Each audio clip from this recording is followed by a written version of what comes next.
been a little while. So if somebody else wants to give a little recap, go off. But also, I'm happy to give one if that would be preferred.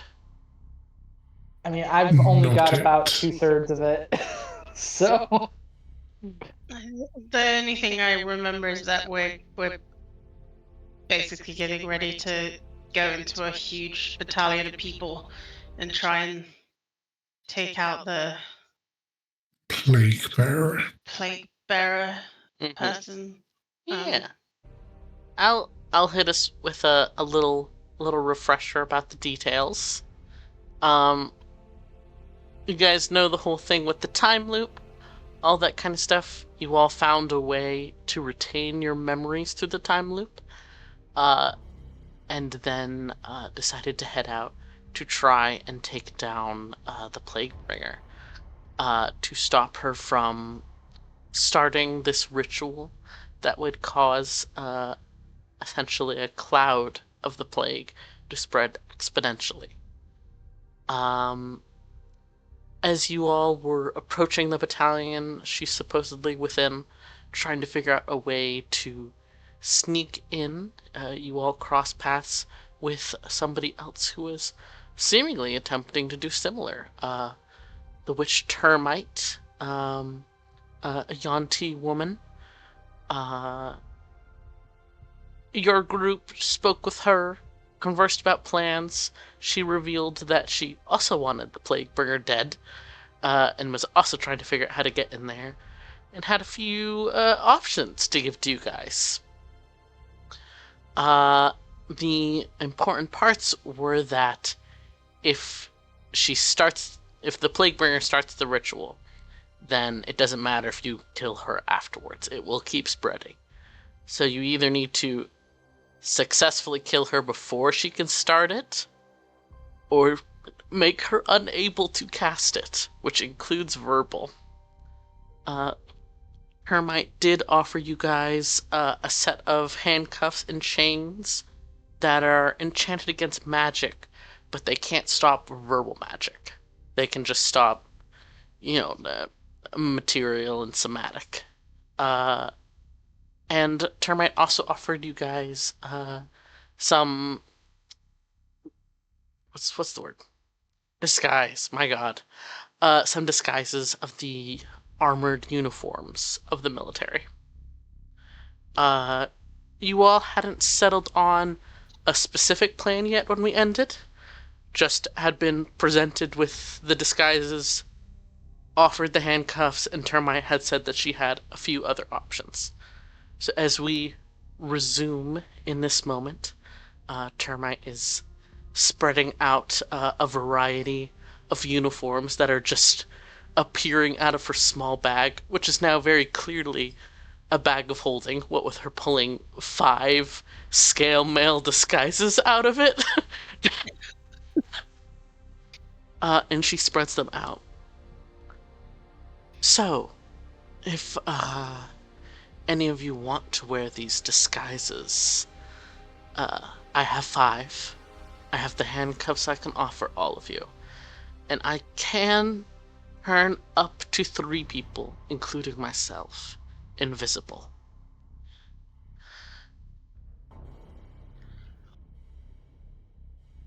I can also potentially provide a big distraction to the soldiers at large, but I can only do it once.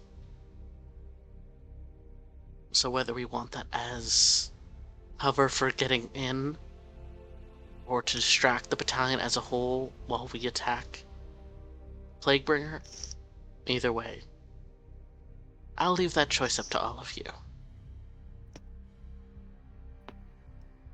what kind of distraction exactly?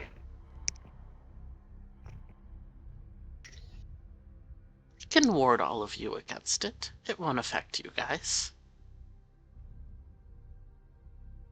That doesn't make me feel better, surprisingly. And also doesn't answer the question. Why, hello, Chloe. Oh, hello. Jack's just sorting me out for the Wi-Fi. No worries. But We are We have just started scheming. Oh, I love scheming. But Termite kind of gives you a crooked grin at the question, and eventually shrugs and says, I took the name Termite for a reason. I developed some little friends that don't target wood. They're capable of targeting other things, and she clinks a long fingernail against the scale armor. That feels like an escape plan, not a way in. Okay. Hmm. I mean, it sounds like that's a good distraction to. Well, we're actually targeting the plague bearer, so we have less people to deal with at once. They aren't Yeah, able like that. to. Oh, go ahead. Yeah, that again, either a distraction while we're already in, or something to pave us a way out, not something to get us in. They aren't able to consume enchanted armor. So, if there are any within that camp who have enchanted armor, they will be unaffected. But at least the vast majority of the foot soldiers will be incredibly distracted. Well, that's not nothing. Hmm.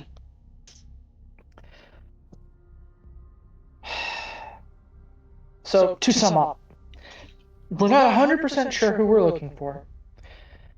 We don't know the components of the ritual, and we're essentially we're going in not knowing exactly who we're looking for or exactly how to find them, other than they're high ranking and magical.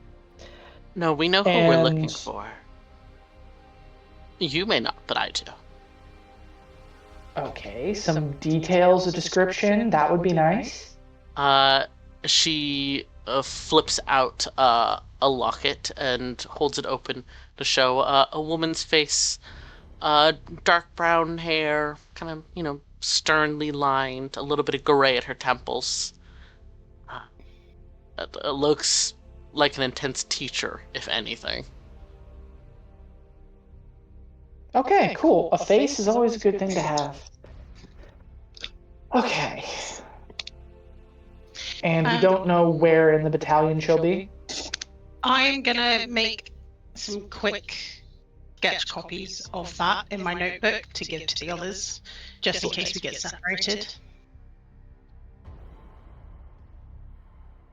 That's actually a really fantastic plan. I like that. We're planning ahead, guys. We're learning. Dane is a smart boy. He's not very charismatic, but he's a smart boy.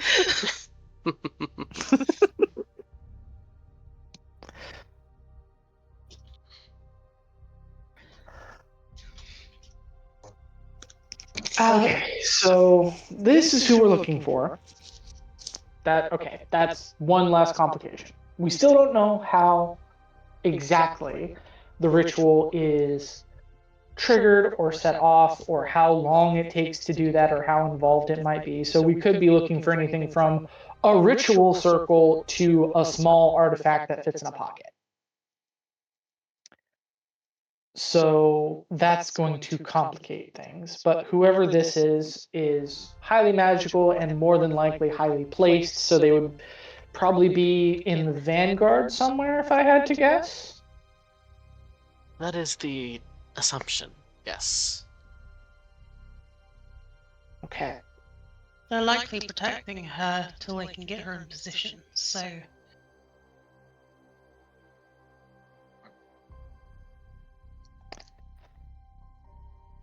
Okay, so does anyone have a better plan than putting on disguises, walking in, and just wandering around until we find her? You said that these disguises were like scale mail and stuff. Yes, so anyone who is wearing these disguises, you will have to also mechanically be wearing it, which is 14 plus your dex to the max of 2, and that is disadvantage on stealth. assuming you're proficient enough to actually wear it. Mm-hmm.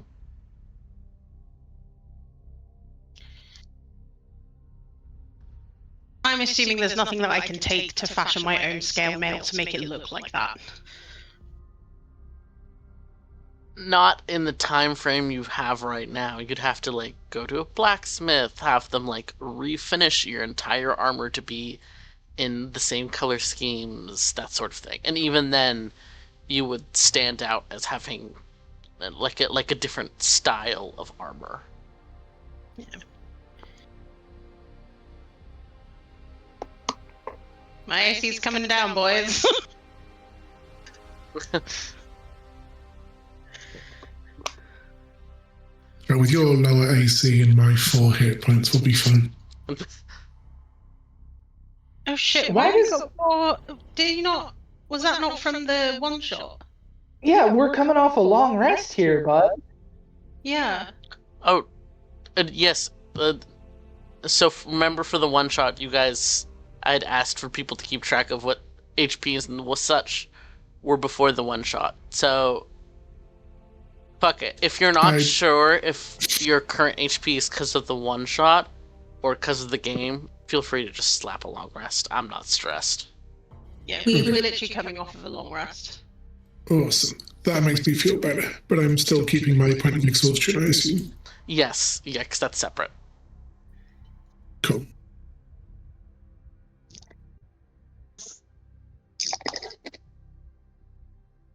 Yeah, because we literally long rested and then tunneled away straight up here. So you shouldn't be damaged. We didn't get into a fight with termite. It was a long time ago. I couldn't remember. I'm sorry. It's fine. Also, are you talking about the train one shot? No, the boat one. No, the Halloween one. I thought. Oh no, yeah, you're right. The boat one. The boat one makes more sense. Mm-hmm. Did I miss the boat one? Is that why I don't know what you're talking about? I don't think you were there for the boat one. Yeah. Okay, that makes Everyone sense. got super drunk and then stole a boat. Man, I can't believe I missed that. Do you have a recording at least? I think so. I think I posted it. Okay. If you look up Pirates of the Caribbean, that's the recording. Chloe, like, immediately trying to write notes down about, like, in-campaign stuff about Thane that in-campaign Ivana wouldn't know. Yeah, I was pissed off. Okay, cool. Hey, well, hey, I know what I'm doing after session. Comment, not know. Yeah. No, I'm pretty sure Connor / Brutus has already figured this out by context clues, because Thane isn't as subtle as he probably should be around strangers. And also, Brutus is the one he's probably friendliest with right now. Yeah. Thane's his daddy, whether or not he has one or not, we're not sure.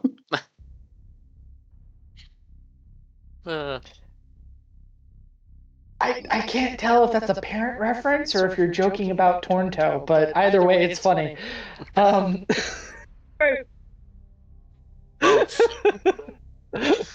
The correct answer, to be honest. Anyway, we need to. We're supposed to be skating. We are Alright. skating. Well, I don't know what others' plans are, but, like, I mean, Thane can be kind of stealthy in his current armor. He won't be stealthy in the other scale mail, but having somebody who can just move through the ranks the least and not be questioned too hard is probably a good thing for Thane, so he's going to start taking off his serpent scale armor and putting on the other scale armor, and, you know, that takes like 10 minutes, so he's going to start doing that. Termite has kind of tilted her head for a moment and seems to be listening to something. And she eventually straightens up some and says, "My familiar's on his way back. Apparently they've captured a number of scouts, so hopefully this will be a bit of a distraction if we can move quickly."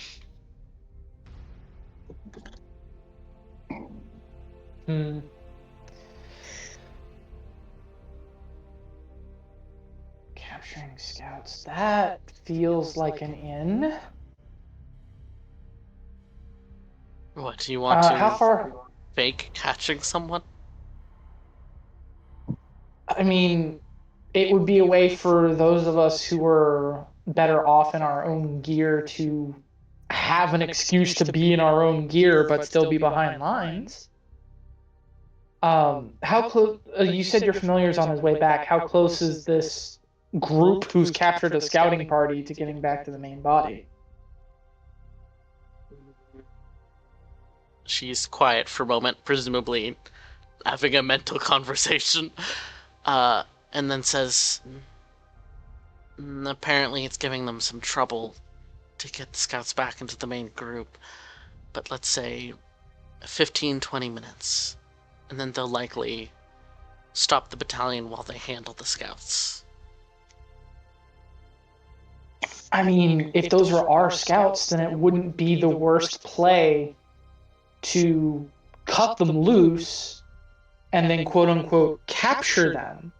That gives us more manpower on the inside and also possibly a way to pull Plaguebringer into reach so we can get at her more directly. I don't know how capable we'd be. We're switching to out of character voice. So you guys are currently like on the edge of the trees. The battalion is distantly within sight, but it is wide open field valley. And Termite kind of takes a moment, presumably listening to whatever her familiar is saying, and says, we're currently positioned to, hold on, I have to do directions, the northwest of the battalion. Apparently the scouts that were caught were to the, let me think directions, east of the battalion. So we'd have to get through the battalion itself to try and get to these scouts before them. What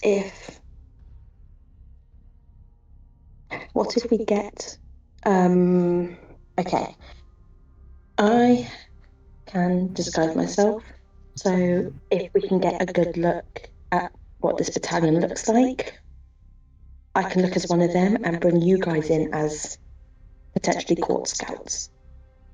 I mean, we have the armor right here. All you need to change is the armor.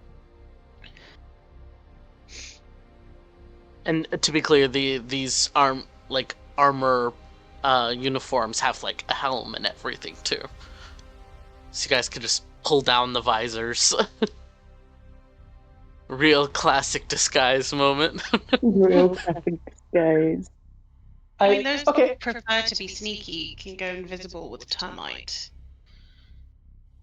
And then, I mean, if you two want to be sneaky, like looks at Brutus and Ivana, and Karis and I go in armor, we blend in, you follow us invisible until we find what we're looking for.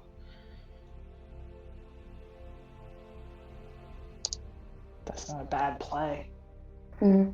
It's definitely better to have us somewhat split up, because otherwise if one of us gets caught, that means we don't all get caught.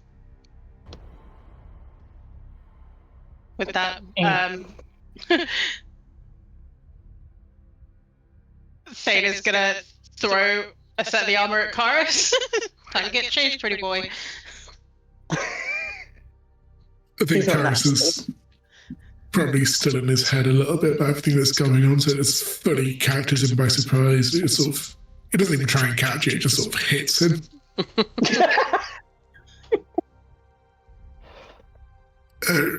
Right, get changed. That I can do. Because as a fighter, you should be proficient in medium armor, so should be okay in it. Also, side note, should, not to be indelicate, but should Ivana maybe disguise Karis? I don't know how common winged tieflings are in the Commodian forces. I mean, not crazy common, but it wouldn't be absurd. Here we got the visor. Thane will start helping you putting this armor on because he feels like you probably have never put scale mail armor on and don't really know how. So yeah, he's going to help you put that on.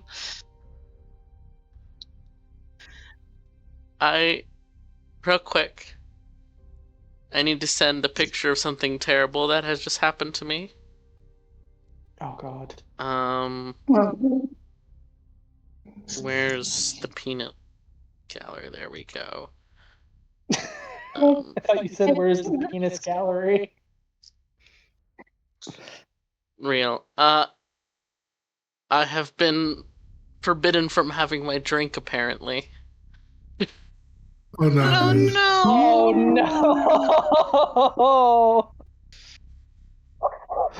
Time to get a spoon and use that as an anchor. Man. Do I have a spoon with reach? You guys keep discussing while I go grab a spoon. Or you can just use a knife and just stab it. Dear God. I mean, that would have been my solution, but Keep discussing, I'll be right back. although you can probably slip a butter knife through there and make it work. As you're helping Karis with the armor thing, he is just going to say to you that you'd better live through what's about to happen because he wants to talk to you later.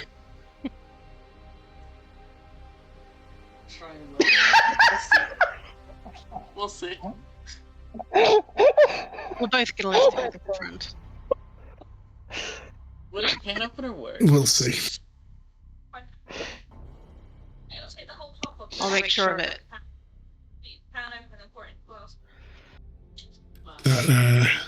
That sort of was my job. Huh? That sort of was my job. Making sure that people live through fights. Yeah. Oh, it's a shame you can't do that anymore, huh? Oh, this is a quiet conversation between Karis and Thane. Dang. And Thane being like, we're both gonna get through this, don't you worry.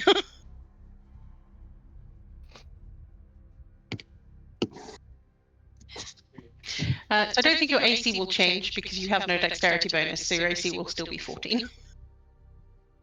But I will look like a person who belongs. Mm-hmm.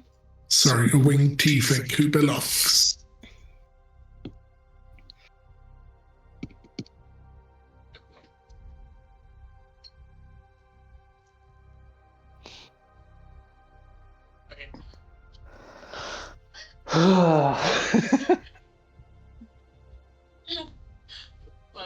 Oh, but now I have disadvantage on all stealth stuff as well. Amazing.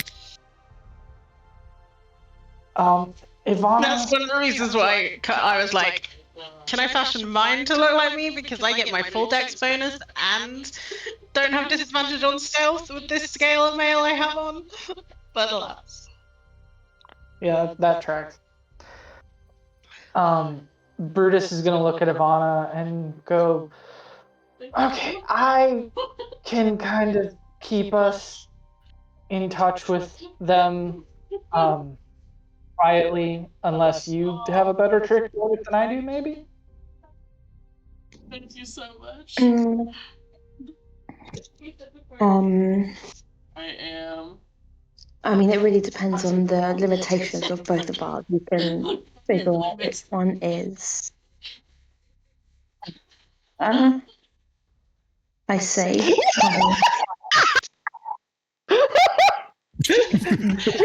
Oh, bitch! Hello, I'm back. We used a can opener. Maybe put that in a glass though, just so that Yes. you don't accidentally cut yourself on the rim. Yes, I have a glass for it. I just had to take a picture of it like this because it's so absurd. On the rim. So good news, guys. With the scale mail, my AC goes up to 17. Yay! I'm still going to hit anything, but I have a decent AC. Let's go. Real quick, peak me moment is taking my headache medicine with a monster. Anyways. Yeah, that tracks. Thane will grab his own scale mail armor and look at Termite and just be like, "Is there any chance you can hold on to this until we're done? Really don't want to lose this." Sure. Holds out her bag of holding to you for you to put it in. I will put it in. I want this back at the end. I had this crafted from a monster I killed. Are you Would you like insight me to checking? insight check? I feel like Brutus will insight check her for sure.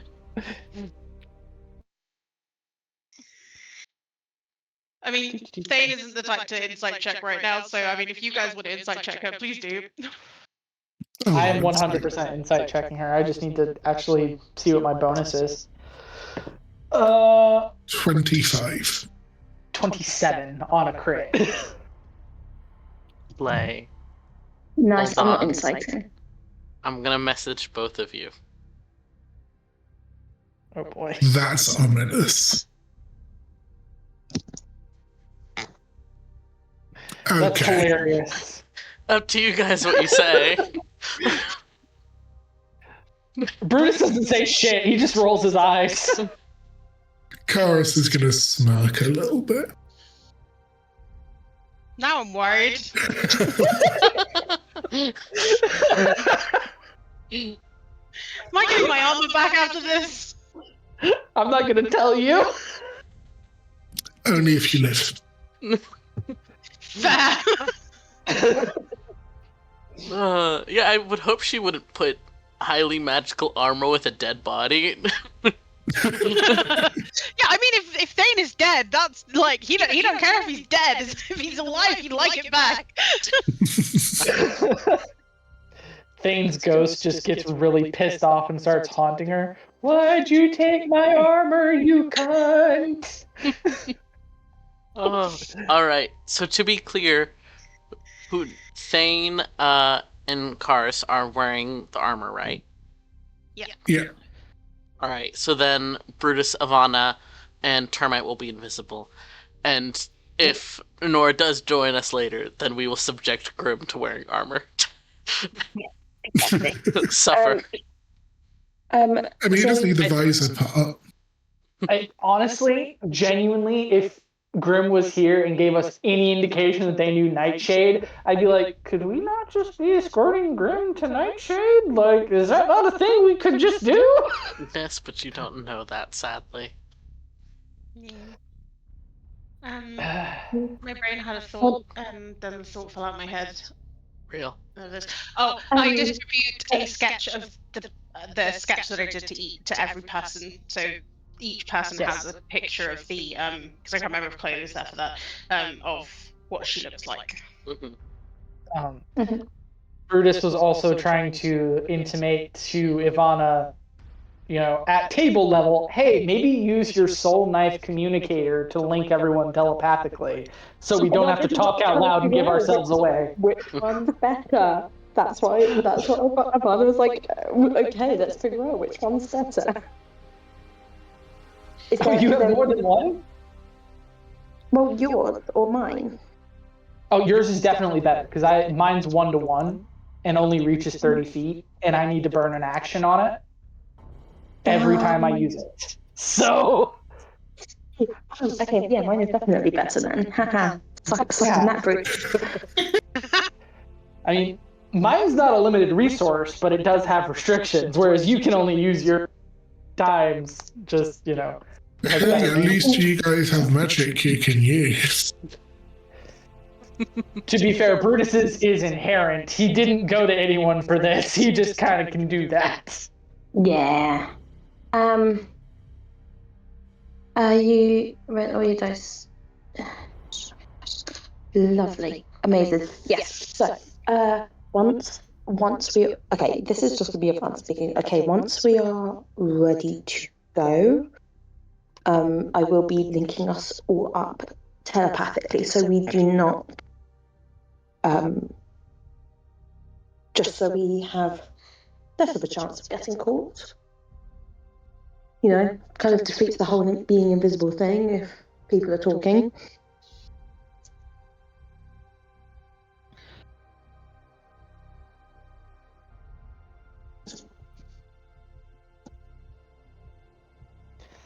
All right.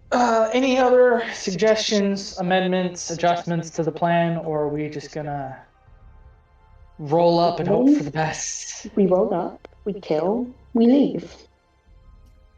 Don't die. I can't help you if you do. Yes, because we're all planning on dying today. Yes, Cars helpful. Okay. We had agreed, Welder, that I can control the light from my Crimson right? Yes. Makes sense to me. I'm gonna do this now then, so that my bow is primed. Go off. So I'm gonna Crimson Right my bow, so that's ready to go. I take 3 necrotic damage from that. Hell yeah. And absolutely dim the light right down, just so that it's not standing out. Alright.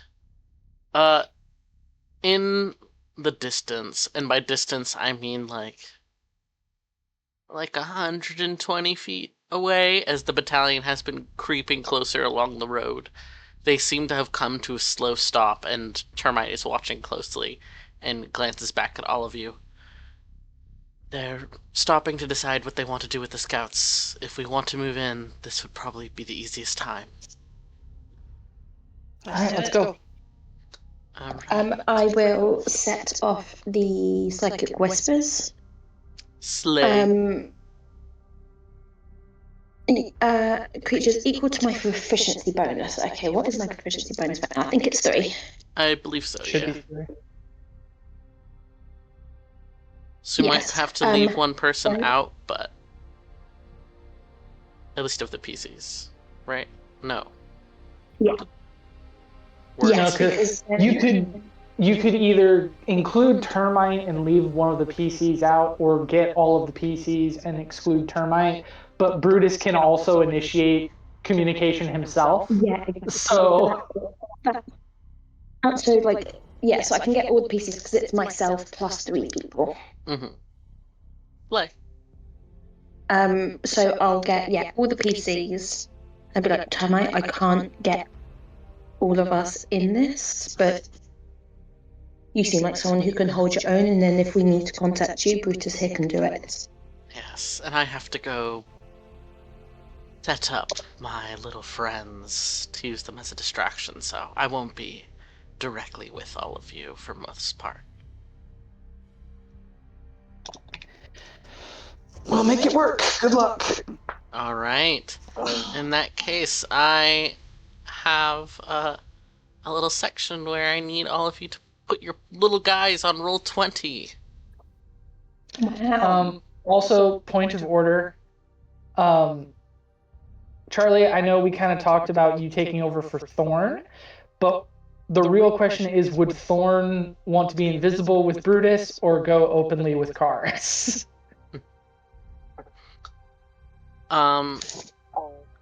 Termite kind of screws up her lips at the giant wolf, and eventually says, "We'll just have to hope that they'll take word that she's some sort of hunting hound."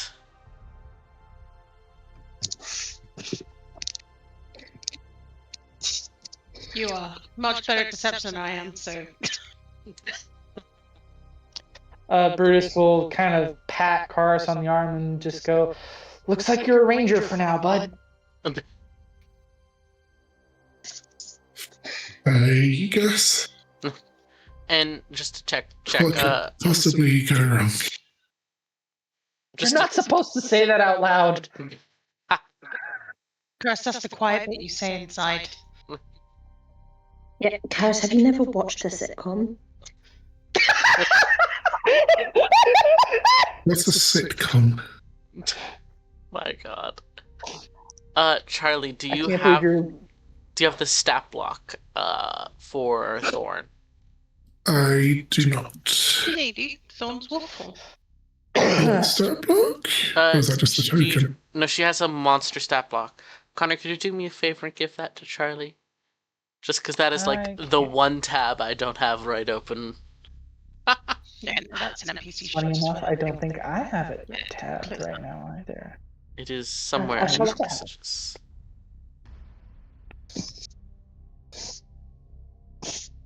have. I don't have it tabbed, but I can dig it up real quick. If I remember correctly, it's pinned somewhere in our messages. I But believe you are correct. now that I have everyone here, just writing down who's invisible versus who's in armor. Anyone want a rat? Well, Or a pseudo dragon. my God, this is what I Tito get has for to be letting here you guys. And Tito's tucked away comfortably in Thane's armor somewhere. Tito is toy mode right now. Yeah. Hence why Thane is like extra like, we have to take care of Tito. The little baby. Thank you, Connor. Yep. Excellent. All right. Could I have those of you are? I'll ask this first. Those of you in armor, are you going to try to be? You can either roll stealth, which you will have disadvantage on to try and sneak in, or you guys can roll a deception check to try and just play it off, with that air of I belong here. Hey, gang, do I go on disadvantage with a +3 or a straight roll with a +5? What a difficult call. I don't know. Wow, so hard. I mean, neither of these are great for me. Like, but I trusted my rolls. So if we're gonna go for are we doing performance or deception? I went performance. Because that's why I've got a +5 in. Mm-hmm. Sorry, deception. No, your performance is +2. We love a deception moment. That's +0 for me, so this is gonna be a straight roll. I Then believe in you. everyone go ahead and give me your rolls. 15. Wahoo. 12. Wahoo. Can't believe Charlie rolled higher than Quinn. Mine is a flat roll. I have no modifier. Quinn's dice roll was higher than mine. I just have a big modifier. That's fair. Charisma is not Thane's ballpark, Slay. Gee, I never would have guessed, awkward boy. What did Brutus and Ivana get for stealth? That is an excellent question because I didn't roll yet. What a great question. Baller, because it's a 14 on the die. 21 total. See, if I'd rolled stealth, I would have got a 16, because my other die would have been a 20. And what did you get, Chloe? 18. Oh, 18. Slay. The rogues do be roguing. The two rogues and the witch disappear from sight, both literally with invisibility, and also with If you're deft invisible, do we get stealth advantage on skills. stealth? Yes, you do. No, because we still have to move through people, I would imagine. This is true. Yes, you are still moving through long grass where people can see, would be able to see that something is happening. So, we'll say the invisibility is staying flat. Is what's keeping you at flat rolls. We're not trying to hide in plain sight here. That would be a different problem. Yeah. And those of you who've rolled deception, beginning to step through the long grass, doing your best to kind of give the vibe of we're just soldiers who are walking a little further away from the group than the rest. It's fine. It's okay, guys. And as you approach this main group of the battalion, a few soldiers are milling away a bit, but most of these soldiers have seemingly fallen into maybe what was left behind from a previous battle. There's still some barricades that have kind of fallen apart in the grass. There's still some I can't think of the right word for them, but when they've got the wooden spikes coming up out of the ground. Ground Palisades, here. I think. Yeah, that's it. They've the ground here is much more torn up. There's no longer long grass you have to worry about. And as you all are approaching, let me reveal a little more.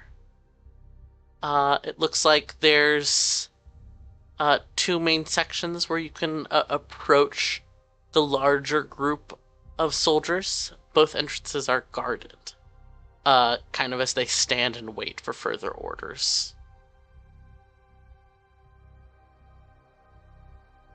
What would you all like to do? I'm going to attempt with Karis to just walk in like we are supposed to be there. Totally supposed to be there with a wolf that they absolutely all recognize. Alrighty. As you're approaching, one of the armored knights kind of holds out a hand, the metal clinking, and says, "What, did you get lost?" We were assigned to patrol the outskirts. Right, must have gotten scattered by those big lizards, huh? Yes. Right. Don't remember the dog. Giving the big wolf a side eye. Found the dog as we were patrolling and just stuck when we figured it could be useful if we come across anyone.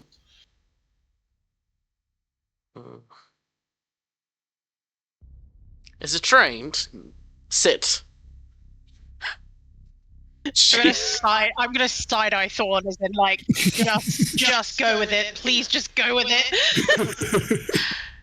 She is giving both of you like the most evil eye imaginable, but slowly does sit. I think Brutus is following them and is just looking at Thorn like, I don't know what she's gonna do here. Could be funny.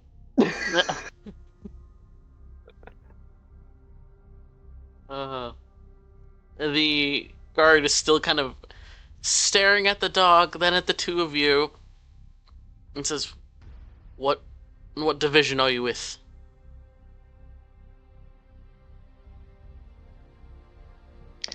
Can I do an investigation check really quick to see if I can spot an insignia?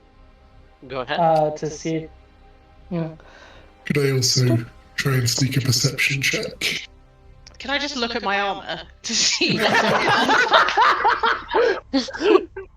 I did score a 23 investigation, but that's the best answer. But before I answer you, Quinn, Charlie, what had you said you were checking? Were you also going to do an investigation? Perception, if that's okay. As you and Brutus are getting ready to be like, oh my god, we gotta look around, see what to bullshit.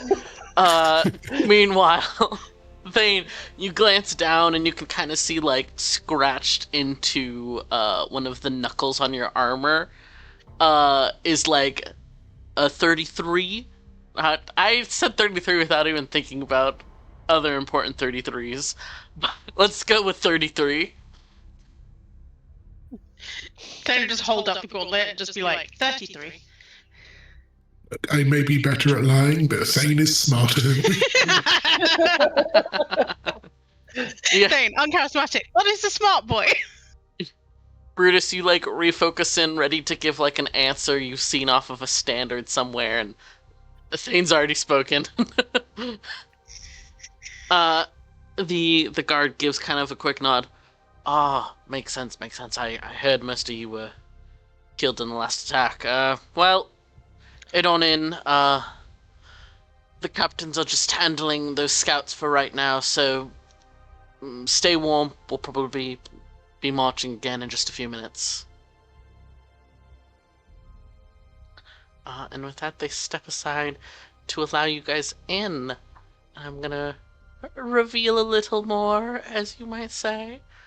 The immediate view of seeing more of this very quick makeshift camp here. Who's stepping in first? Thane will just... He seems to be in front of Karis right now, so he's just gonna start walking in, just like... Play.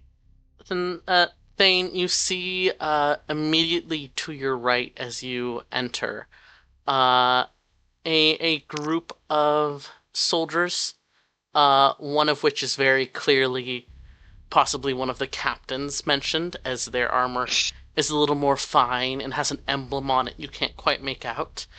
And there are 4 people currently in chains in front of them, seemingly being questioned.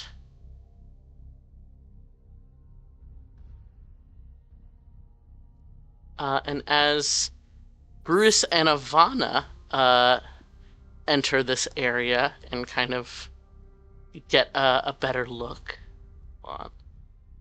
There we go.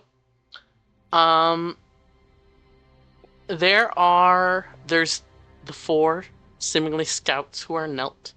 There is a half-orc man, a kind of gray-toned goblin, a red-headed human, and a half-elf woman. And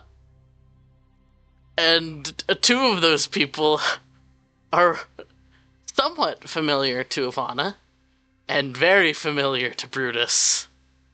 As Brutus, you see, done in chains and currently beat up and being questioned, Leoxian and Tatiana. You are such a bastard. I knew you were asking for a reason, you fuck! And, hey, I wrote this a month ago, so that's not on me. And you all can see beyond them, kind of tied down in these heavy weighted nets, are a pair of wyverns. One that is almost like neon yellow in color. It's continually fighting against its bonds and snarling at anyone that comes near. And the other one, that's kind of a dark black and blue color, is clearly severely injured and has these massive harpoons sticking out of its back. First thing, can I go through the other entrance by the wyverns? Sure. Your stealth was good enough. Yeah, I just want to get in kind of around them, and I just want to basically start to come around. If you are passing within 5 feet of that wyvern, you will have to make a second stealth check at disadvantage. So that is the aggro one.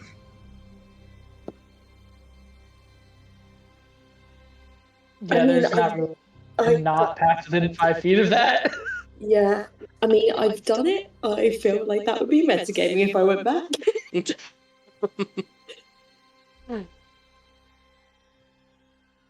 Going very, very slowly around the wyvern.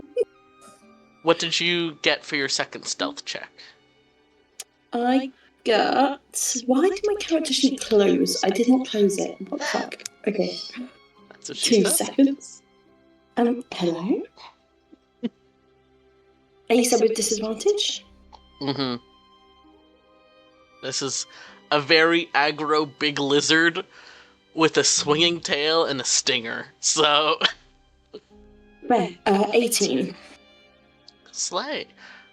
Give me a flat dexterity saving throw. At least it's not at disadvantage.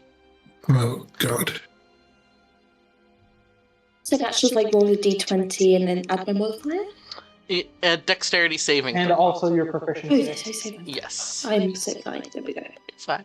Yeah. You're a Basically, rogue, if so you you should also lower, add you your would have proficiency. probably had that disadvantage. Mm-hmm. Yeah. That's a nat 20, so 27. Hell yes. Ivana, you see that stinger coming in slow motion right at your face. You're able to dodge it. Dodge the flying claws. It's sure a fucking struggle. This is one pissed off dog. But Ivana you pulls make off some some amazing acrobatics that no one can see because they're invisible. Exactly. No, that's okay. I don't want people to see how good I am at things. I don't want them to be too intimidated, you know? Yeah. But as you all are approaching, This knight here is kind of watching as these two other soldiers are questioning the scouts, catching like the tail end of like, who do you report to? And like, you know, doing the typical questioning prisoners things. Four of them already look pretty beat. And this main knight here is starting to look pretty fed up. Brutus is going to poke Tatiana in the brain really quick. Now, have you done this with her before? There is no way he hasn't done this with her before. He spent a week in their camp, and Brutus's weirdness is so ingrained in him that there is no way she doesn't know what this feels like. Play. Not much time. 2 questions. Have you seen Nightshade? And if you get to the Wyverns, can you get out? To give quick context for Charlie and Quinn, Brutus's pseudo aunt runs a mercenary company, and Brutus spent a week with them. And Ivana even met these 2 scouts and their pair of wyverns. That is the context. Tatiana gives kind of like a small start, as she's pretty injured and was already starting to look out of it. But doesn't give any other sign of the mental conversation, as she replies, I don't think Nigh is probably still good to fly, but Day certainly isn't. And there's no way Nigh would let me on. So probably only Leo could get out. Okay. And Nightshade? I haven't seen her, but we have a plan. Don't interfere. What's the plan? I don't know. I just know there is one.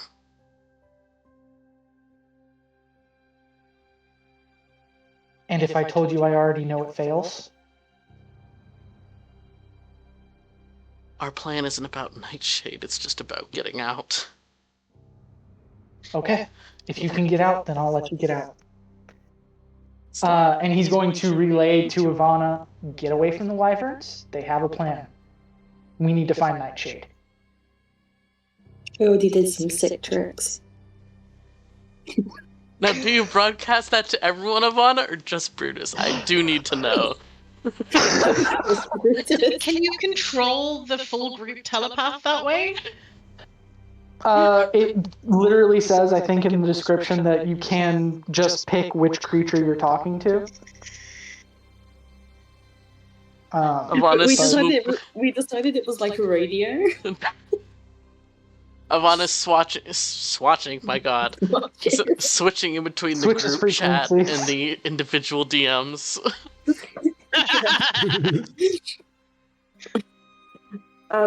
But everyone go, I'm already next to the Wyverns. Can you ask them if it would be helpful for me to get the nets off them? They said they have a plan and not to interfere. I'm assuming that would be interfering. Yeah. Also, the text of the telepathy is you can speak telepathically with them and they can speak telepathically with you. So we can all talk to Ivana and Ivana can all speak to us, but we can't talk to each other. For the ease of things, I will let you guys have a pseudo mental group chat. Fair enough. Mostly because it's fucking funny. It is very funny.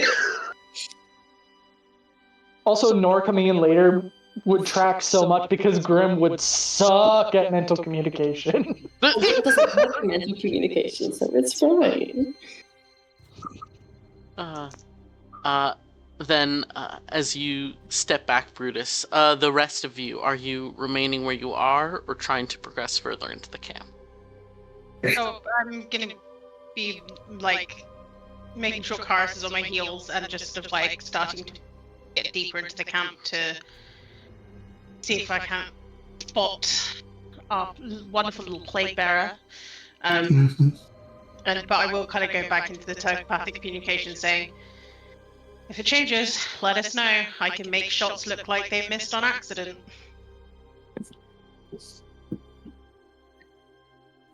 Karis will be keeping pace and just trying to take in as much as he can. Slay. I will say, Brutus, you don't recognize this goblin and half-orc specifically, but they are also wearing the colors of the road company.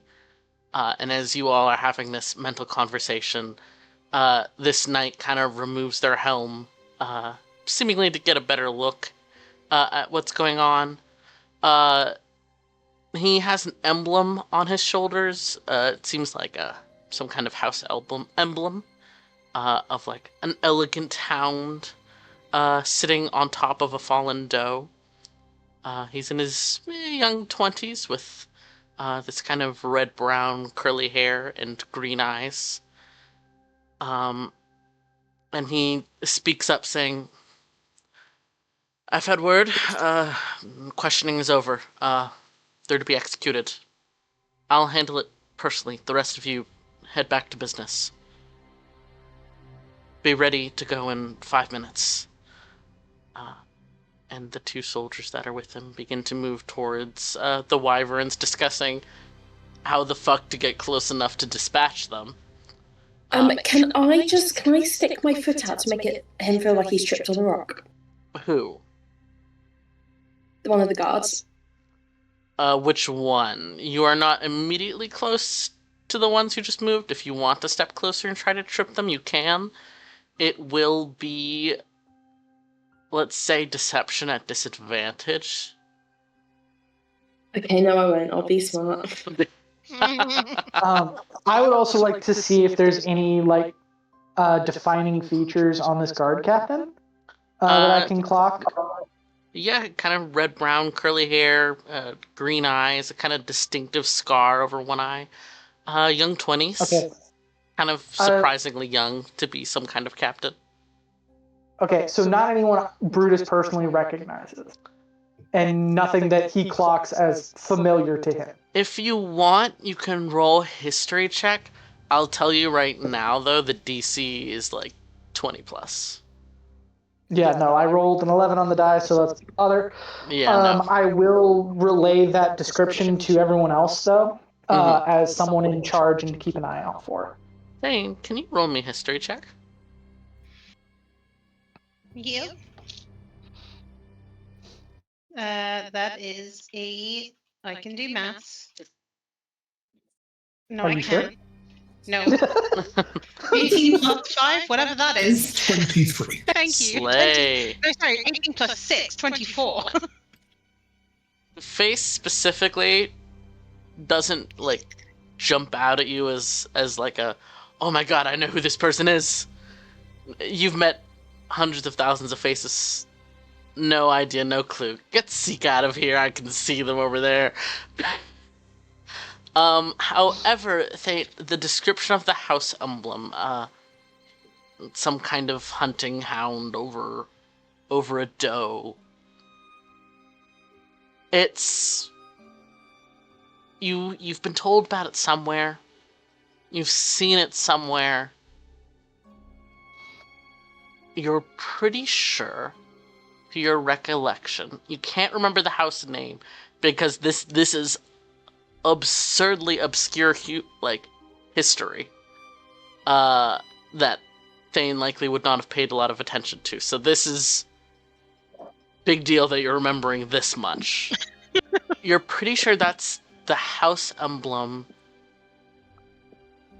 of a noble house that belonged to one of the cities that was overtaken by the Empire in the last 20 years or so. So it's certainly not insane to see someone wearing that emblem. You know that some nobles from such cities came to the Alliance for refuge, for shelter, while others stayed where they were. And that's all I'll say that you can recall. Okay. Yeah. Kind of glad that my visor is hiding my frown right now. As you guys are stepping past to continue, though, that knight unsheathes his longsword. It kind of sticks out as different as most of the uniform armors. Yes, Chloe, you can. You don't need to ask permission to go to the bathroom. Teacher. My God. But the longsword is very clearly of a different sort of metal. It's much lighter in color. There's runes along the blade. Very clearly an enchanted weapon. As he raises the longsword and chops off the goblin's head in one go. This part of the plan there, Tatiana? The body crumples to the ground. Tatiana is quiet and does not say anything in response. The knight moves on to the next one, raising his longsword. And once again, in one blow, chops off the head. The body crumples to the ground. Is this wyvern still like full on acting out? Oh yeah, oh fucking yeah. Real quick, before you say anything, as the two of you are now closest, and Thane and Brutus, you have the best chance, I think, of picking up on something. So can the two of you roll me Arcana? What the fuck is with Brutus's dice? That's another crit. Let's go. I don't know what his modifier is for Arcana. Oh, flat, so 20. 25. Slay. Both of you. Well, Brutus, you pick up on it more because you have a sense. You have a feeling. Mm-hmm. You know when mischief is happening. So both of you realize, upon watching the half-orc crumble to the ground, that falls a lot heavier than it should be. A lot limper, way too quick. The flash of magic. This guy is using illusions. Those aren't real bodies. There is a flicker of 2 bits of magic happening in every strike he makes. And that is what I say you guys can tell from a quick glimpse as he moves on to Leoxian and raises his sword. Brutus is going to take a deep breath and move deeper into the camp. There's a flash of a blade. Leoxian's head rolls across the ground, and his wyvern screams. The knight moves on to Tatiana. There's a flash of the blade. Her head falls as well. Her wyvern is dead quiet. Are the rest of you progressing past? I'm following Thane wherever Thane is going. I was... Dane is just wondering, like, obviously he's making some hopeful assumptions about what's happening here. Can he kind of get an insight on this guy that's wielding the blade real quick? Sure, roll an insight check. And as you're rolling that, he kind of turns and is shouting to the soldiers who are trying to mess with the wyverns. He just shouts out, "Those bond for life. It would be too much work to kill them. It'd just be better to throw them loose. They'll disappear into the wilderness." And what did you get for your insight? 17. Slay. My tiny +1. Yeah. He's very clearly putting on a face of, like, I am a capable military leader. But it is clear to anyone who has taken like a close insight that he's nervous, anxious, he's young, maybe a little green behind the ears. Thane, you realize that even that is also a trick. He is certainly nervous, he is anxious, but he is being so careful. And you very much get the impression of someone who knows they're surrounded by enemies and has set their mind onto tricking everyone around them. Thane will, because he was like contemplating, as I said, like I'm pretty sure that Thane is adept enough with a bow to make it look like he's shooting at a wyvern, but actually shoot a chain out. But reading that and what I've observed of the bodies, Thane's going to just relax himself a little bit. He's not going to reach for his bow, and he's just going to start heading deeper into camp. Yeah. Wow. You guys solved my puzzle. You could have really fucked that guy over by accident. I mean, Thane was kind of taking the lead from like Brutus more than anything. He knows these people. Like, if Brutus was going, we need to get them out now, Thane would be like, okay, here we go. Real. Honestly, where Brutus is at right now, he's eyeballing this fucking ballista up here and going, do I want to fuck up that mechanism really quick? I will say Probably. that ballista, it's from a battle prior. So, like, essentially these soldiers have stopped here both to handle the scouts and inspect what's been left behind. And Bruce, as you get closer, it is a ballista. It would take a significant amount of work to make it workable again. Okay, so it's already fucked up, is what you're saying. Yeah. Okay, cool. They're not going to be using this as a defensive position. This was just a pause point. It happened to be here, and they happened to need to stop. Yes, it's like I didn't want a battle map that was just grass. Okay, cool. But So- I'm gonna stop go moving ahead, in. Slay. Yeah, that was going to be my question. Is there's two paths that look like they lead deep. Well, kind of three that look like they lead deeper into the camp. Is that a mechanical choice? Is that just decoration? Is that something we need to actually keep in mind? It looks like most of the soldiers are milling around, and as the two wyverns are being released, the yellow one nigh kind of immediately taking to the air and screaming and flying away.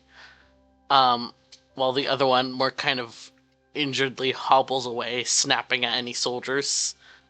The knight is shouting for the men to get ready, that they're on the move again. You guys can roll me either perception or investigation. You will get different things from both. All right. That's a kinky 20 for investigation. Woohoo! That's also a kinky 20 for perception. Let's go. Oh, for investigation. Wow. 11 for perception. We love you, Karis. Look, he's trying. He is. He's doing so good. He's doing his best. I will To be fair, say, he's in a camp surrounded by soldiers. I'm not sure if he's capable of defending himself. I think he's allowed to be a bit nervous. yeah. I will say for those investigation rolls, the soldier who had let you all into this area had mentioned two captains. It seems that one of them was the young one you guys just saw, pulling a little tricksy. Oh. What? I think I did it last time. Kaz is having a hard time opening their hot water bottle. Open Fuck. sesame, bitch. Oh my gosh. I might need a new one. Yeah.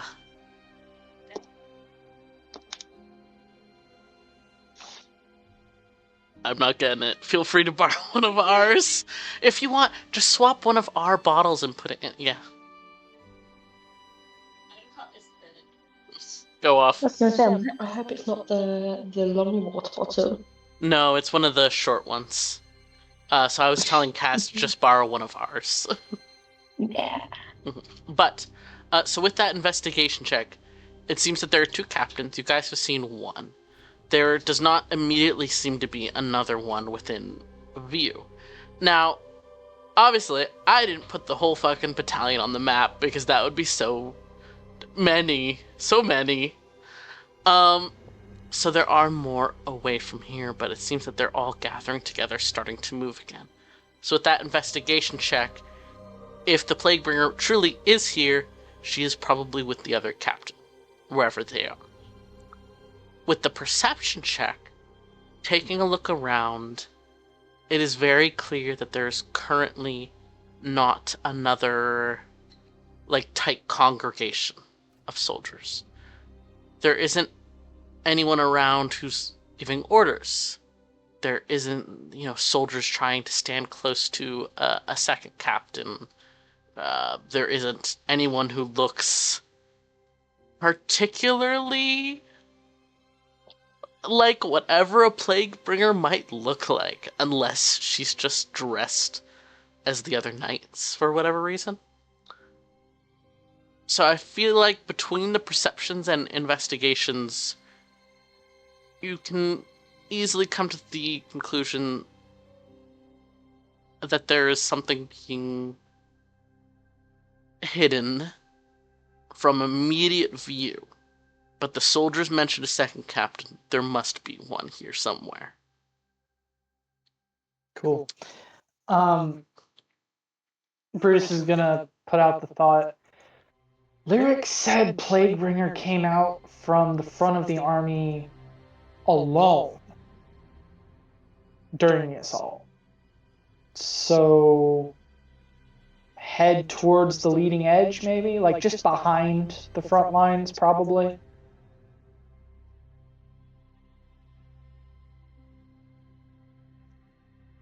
Slay. As they all begin to form into proper little marching lines, I would ask for everyone to position themselves where they are marching. For those of you who would be marching.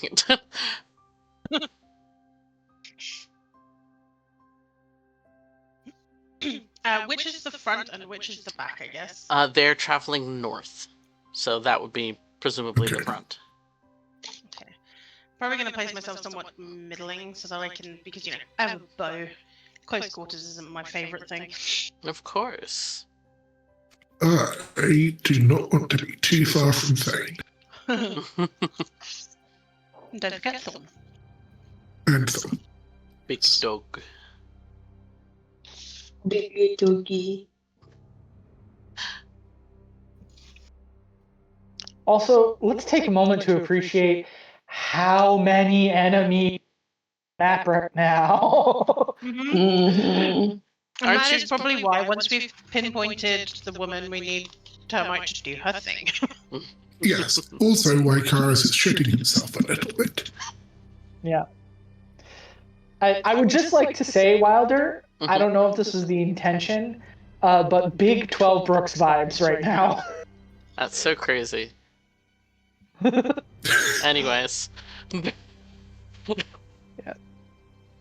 Alright. You guys are marching along with the soldiers, trying to blend in with them. Obviously, I don't have a billion maps we're going to swap between as you're marching. So, bit of imagination land.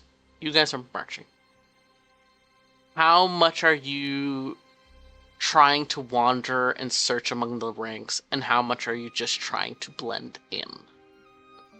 Literally all Brutus is trying to do is find who they're looking for without getting caught. I think Thane is very much in the mind of going to the others. we need to rely on you guys who are invisible to find her. We will keep an eye out, but we can't blow our cover until we need to blow our cover. Yeah, Karis is keeping his head on a swivel just in case, but his main priority is bending in. Slay? Yeah, like that. Genuinely, my thought for Brutus is he's headed straight through to in here somewhere. The second he sees an opening to do it. That we are using imagination land. We're not at this exact second yet. No, I know, but like that's his goal is like get eyes on as many people as I can. She's probably towards the front somewhere, because like you got to have the artillery in range even if they're not, visible. So Ivana's already got heading towards the front. Slay. Are any of you keeping an eye on the young knight? The I other think captain. they would be. Alright. Where is he? I forgot to place him on this That map. could be a possible, because it could be a possible ally. Real. Oh, there he is. I forgot to put him on this map, so we'll say he's right here. Now I'm marking him I feel with like green. Thane is probably, if that's the case, Thane would probably be like nearer to him so you can keep an eye. Mm-hmm. Slay. Karis, in that case, will occupy the spot Thane was just in. Hell yeah. Alright.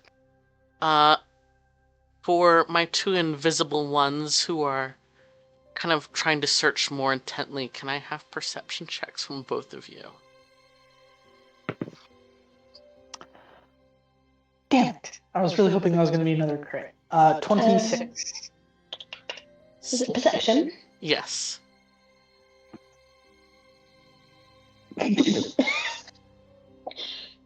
No. No? What'd No, you just get? no. A critical fail, probably. Oh It boy. wasn't a critical fail, it was a 6. Close enough. Is that with your modifier? +3?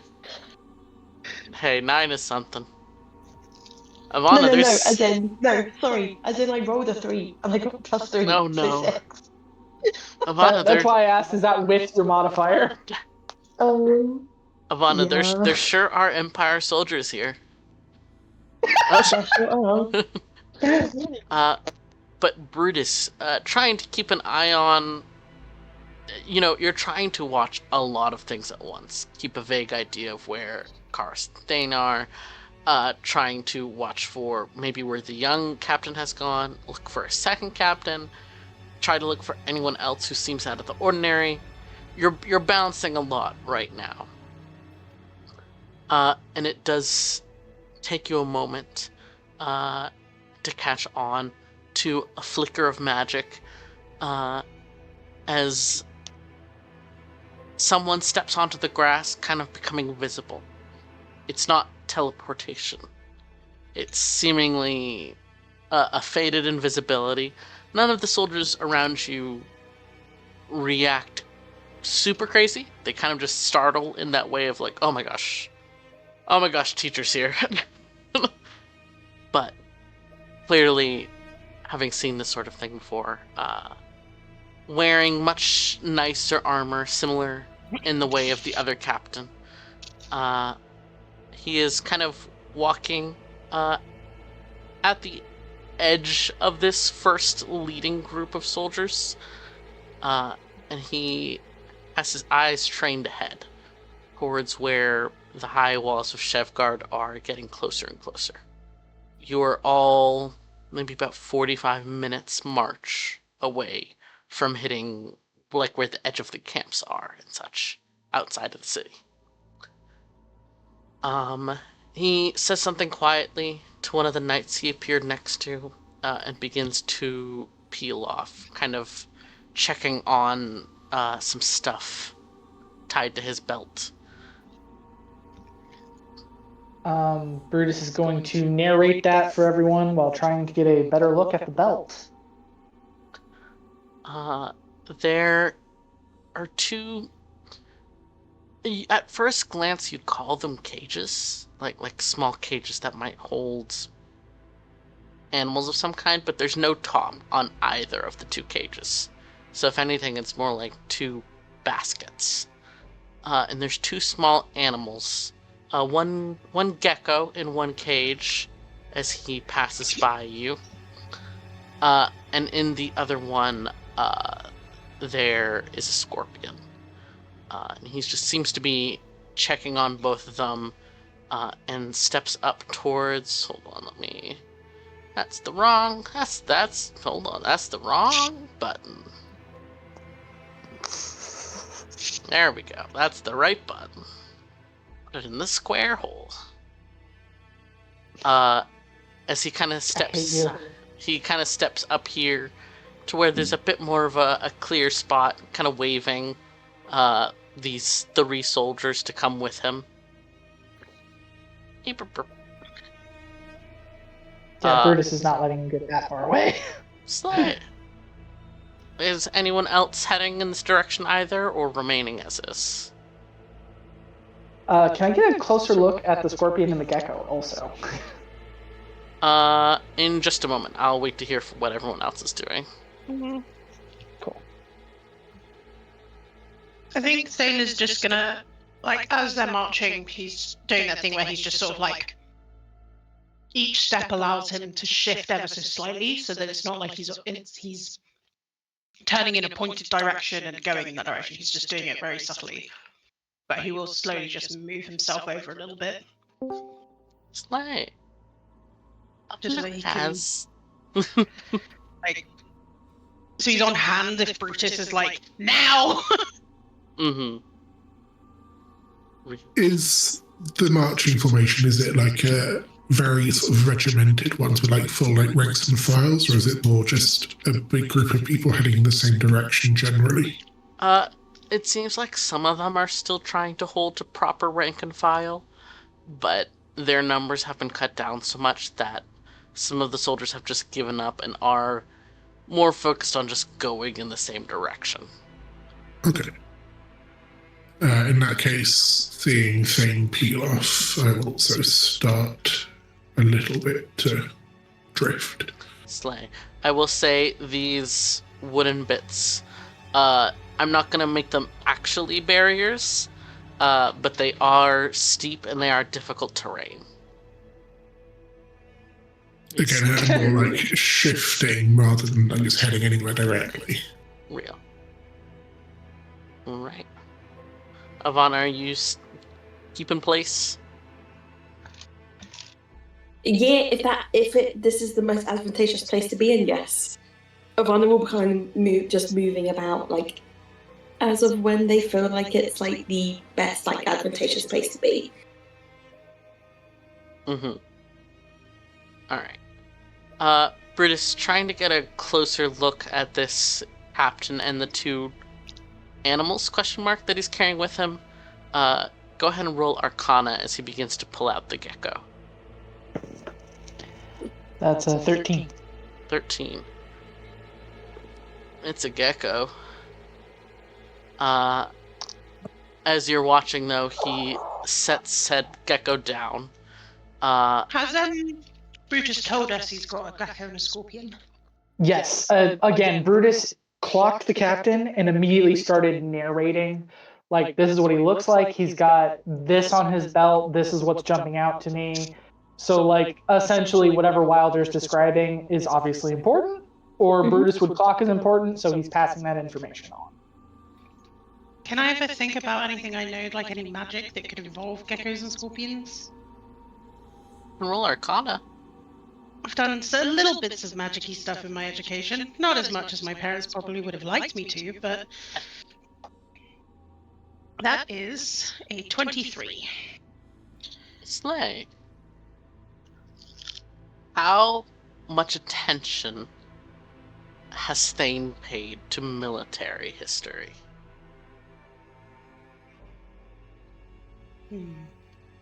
That's a loaded question. That's a really loaded question. Oh shit. I think probably more than other aspects of history, because obviously things like military tactics and that kind of stuff is useful in his line of work.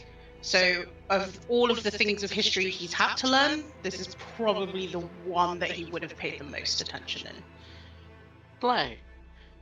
You recall something.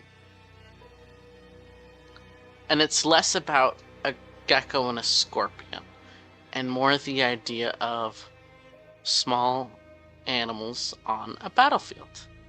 And you remember one of many key battles, but a particular one during the Elven Revolution, where they were very heavily restricted on what magic they were able to use, except for druids. Small animals can get to lots of places without being stopped, and that was quite useful during the revolution. And as this knight sets down one of the animals, the gecko specifically, and a spell comes to an end as the gecko gets bigger, larger, Komodo dragon-esque in shape, but with these rippling spines along its back and this discolored vapor almost emanating from its mouth. It's long and not insanely tall. Probably comes up to about your hip. And it gives kind of a warning rattle at the knight as the knight moves to begin pulling out the scorpion as well. I was about to say, is there enough time between Brutus seeing that and him going for the next one for him to pickpocket the scorpion?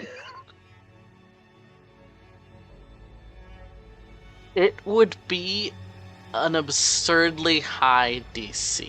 If you want to try it, you can.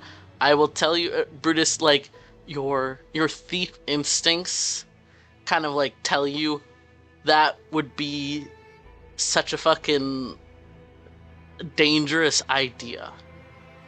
Okay. So telling you your character also knows this is difficult. But if you want to... I am aware that it's dangerous. I'm aware that it's difficult.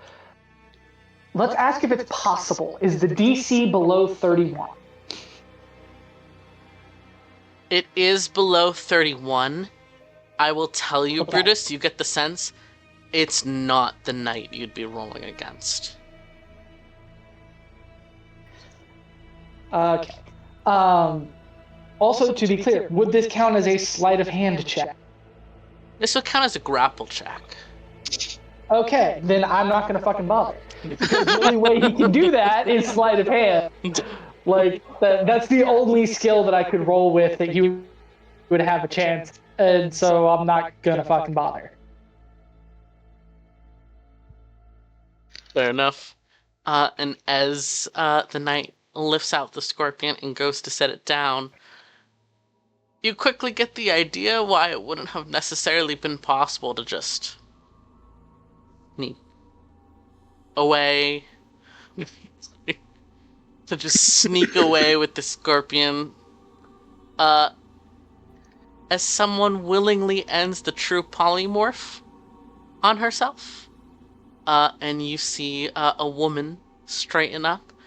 She has dark brown hair, kind of gray streaked at the temples. She's dressed in leather armor, and she has this large gas mask kind of pushed up and resting on her head. Her veins are oddly prominent with this almost shifting gray light coming from them. And her limbs are somehow longer than you think human limbs are supposed to be.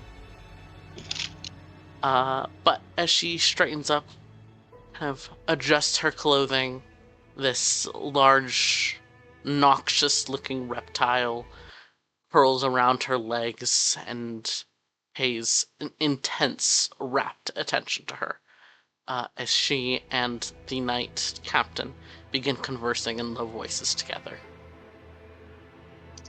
I assume this matches the portrait we saw earlier. It does! Wow. Cool. Brutus will relay that information to the party.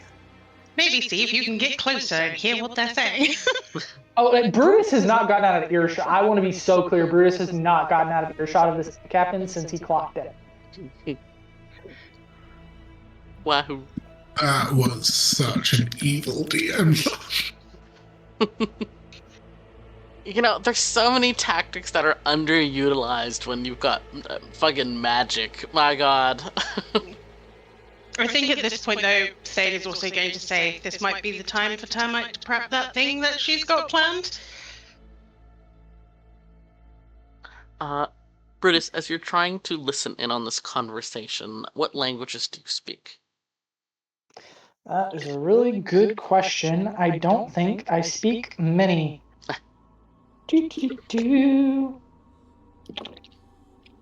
One moment, please hold. Information languages. Common, Halfling, and Elvish. No. Nope. You can, though, roll history to try and determine if you know what language it is. Cool. I don't. That's a 4. It sounds semi-familiar, but you're not sure. Is there a roll I could make to pass their words through the psychic link to other people? Roll me flat intelligence. Get, like, pronunciations right and such, at least enough to be able to get across the word. Flat roll. That's a 19! Hey! Oh, slay! Hey, Thane, you know that language. Is it Dwarvish by any chance? It is Dwarvish. Hey! It is exceedingly difficult, Brutus. You're not able to, like, accurately do whole sentences, especially enough that Thane can understand them in this secondhand way. But you can pick up words here and there. Ritual prepare / preparation, maybe. Something about a gate. A word that you think might mean explosions. Thane, you'd have to get closer to get, like, a 1-to-1. But can I, like, just do, like, as I said, like, I've been very kind of, like, precise in my footing and, like, making it seem like I'm not just directly. Can I just slow up a little bit so that they catch up to me as we're walking, and then try and listen in without actually, like, inferring in their line, as it were, like, so like I'm not, like, moving myself to here, for instance, but just slowing up so that I'm just walking in front of them and try and see what I can hear.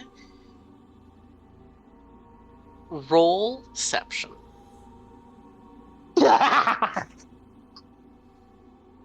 19. Yes! That's what is on the die. You do so, and you manage to trick these two soldiers who are now walking near, presumably who you think is the plague bringer and this other knight. Thane, as you slow down, there is one person you don't trick. And that's because they were already onto your bullshit from the second you showed up. As you watch the knight ahead of you, the young man, kind of give you a narrowed eye look. A very much look of, don't fuck this up for me, but he does not say anything. So you rolled a 12. It beat all the regular soldiers, it did not beat him. Just him this whole time being like, God damn it, someone's fucking this up for me.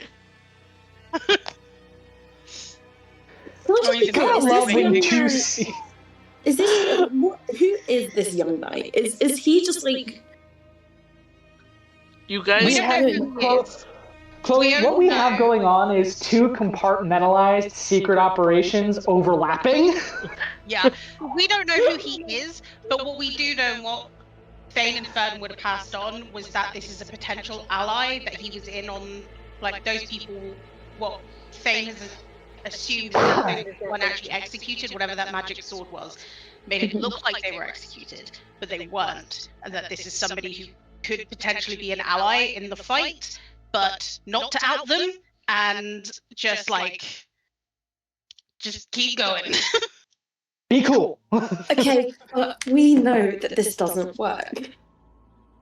Yeah, And he out of character, I want to stab her right now. Well, no, because see, Let's that's find the out other what thing. they're being said first. That's the thing, is we already know that their plan has nothing to do with Nightshade.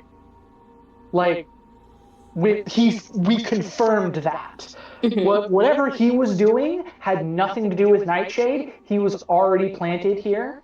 If he was the Wyvern Scouts' exit strategy, then for all we know, he's just an informant. He's just a spy who's on the inside. We have no idea beyond that. But whatever's happening probably has nothing to do with Nightshade. And even if it does, we already know it didn't work. So, like, we can do what we're doing without giving him away. We don't have to get anywhere near him. This is fair. Okay, great. Over the telepathic thing, because I've been making stealth rolls every time I've come within 5 feet of a person. They will be like 17 and up. Go off. So from doing that, I just want to make it clear over the telepathic connection. I'm closing in on her. Brutus, I think you are similar, as you are able to hear what she is saying. Just give me the go-ahead when I can jump in. Once you've heard enough, Lane. 16. And also, I think we were saying that Brutus needs to let Termite know to start getting whatever her distraction is ready, because that's when we should jump, is when that distraction goes off. I also can't reach Termite from here.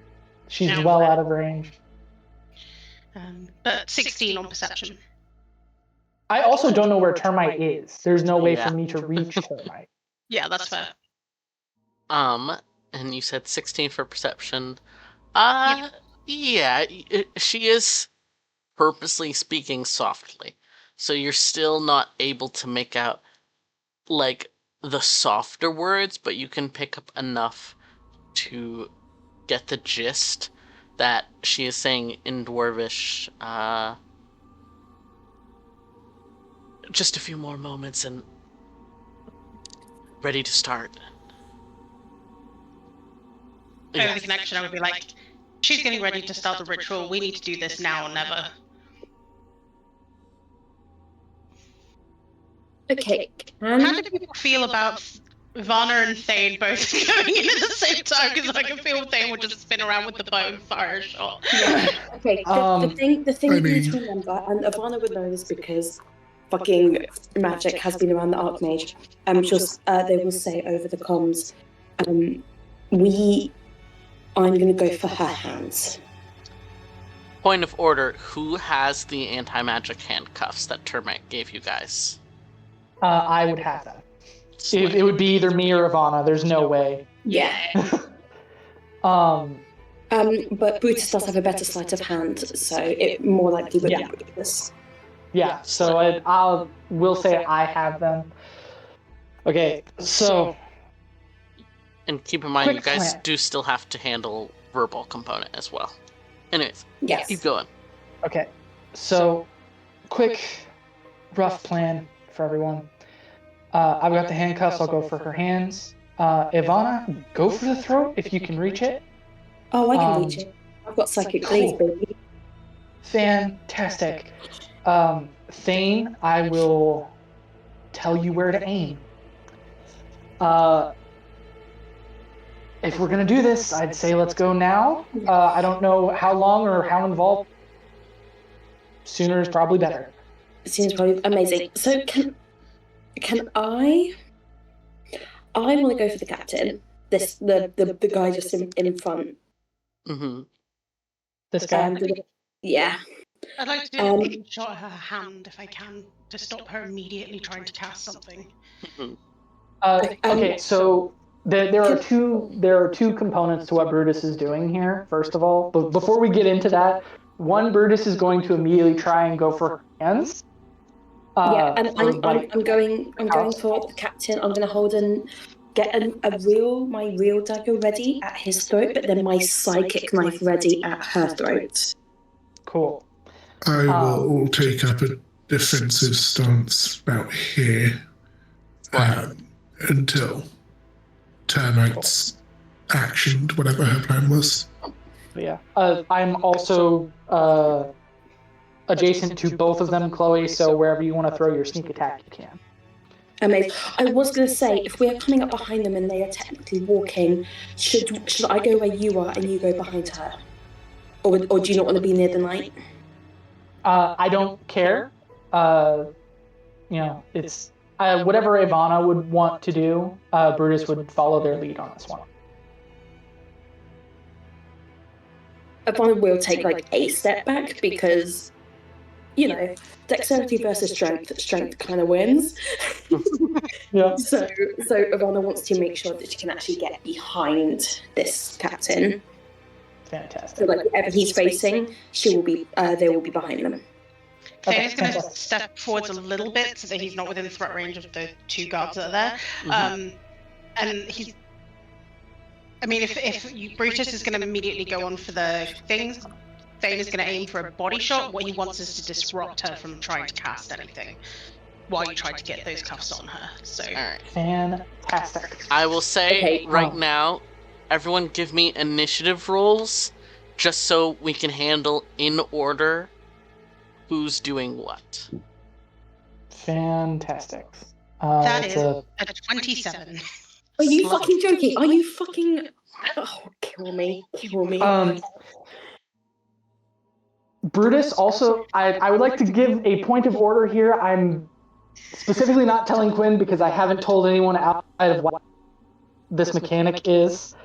Would Thane let Brutus go first because he did say, I will guide your aim? Yeah. I mean, I can... One of the great things about D&D is I can hold my action to attack. Fantastic. Cool. Because I only got a 15 on initiative. Okay, does anyone have anything that they could give me? Or was there at any point, did I have inspiration and I forgot? Because... could I lend Ivana my inspiration? Fuck it, sure. Cool. Great, because I rolled that one on initiative and I refused. Alright. Thank you, Connor. Yeah, happy. I feel like Thorn's going first out of Karis and Thorn. Yes. Real. Much. Thorn's got dex like crazy, if I remember right. Connor, you saved my ass. Thorn So has hard. 13 dex. Still more than Karis. What is the total you got, Ivana? I'm just double checking because I've got 22. Let's go. My original one was a nat 1. Which is still a 10, but I was like, I can't risk that, not now. Truly. Alright. Then, as you all are essentially beginning to hold your actions, Thane, you said you were going to wait until Brutus acted, right? Yeah. Ivana... If I see her so much as twitch for a spell, I'm letting loose, though. Okay, slay. Ivana, are you also holding for Brutus, or do you want to act immediately? I technically would like to act the same as Brutus, mainly because I feel like the things that Ivana and Brutus are doing kind of depend on each other. Yes. To be clear, this is a surprise round. We are just going in initiative order so that everyone isn't saying what they're doing at the same time, and we can talk one by one through what you guys are doing, though technically this is all happening at the same time. Of course. So what are you doing? Yeah, your initiative is higher than mine. So... Okay, I'm not waiting for Brutus. Ivana has been itching to kill. So I want to...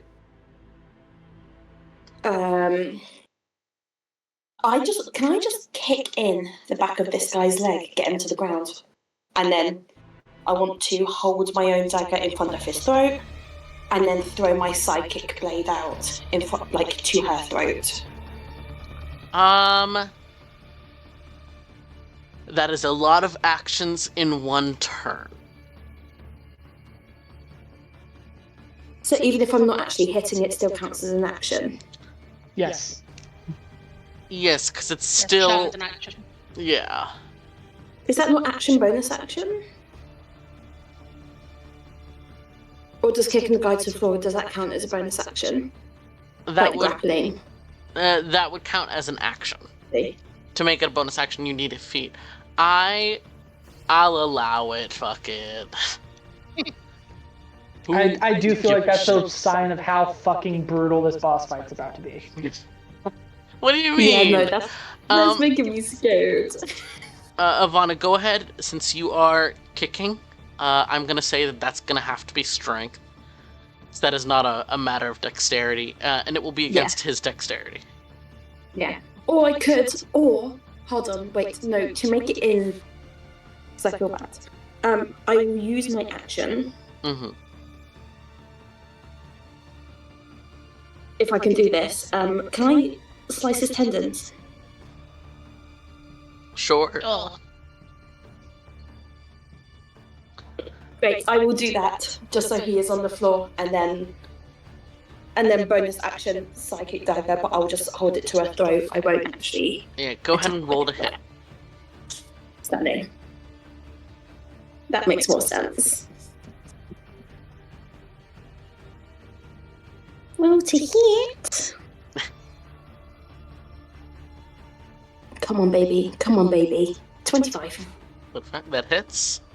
Go ahead and roll damage. Going for the tendons. That is 7 damage. Do I get sneak attack? Yeah. Yeah. I mean, you'd have advantage anyway because you're invisible. This is also true. Well, also, I'm flanked. I'm there, so you get sneak attack. That's what good there. Yeah. So that is. Let me just double check how many I get. I think it's 2d6. I believe I think so. it's 3d6. I think we've gone up. No, because Ivana took a level of sorcerer. Oh, Yeah. right. D6. 2. Well.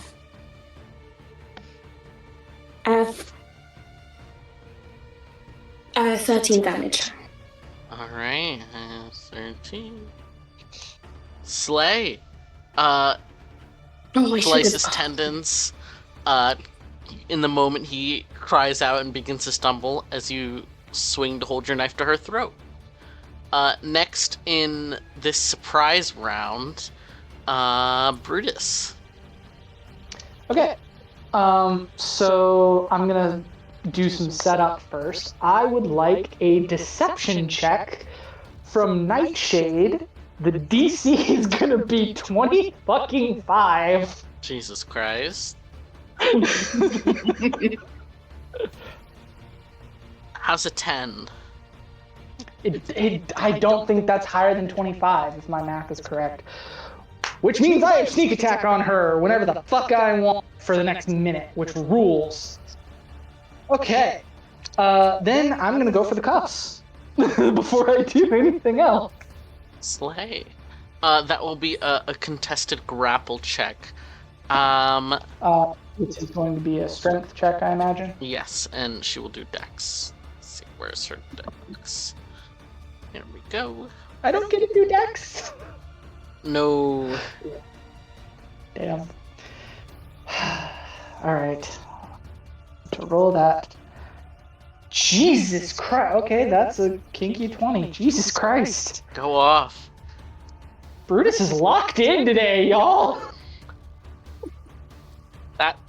That is very sweet. That you got a kinky 20. She got like a 27 or something. A 22. Yeah. As you go Okay. to snap the handcuffs on her, she jerks in surprise, flinching from the knife at her throat, and manages to jerk her wrists away from you in time. Okay, cool. And then I would also like to pass on my insightful fighting to Thane so he can add my sneak attack damage to his damage roll if he hits. Play. Okay. So, Thane, it is now your turn. Yeah, I'm going to fire 2 shots.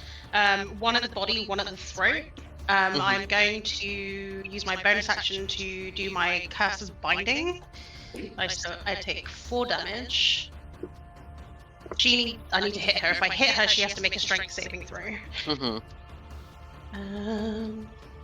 So first is a 25 to hit. That hits. And then the second is an 18 to hit. That hits. Okay, so this is a mechanical question. Is she undead? No. Okay. I only ask because I get additional die if she is. You get the feeling she no longer counts as technically humanoid, but it is not undead that she counts as. And her strength save is 13. She fails, so her speed is reduced to 0, and she cannot take reactions because I amplified it. That's why I had to take the damage. That is for the next minute. So she has 0 speed and cannot take reactions for the next minute. At the end of her turn, she can repeat the saving throw. All right. And since we are doing this whole thing of trying to silence her, I have made a rule for this, because it's hard to be like, at what point of damage is her throat successfully cut? Anytime when one of you is specifically targeting her neck or tongue or something like that in an attack, you will roll a flat d20, essentially a luck check, to see if it was enough. And the DC will go down with every successful attack to her neck. Okay. I think that's going to be that is a 15. And is not successful, though you do significant damage to her neck, and you do lower the DC by 2. Okay, sorry, I need to double check all my dice that I need for this, because I'm also going to, because I hit her as well, it's just something I can do per short rest. I'm going to do Brand of Castigation on her as well. Slay. Which means that I always know where she is, as long as she's on the same plane of existence, and each time she does damage to me or another creature I can see within 5 feet of me, she takes psychic damage. Go off. Okay, sorry, dice. So I've got a D. Sorry, I did read through this before, but with what I told you of the message, my brain is a little foggy, so I'm very sorry. You're fine. So I do an additional D6 because of my Crimson Right, and I think because she's not undead, I don't get another D6, and I'm not using my other thing, so it is just these 2. Okay.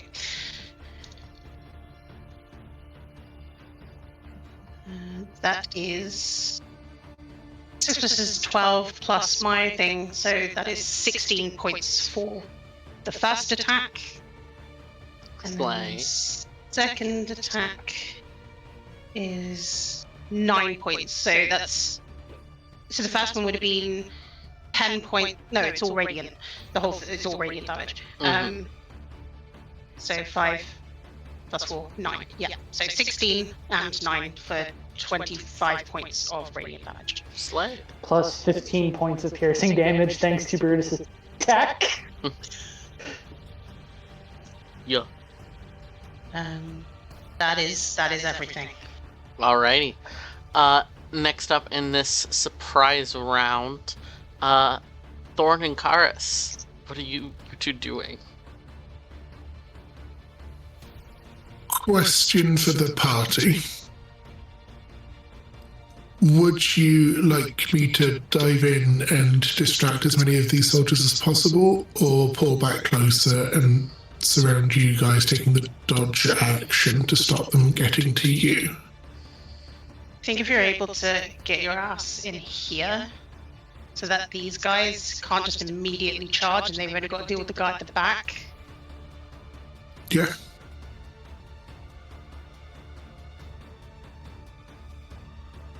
I can certainly do that. I believe this ridge is difficult terrain. Well said. Yes. Yeah.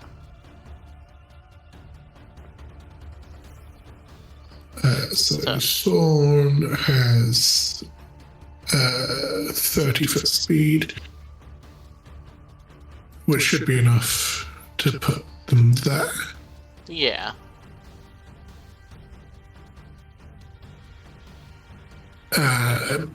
We will go, I guess, for Mr. Red Knight. Slay. One with its bite and one with its claws. We'll do bite first. 17. That hits. That is 5 points of piercing. Woohoo. And I guess Thorn will also go for a bite on the same night.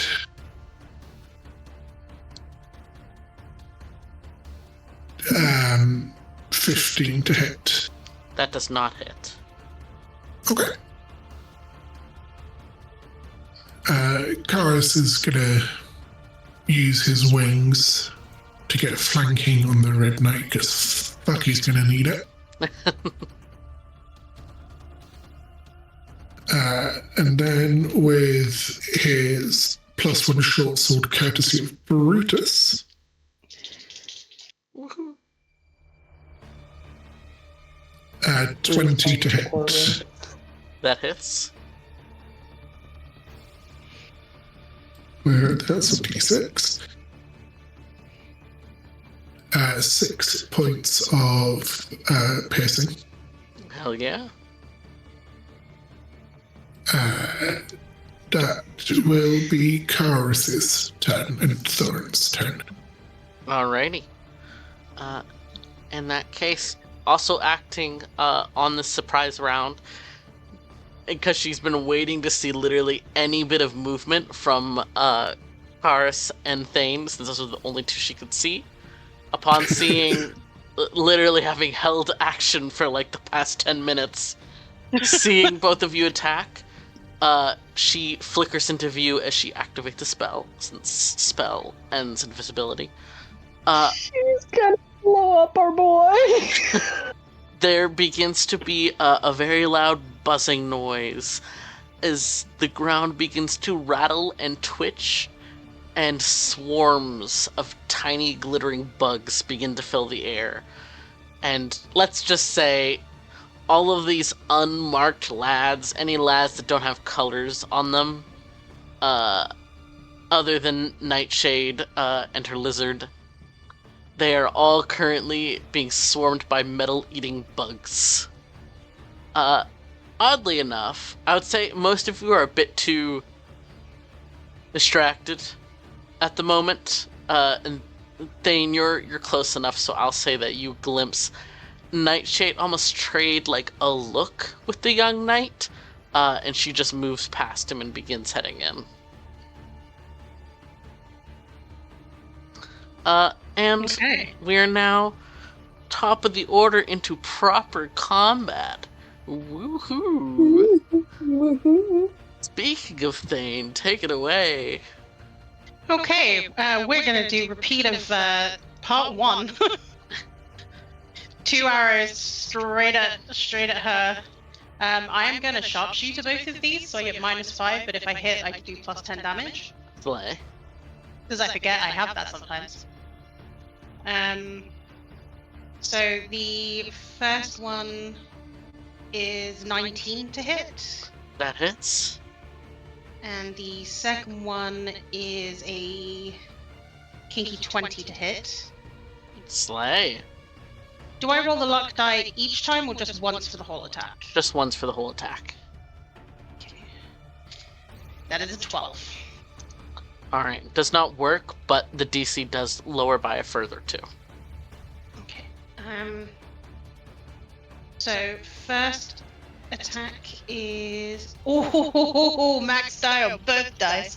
But that now means I have to do maths. So 14 plus 4 is 18 plus 10 is 28 for the first hit. Slay. And the second one is 10 plus 4, 14 plus 10 is 24 for the second hit. Right. And just double check because I keep forgetting that there's things I can do. I thought I had like a hex thing. But I can't remember. No, that is it, but that's my other test, but I'm not going to fire that off yet because I want to continue holding the binding.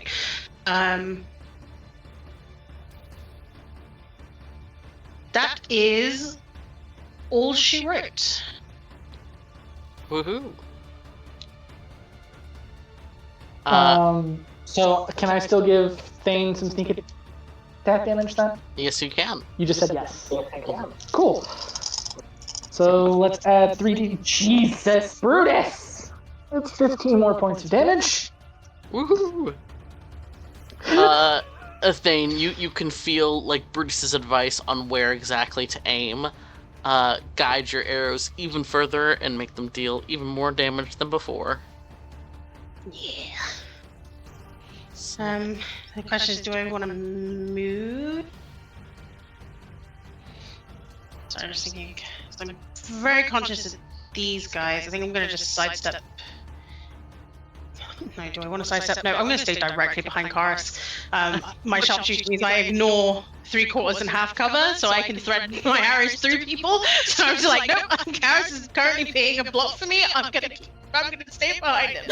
I also love the interpretation of Karis fully telling you you're not allowed to die, and then just stepping between you and some bad guys. Yeah. I do also love the fact that Karis has big wings. You can't really lean around Karis and aim. You're also shorter than him, so Thane having to kind of like briefly bunny hop to shoot over his head every time. I like the idea of that. He doesn't jump to shoot, he ducks to shoot. Through the legs. Under the wings. See, now I'm just imagining Thane as like the Hawkeye of Dormandel. Just like ass out, like tits and ass, bow shot pose. Yeah. My god. Hawkeye initiative art of Thane, please. ASAP. Is that your whole turn, Thane? Yes, All right. I don't have any bench actions. In that case, Ivana, go crazy. Okay, so I'm gonna start with, I would like to... Hello, Nor.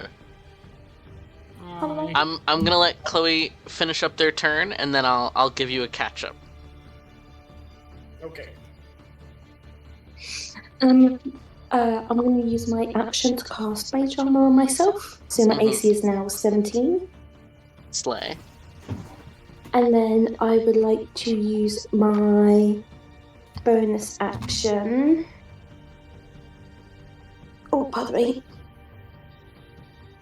I would like to use my bonus action to hide, and I just want to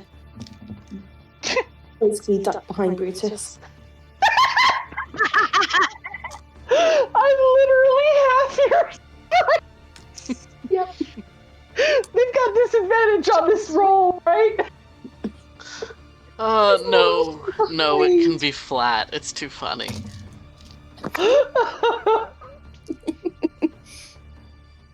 And how do I hide again? It's just You roll D20 stealth. plus- Oh, Yeah, stealth. you roll stealth. 15. Yeah, sure, Ivana. You're crouched down behind Brutus. Alright, rundown for Nor.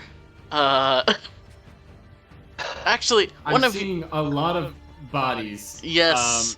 Funny you think they're this bodies. roleplay. They're all very much alive. Who wants to give a well, rundown for Nor? So we did a sneaky sneak through the army. I they were- think we might want to go back a bit so that Nor actually understands what's going on. Yeah, I'm very lost. You know what? Fair. We were stuck in a time loop. No, Nor was there for the time loop. No, I was there when. When the last time Nor was here was when Karis died. Yeah, because I revived Karis, and that's the last thing that I did. LOL. Oh god. Here, I'll hit it. You guys discovered you were in a time loop and had been Lyric had been running the time loop over and over and over, as that was the Alliance's big secret as to how they keep winning battles even though they've been outnumbered by the Empire. It's because they had a secret contraption that could cause small localized time loops. So Lyric, trying to save the city, was doing it again and again and again, except she wasn't strong enough to do it indefinitely, so had managed to get your guys' help in this most recent loop. Some shenanigans happened, and you guys headed out to try and get rid of the main thing that was causing the need for this time loop. Some person who was being referred to as the Plaguebringer, who apparently had the capability to start a ritual that would cause a cloud of the infectious plague to spread exponentially 15 feet every 6 seconds for a full 24 hours, which that gets pretty fucking far. So essentially, insanely devastating. Upon all of you arriving to see the military trying to figure out how to sneak in among the Empire soldiers and find this plague bearer, you guys met the witch Termite, who told you all that this plague bearer was actually someone by the name of Professor Nightshade. Gave you guys the rundown on, here's some anti-magic handcuffs. We need to go kill her. We need to cut her throat so she can't do verbal components. You guys all successfully snuck in among the military, did some various shenanigans, managed to avoid outing another spy who was doing a secret operation here. And you guys are all now currently jumping Nightshade, which is this person right here, the one that I'm pinging. Mm-hmm.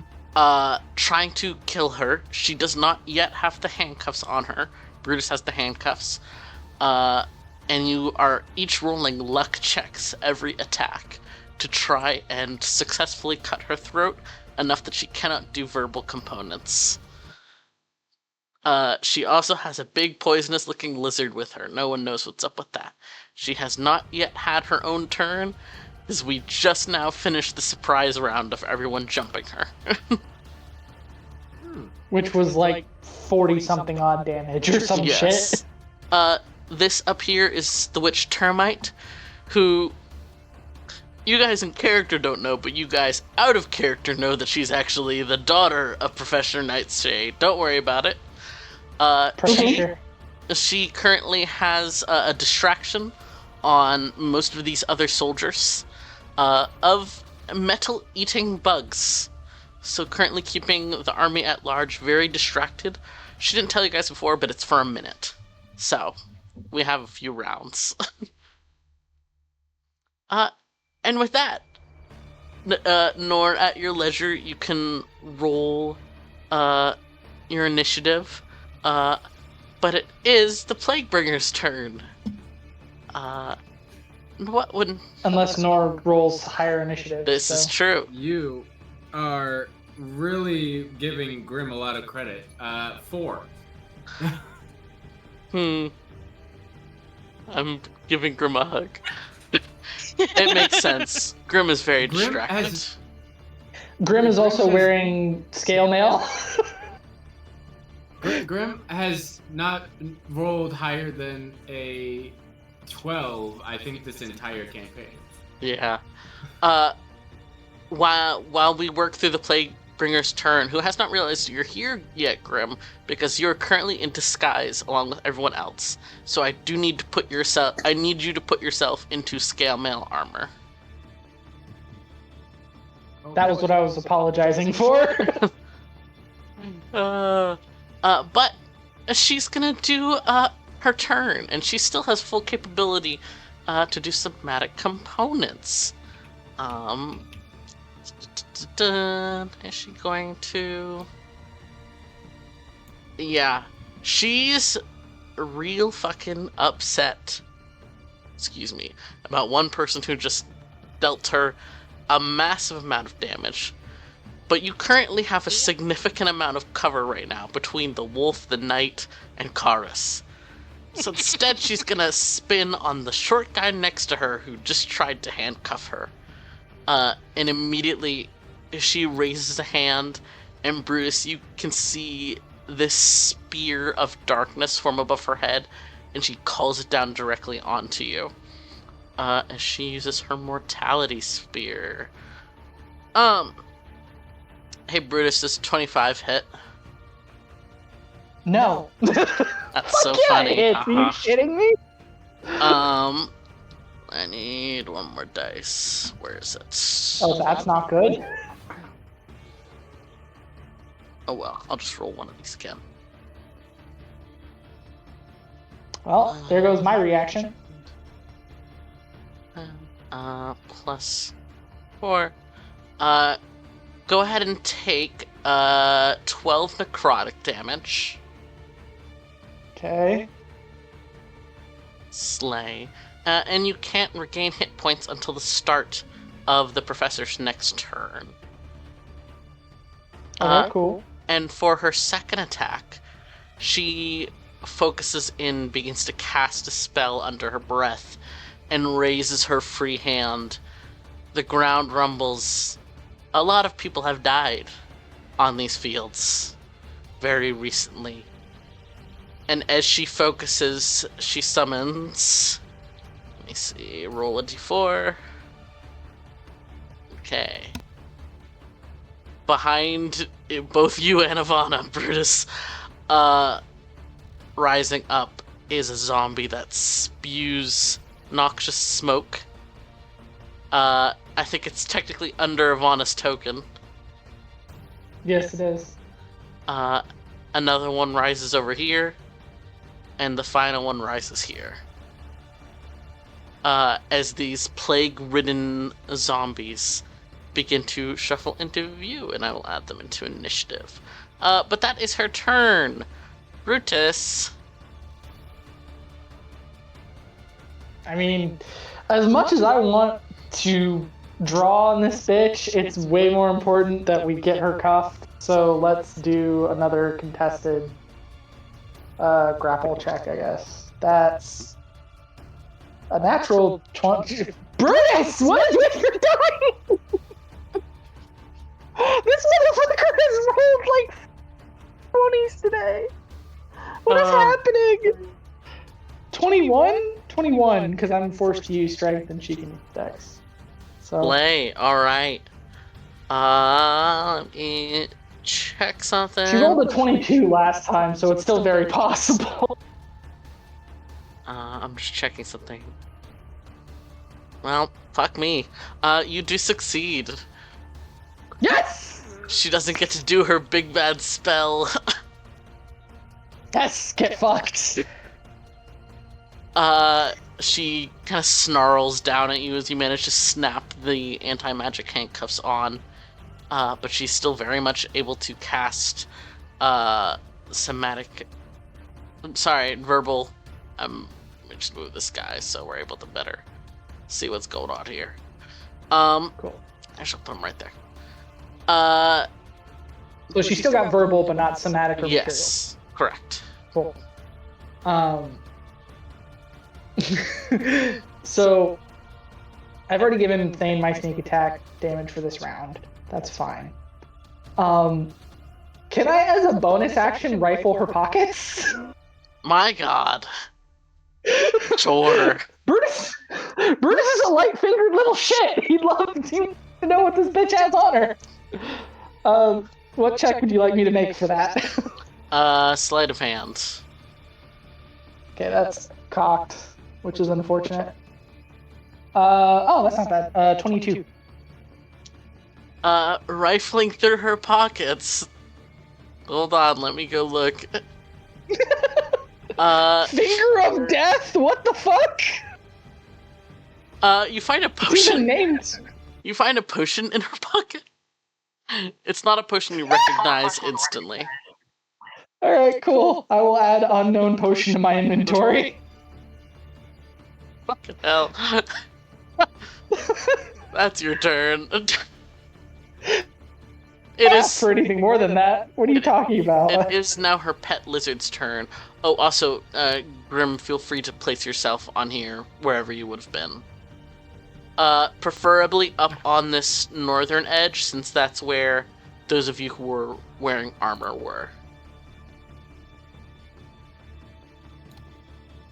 Yeah. It's Lizard Guy's turn.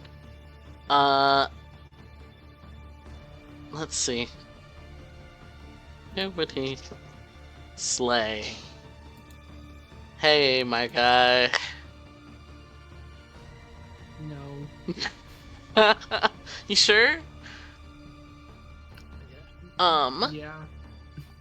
It is going to try and bite you, Grim. No. Grim, does a 16 hit? Yeah.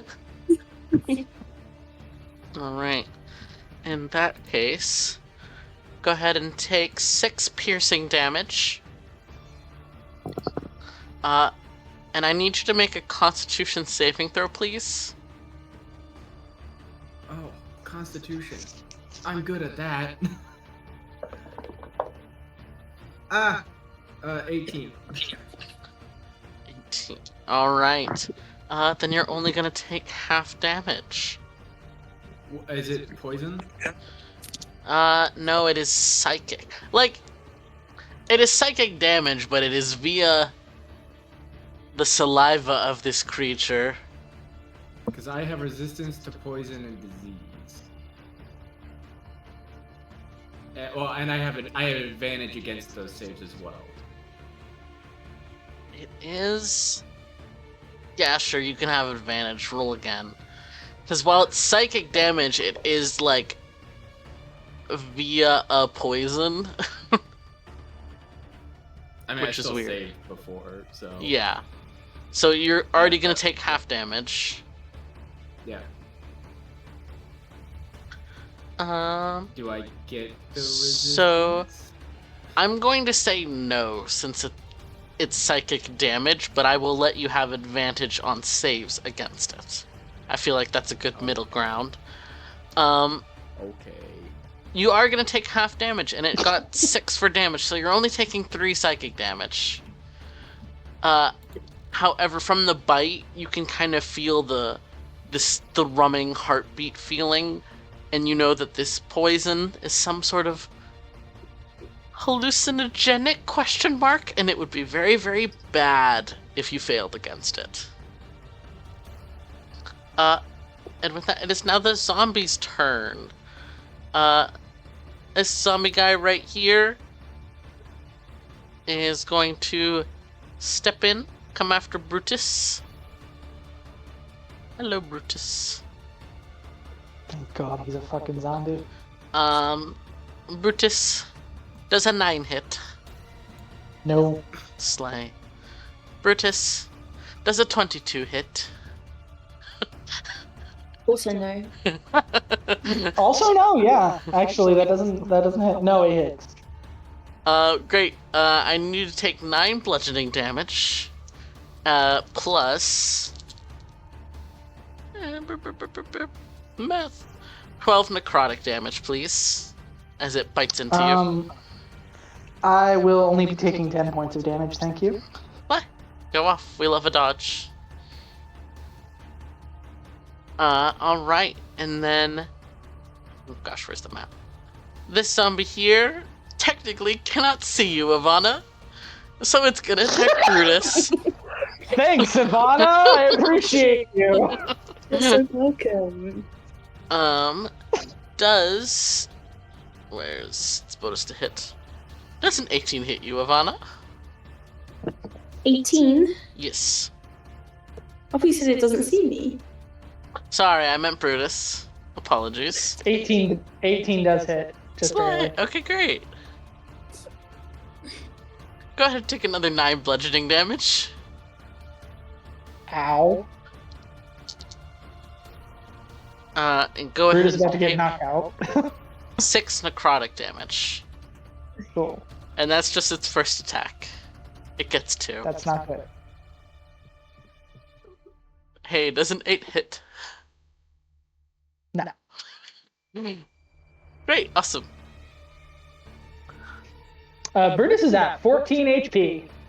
I would just like to state for the record. That's so crazy. Hey, Grim, this zombie's gonna try That and one- attack you. Oh, right. The lizard had a turn, not the zombie. I'm okay.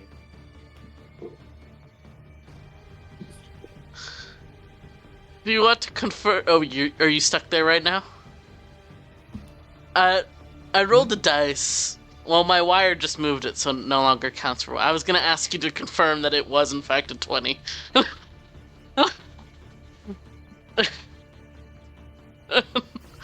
So, yeah. Hey, Groom. It is a natural 20. Welcome back. So that is... So that's 8 bludgeoning damage.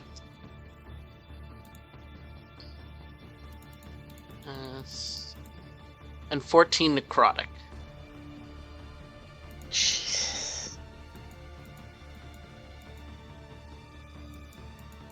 And it's gonna make its second attack. You mind? Sorry. We haven't even gotten to the fucking knights, dude. Does I've been here for 5 minutes and I've been bullied. Does a 13 hit? No. Leave me alone. Awesome. Hey, it's Thorn and Karis' turn. Oh, yay. Fuck it. We are still flanking. Grim's alright. We're still flanking that Red Knight. We will go for the Red Knight. Slay. Thorn does have the higher dex, so I will roll Thorn's attacks first.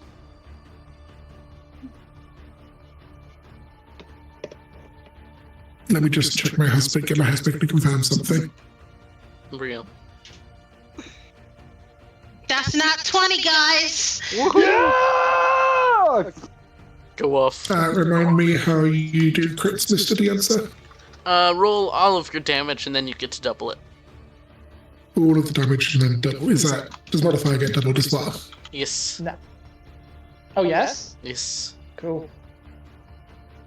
Okay, so that's 1d8 plus 2. Not 20 on the attack, 1 on the damage, so you take 6 points of piercing damage. It's alright. One day we'll get you doing soldier damage. And then, However, I am happy to tell you. Guess what? As a special treat, just for you. And not because you got rid of all of his HP. To be clear, you did get rid of all of his HP. go Thorn. Woohoo. See, the tactical thing to do would arguably to move Thorn here, but that puts Thorn in so much potential danger. Do it, coward. She would do it. She really would. Yeah. Like, Wow, I get to make an opportunity attack against her. Let's You- go. Dude,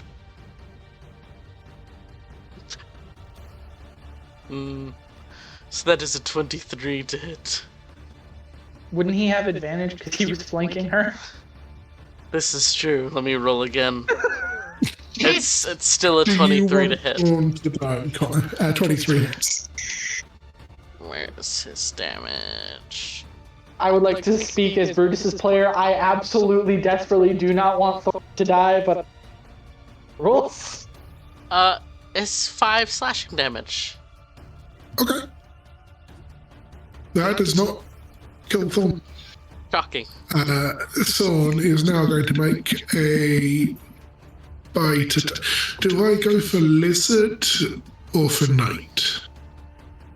Neither of them have been injured, but if we're going for clearing the battlefield, the knight.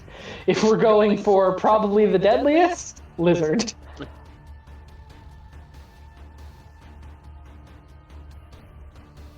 I will think about that whilst Karis attacks the knight. 3.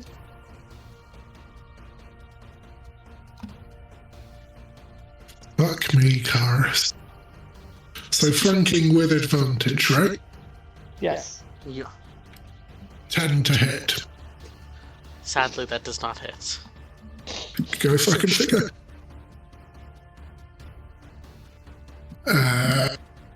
Are you spec'd as a fighter right now?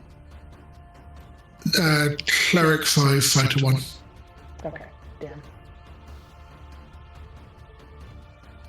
Is that your whole turn? That's all Karis can do. Slay. Thorn still has an attack. Go off. We'll go night.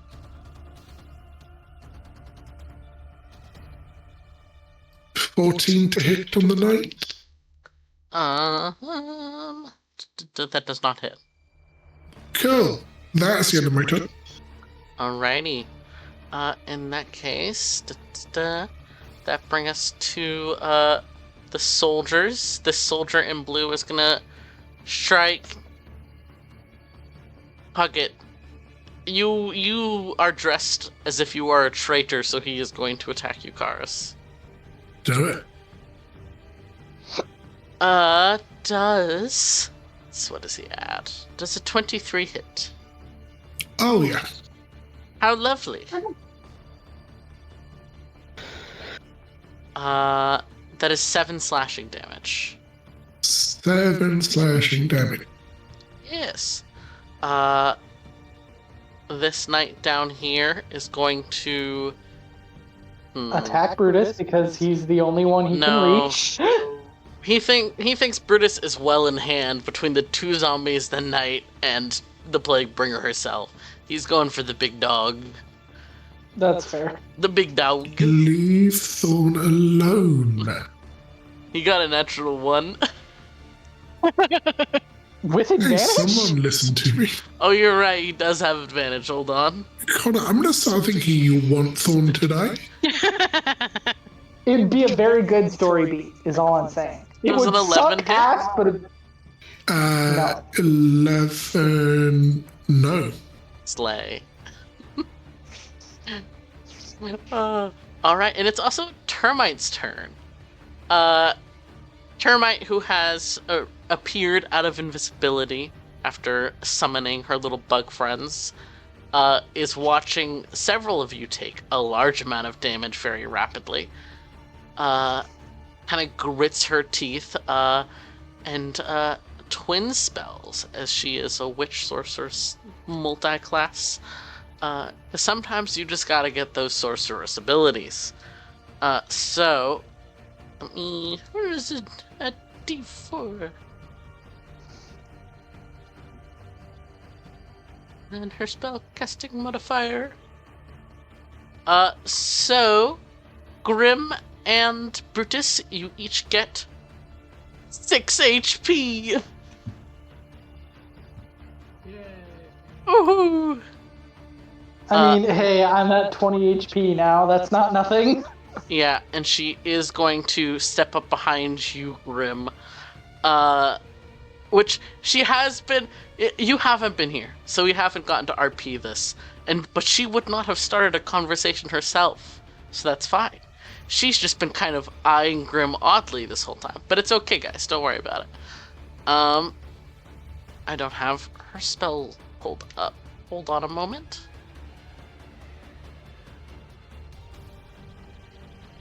Where's...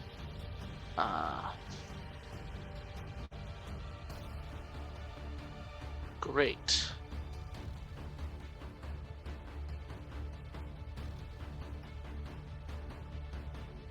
There we go. Oh, that's it.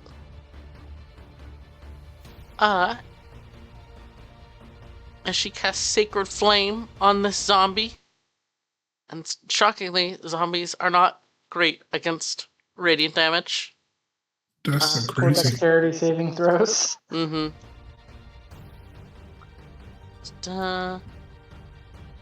Fails. So she deals a total of 8 radiant damage. Wow. And then it is Grim's turn. Grim, what would you like to do? Oh boy.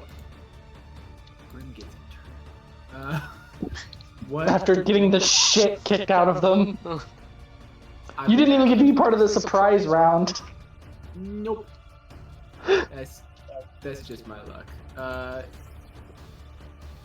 The Nightshade. Yes. Do I see any metal on her? She is wearing primarily leather. There's small bits of metal, like a buckle here or there, but she is in leather armor. However, Carrying the anything metal? not really, no. The stacked knight with her, though, definitely is wearing a significant amount of metal.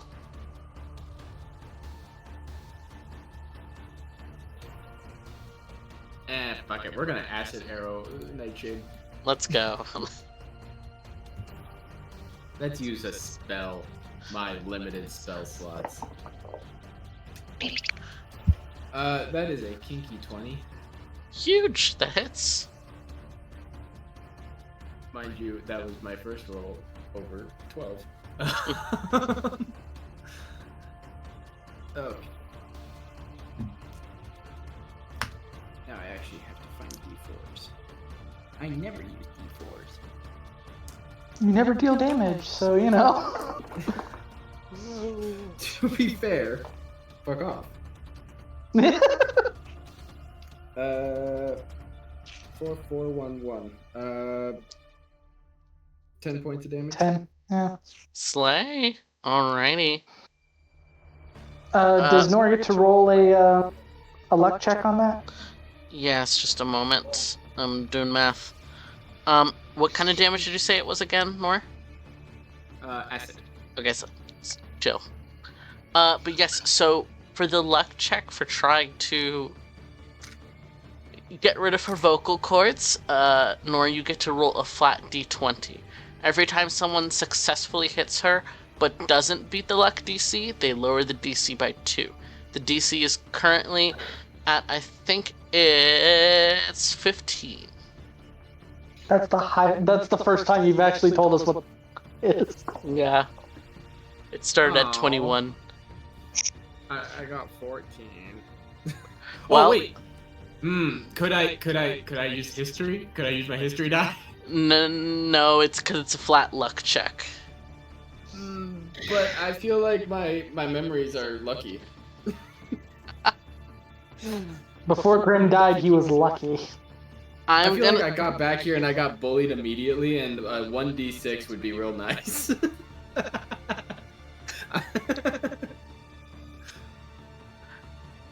I'm deciding how nice I want to be. Well, I think it does say you get a flashback specifically related to the skill you're using, so there be a skill. Yeah, this is true. It is not a skill. I'm. Lucky's a feat. That's a skill. It is not. No, you do not silence her. However, you do lower the DC by a further 2, so the DC is now 13. Next up is Thane. Thane, what would you like to do? Okay, we are gonna take. I mean, he is hoping that the others are more than capable of handling the others, so he is just gonna keep firing into this woman. And again, sharpshooter. Alright. Bubby, you just look at that little flower for me. That is a flower. That's not 20. Let's go. And then a 25 to hit. That which sure is a 20, hits. a 20. Mm-hmm. Can we specify that the sneak attack damage goes to the crit, please? Sure thing. So the luck is a 15 on the die. Slay, so you are going to silence her with this. Awesome. So the first attack with the crit is bring 8 plus 4, 12 plus 4. 16. Am I doubling the 10 from the sharpshooter, or do I add that after? You can double everything. Okay, so I gotta do maths again. 12, 16, 26. Double. Plus, hang on, before you double it, 26 plus 12 is 38. 38. 38. Doubled. 76. 76 damage. Straight through her throat. Jesus Christ. You more than cut her health in half. If Thane wasn't a target before, he is now. Can we take a moment to compare that crit to Thorn's crit, please? To be fair, Thane was also getting... Yeah, Thane was also getting, like, a feat and sneak attack damage from Brutus. So... Oh, no, I know, but that doesn't make it any less funny. And then the second attack, much lower, for 11 points of piercing damage. Slay. With sharpshooter? Oh, 21 with sharpshooter, sorry. I forgot. Yeah, Slay. 21 with sharpshooter. Yeah, She's Thane looking is very much extremely bloodied. Thane is very much in the mind of the others will keep dealing with the other creatures. Like, he's in an advantageous position right now to just keep firing his bow at her. Thane is Exactly walking what she's going artillery. to do. Yeah. I mean, that's what Thane does. Thane shoots things really, really well. That is how he is built. He is built to shoot things well. She is not cleanly injured. This was not one single cut. This was many hits from many sources. And not to be gruesome, but her neck is looking fucking destroyed. She is kind of making these soundless gurgles, but no longer able to cast. Is that the end of your turn, Thane? That's all she wrote. Alright, Ivana. Slate, I'd like to... I just want to cast Booming Blade. Slay. Is it Booming Blade? Let me double check the... No, sorry, Sword Burst is actually the one that I want to do. But before I do... Oh, I thought I got to pick a creature. Hold on, 2 seconds. No, creature. Am I thinking of the wrong one? Oh, I am. No, I was thinking of Booming Blade. Apologies. Yes, I want to cast Booming Blade, and I would like to pick the... Was it the captain guy in front of me? Yeah. So I'm having to switch tabs a lot because I am on my bed. Oh, good. I'm gonna... Hold on, I'm gonna... Bonus action... Oh, wait, no, I'm hidden.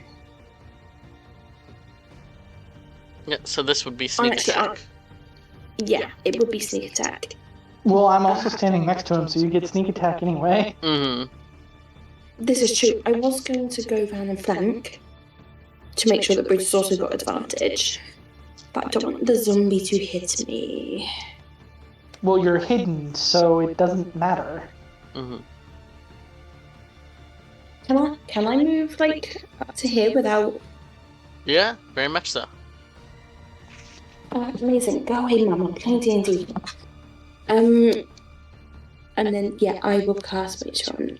Yeah, Booming Blade against this guy. Go for it. Do a hit. Doing it. Okay.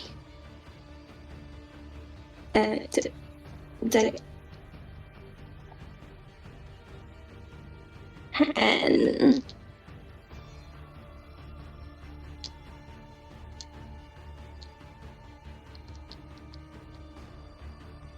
What? Yeah, did you say something? I said 10. Oh, it did not pick up then. 10 does not hit. Man, what the fuck? Let me double check the wording.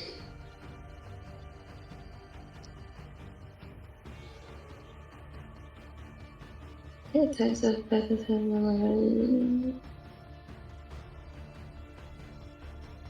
it is a cantrip, so I'm going to do it again for my second attack.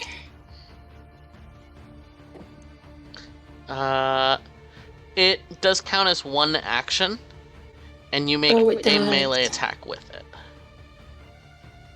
So you cannot do it twice. Oh, man.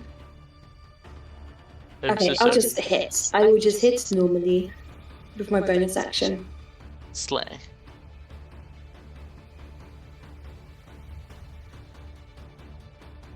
Um, 19 to hit. That hits. 1, 2, 3.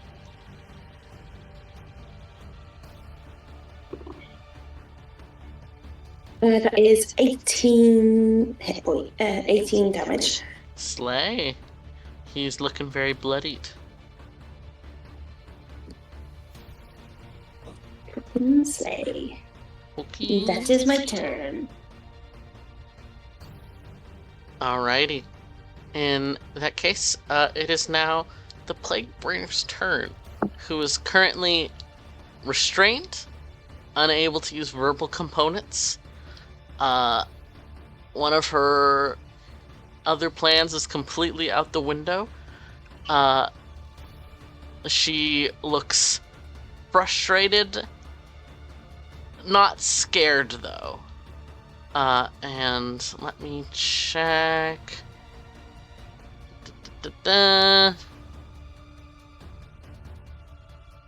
Oh, how lovely. How lovely. She can't move. She cannot move. I feel like that was some sort of radius check, which concerns me.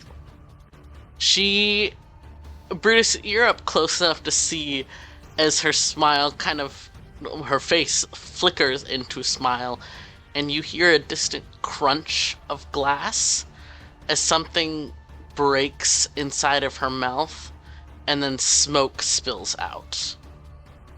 And I need everyone within 30 feet of her to make a Constitution saving throw. Is that all of us? That is That's all of you. literally all of us. Termite has to make one as well. And Thorn does as well. Yes. Succeeds. And I need everyone... These are poison. Uh, Curiosity. Let me double check. Yes. So you get advantage and resistance. And everyone 20. slays. 2 kinky 20s. A 19 for Karis and a lot less than that, 9 for Thorn. Slay. 24. Jesus Christ. 17. Let's go. So, I need... I'm sorry, Thorn.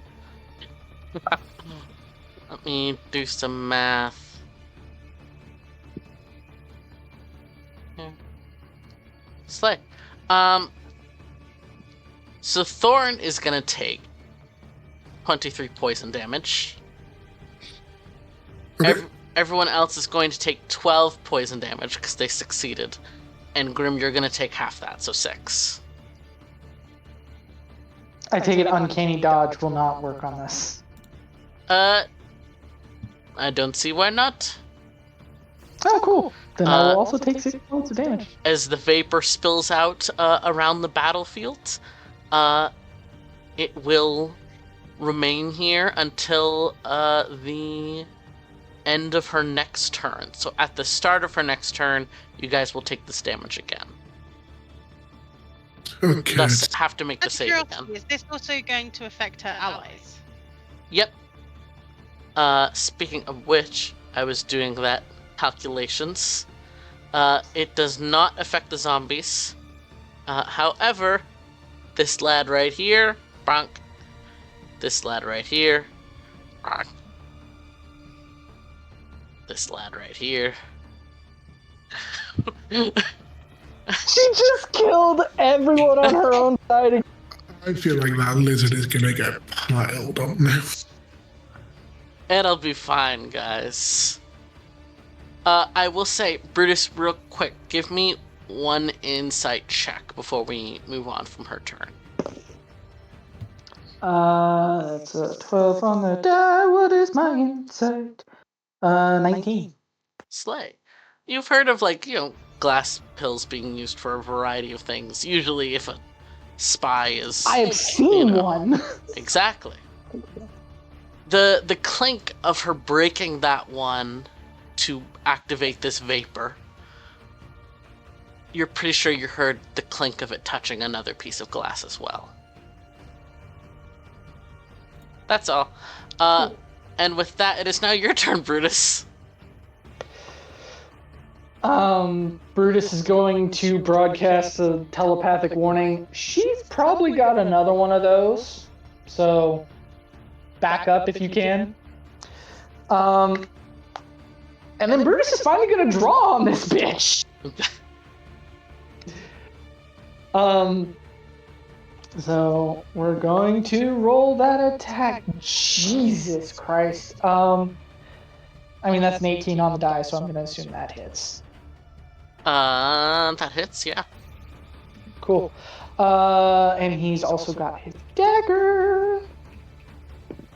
So that's a 13, so a kinky 20 to hit. Also hits, I assume. Yeah. Cool. So that's a D8 and a D4. That's cocked shit. So we're gonna re-roll that. Oh, same roll. Cool. So 6 plus 2 plus 8 for the dexterity modifiers is 16 points of piercing damage. Let's go.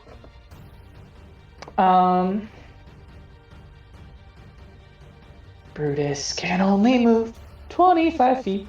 I'm pretty sure. Yep, he can only move 25 feet. Brutus can't get clear without dashing. And if he moves without disengaging, he's going to take some opportunity attacks. What? It's hide, disengage, or dash. Yeah. So, I don't particularly have a bonus action to use here. So that's just gonna be Brutus's turn. Play.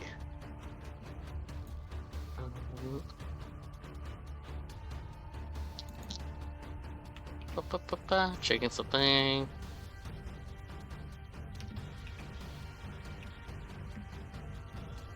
Slay.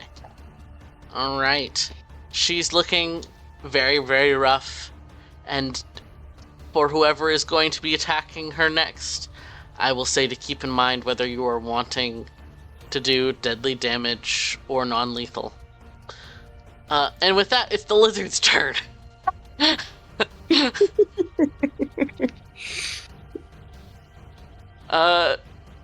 Grim, how are your ankles feeling as a lizard gets ready to gnaw on them? No. With a 15 to hit. 15 is my AC. Alright, defender wins. Oh, that's it. Oh, no, that's right.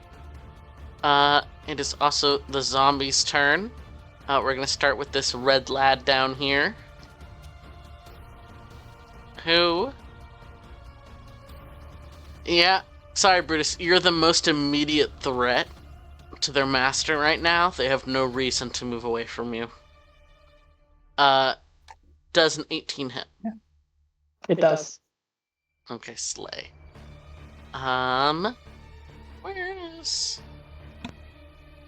Where's their damage? There it is. So that is 7 bludgeoning damage. Mm-hmm. And 6 necrotic. Well, shit. Are you downed? I am at 1 HP, y'all. It does get 2 attacks. I know.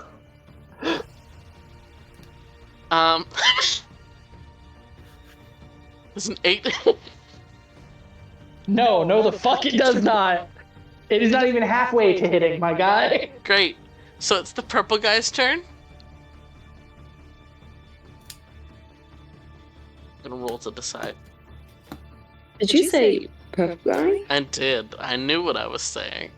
FNAF. I'm getting ready for FNAF 2. It's so soon. Hey, Brutus, does an 18 hit? Oh, fuck.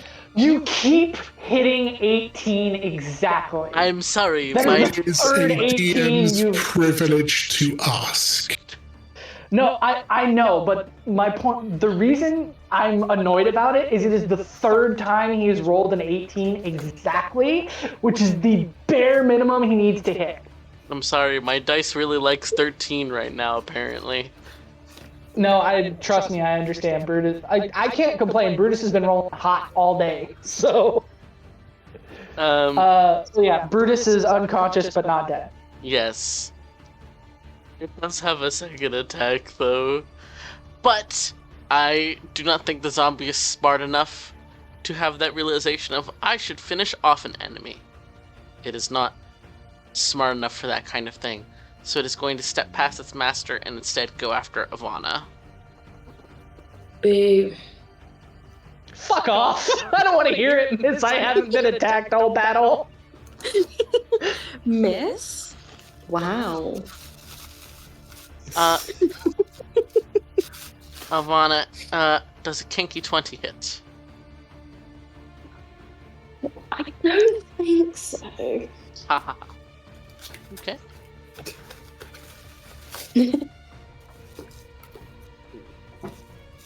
Alright, in that case, you take math Math amounts of damage. amounts of damage. 8 bludgeoning damage, Mm-hmm. and 11 necrotic damage. Ooh. Okay.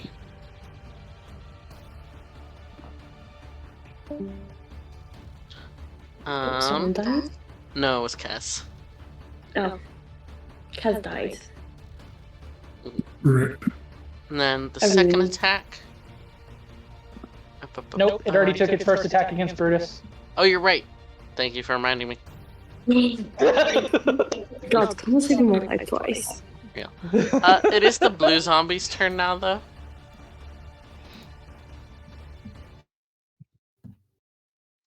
Hey, Grim. Termite's How? right there. It can attack Termite. Fuck it. Yeah, I'll be nice to Grim. I've spared Karis, so I will spare Grim as well. First bite, misses Termite. Second bite also misses Termite. Behind you, Grim, you can just hear her go, "No, we won't be doing that." And with that, it is now Thorn and Karis' turn. Okay. We'll go for the lizard. Real. We'll also throw my dice on the floor because that's sensible. Absolutely. 17 to hit from Thorn. That hits. Good. That is 6 piercing damage. Mm-hmm. And then Thorn's second attack. Very nearly a natural 20. 23 to hit. That hits. Good. So now to 24s. Of course, I roll a 1 on both of them. That is another 4 slashing damage. Slay. Thorn is then going to step aside, making room for Chorus to slide in there. Let's go. So the Chorus can also benefit from flanking. 17 to hit. That hits. 2 points of piercing. 2? 2. That'll go off. 1, and then +1 from the +1 short sword. Fair enough. We need to get you like some gauntlets of ogre strength so that you can actually hit something. To be fair, the short sword's a dex weapon. No, short sword is a finesse weapon. So it can be either. Either way, Chorus is first and foremost a cleric. He was not built to be fighting with a weapon. That's why I'm like, we need to get you gauntlets of ogre strength. It's fine. I will fight.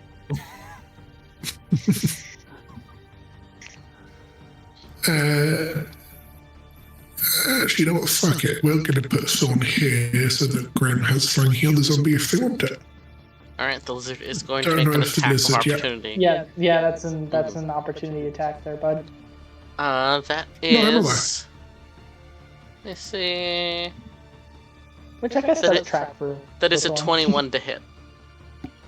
That absolutely hits. Great. That is 3 piercing damage. Okay. And then I also need her to make a Constitution saving throw. What could possibly go wrong, gang? Nothing at all. I can offer you a Literally 6.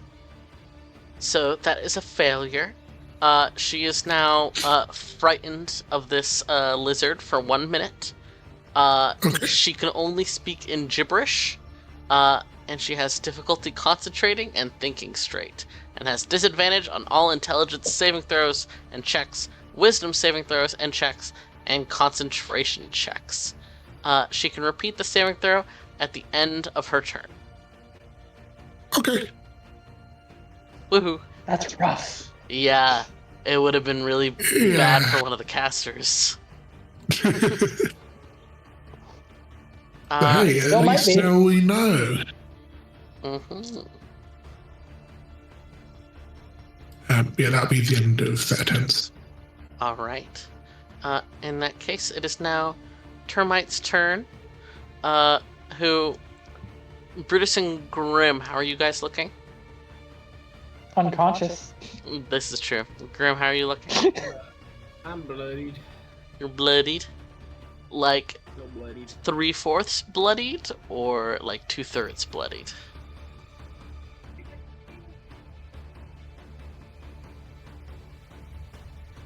Nor. You're asking me to do math. I just got off work. Man. This is so true. On a scale Very from 1 to your homophobic. max hit points, where are you? On a scale of 1 to 51, I'm at 20. Okay. Okay, so just under half, really. All right. You're like 40%. Yeah, she's gonna make a choice. She kind of gives you a pat on the shoulder, Grim, and says, "Good luck," and Misty steps. Willingly putting herself next to the zombie, and Ivana, you could kind of hear her grumbling as she bends down to touch Brutus, saying, "Fucking things I do." Brutus, you could go ahead and heal. Oh, hold on. There we go. 13 HP. Yeah!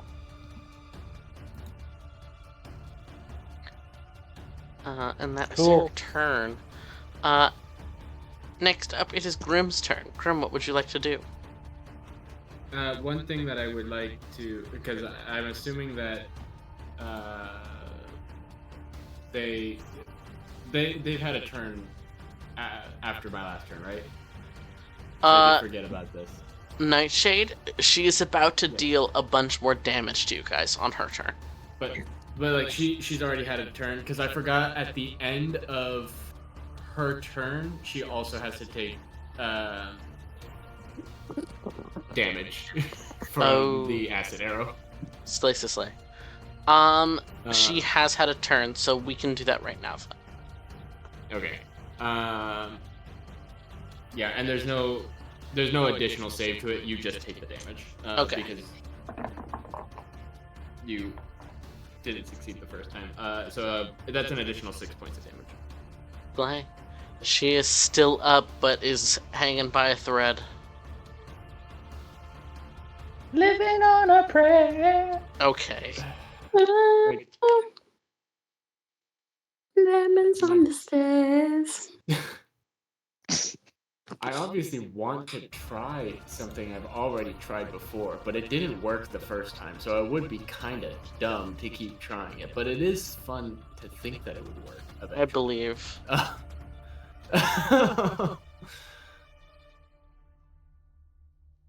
Could you non-lethally catapult something at someone? Yeah. I think so. I'm not going to do a poison bottle like I did last time, because I'm pretty sure 5d8 damage would be a bit much. Because I don't want to kill her. Yet. But do I see like a rock or a stone within... Yeah, sure. You're on in a torn up field. There's a rock within easy grabbing distance. Yeah. Alright, I'm gonna just go ahead and catapult a rock right at Nightshade. It's a dexterity saving throw. Sure. Let me see, what's her dex? She definitely has good dex. Oh, thank God I chose a good target. That's a 13. That does not pass it. Let's go. This is so exciting. I didn't... My spell hit. Guys, Grim's doing it. Grim's beginning to believe.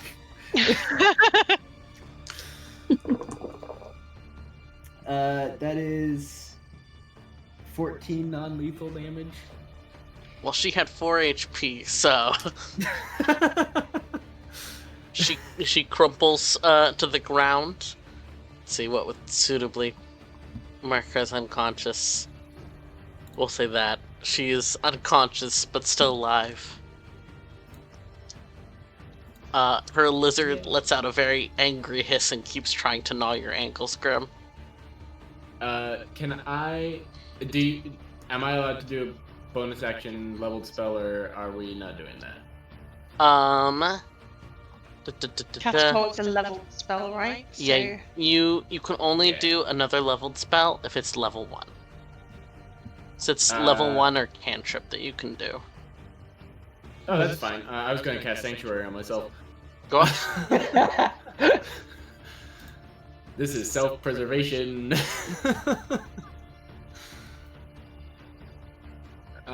And that is the end of my turn. Slay. Alright, in that case, top of the order Thane, what would you like to do? Well, she's gone down. Mm-hmm. Yeah, so I'm going to focus on the zombie, the purple zombie. Mm-hmm. I'm going to do one attack, see where it's at, then do the second attack, depending on damage. Slay. Are you sharpshooting? Yeah, of course. So I'm like, we'll see what happens. I don't know how much HP these things have. So there's a 22 to hit. That hits.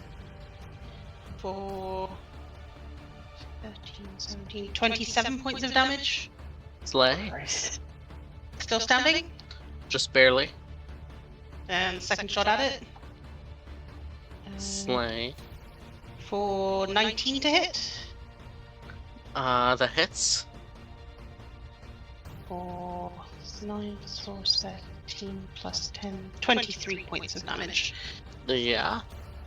You killed a purple zombie. As it crumbles back to the battlefield. And that is gonna be my turn. Woohoo! Alrighty.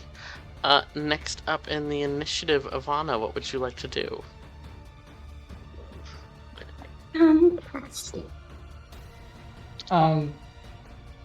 Now, you know what? Brutus is coming back from unconsciousness. He doesn't have enough in him to have thoughts yet.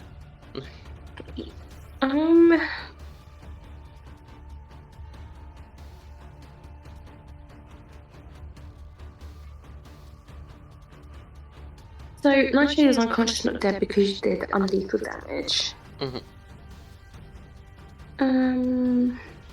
Actually, I won't lie. Don't know. There's still the zombies. And There the is? lizard. Can we use not 5, 10, 15, 20, 30? Can you go through... You can go through, like, allies, can't you? Yes. Yeah, amazing. I'm just gonna then... That's 5, 10, 15, 20. Oh, what? There we go. Can I make 2 attack on this guy, please? Sure, go for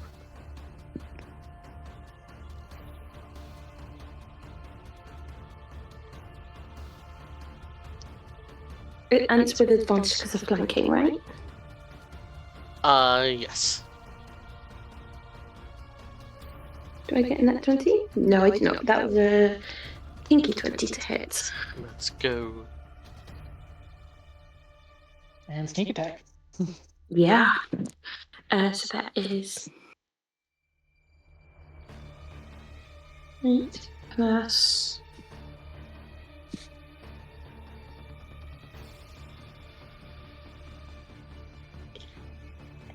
19 damage. Go off. It's looking quite unhappy.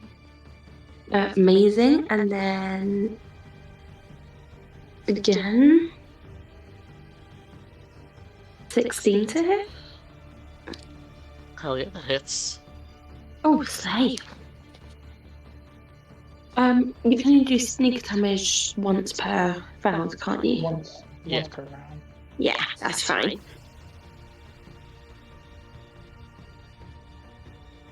One, 3, 4, 5, 6, that's 7 points of damage. Oh yeah, it is barely holding on. Slay. Alright, and with that, it is now... Well, she's unconscious. Brutus, it's your turn. Oh, cool. Man, that 7th level ability would be super helpful right now. Fuck it, let's kill this goddamn zombie. So Brutus will burn half his movement to stand. That's gonna be a hit. That's a 17 on the die plus a 7. Yeah, that hits. Are you going against the red one or the blue one? The one I can reach. You're right, I was a fool. Ignore me. I got confused about which ones were still alive. Okay, 11 points of damage. Is that a kill? Yes it is. Cool. So rapier straight through the zombie. I don't think Brutus, like, hauling himself up from unconsciousness, has the presence of mind to keep this on the link. So he'll look at Ivana, look at Nightshade, unconscious but not dead, look back at Ivana. Are we taking her?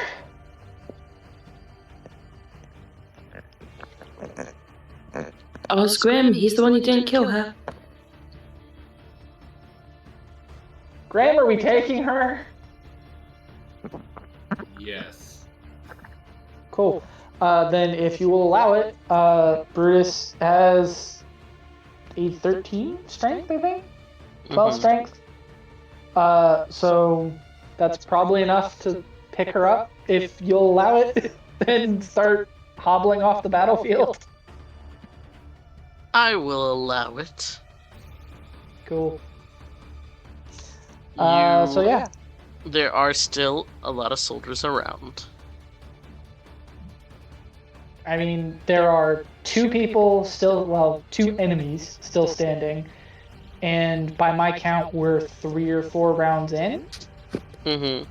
So we've still got a good 45 seconds before they get up. So not concerned there. Alrighty. You grab her, getting ready to move. We will calculate that in a moment. With that, I mean, I do have bonus action dash, so go for it. Place yourself where you would have gotten with your movement cut in half with her. And okay. I'll move her. Movement cut in half. That is the wrong measurement. I want to Plus, lie. you had to stand up. Yeah, no, I know. So that would be 12 feet. So there-ish. Slay. Right about that. Wahoo. With that, it is the lizard's turn, who's very displeased about all of these goings on. Chewing on Grim has not worked, so it's gonna chew on Karis instead. Oh yeah, bring it on. Get chewed on. Does 21 hit? Yes. Slay. It might. Historically speaking, it has. Alright, go ahead and take 6 piercing damage from its bite. Mm-hmm. And then I need you to make a Constitution saving throw. I ask again, what could possibly go wrong? So many things. That is cocked at Tinky 20. Let's go! So you're only going to take half the damage. See? Well, half the damage would be 2, so you take 2 damage. Very fierce. I mean, I am still fairly hurt at this point. So, it is the zombie's turn. The one remaining zombie. Grim does a 13 hit you. Grim is under sanctuary. Oh, this is correct. Yeah, you'd have to make a wisdom saving. You'd have to make a wisdom saving throw to even attempt to attack me. Otherwise, you have to lose the action or target someone else. Rolls an 8, so it's going to target somebody else, and hit Wolf instead. Wolf hit Thorn instead.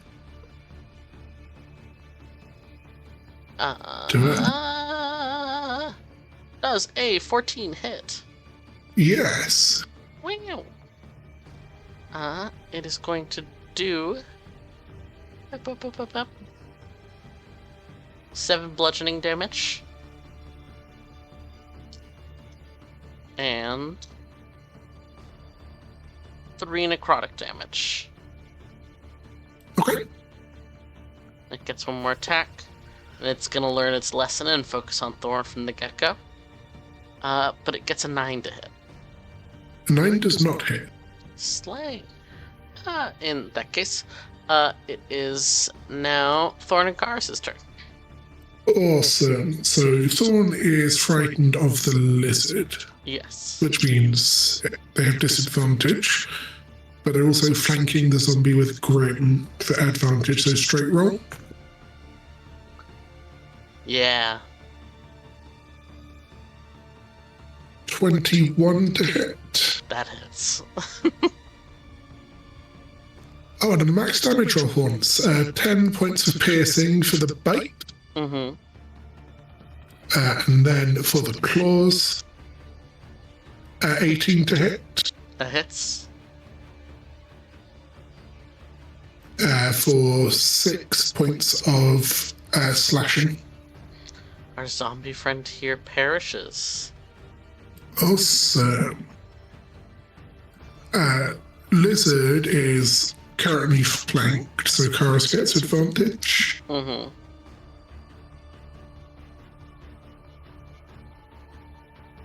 23 to hit. That hits. For 6 points of piercing. Slay. It is looking rather bloodied.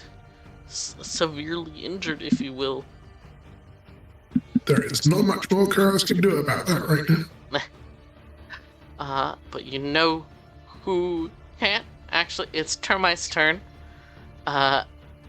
Did you not say Thorn gets to repeat a save, or is that the end of the lizard's turn? Yes, you're right. Thorn does get to repeat a save. Apologies, I'm confused. Hey, I mean, I'm also a DM. I know how it be sometimes. You get to do it for her. It is a Constitution saving throw. Awesome. 18. That succeeds. She's no longer frightened. Excellent.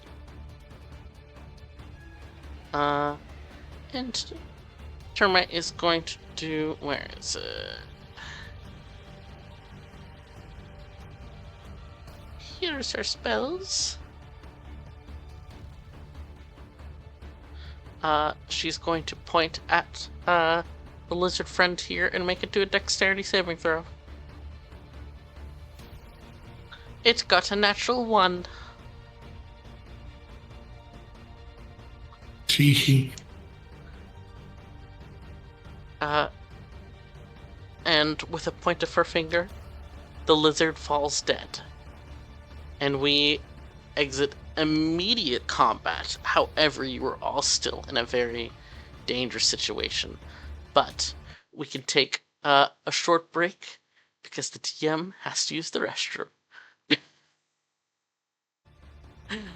So, as we take a short break, back in 10 minutes, and we can wrap up, or, talk about what your guys' escape looks like.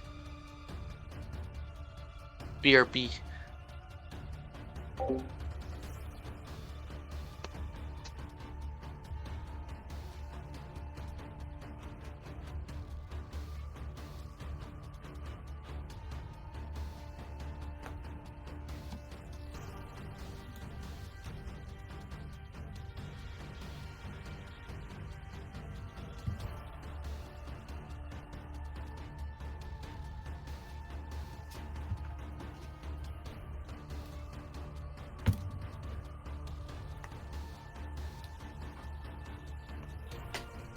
So how's it going, Nora? Oh, it's going. I'm so tired. I can imagine.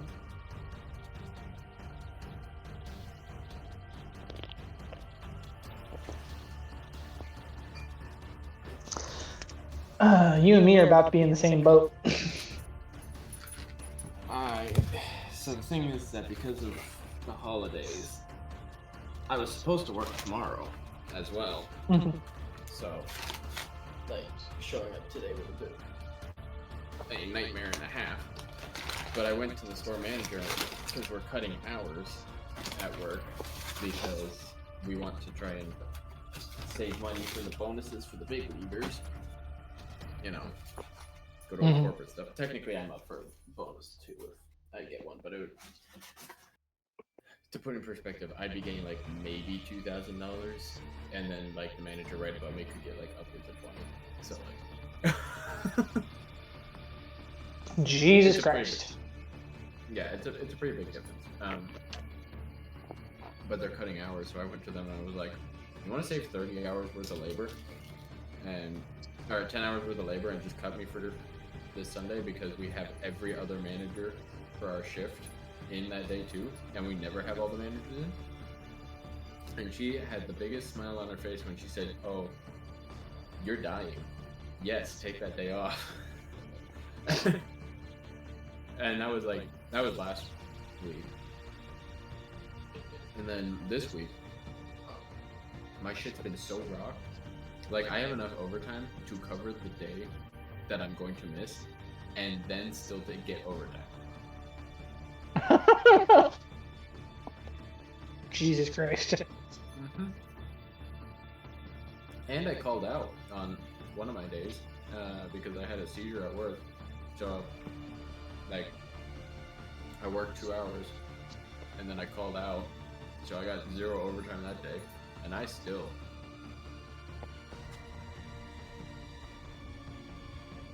It's been a shit show. And like, Yeah, I can imagine. I haven't been leaving work until like 11 or 12. My shift starts at 10 the day before, so it'd be like working 10 a.m. to midnight every day. Yeah, like 14-hour days. Yeah, that's crazy. It sucks. But at the same time,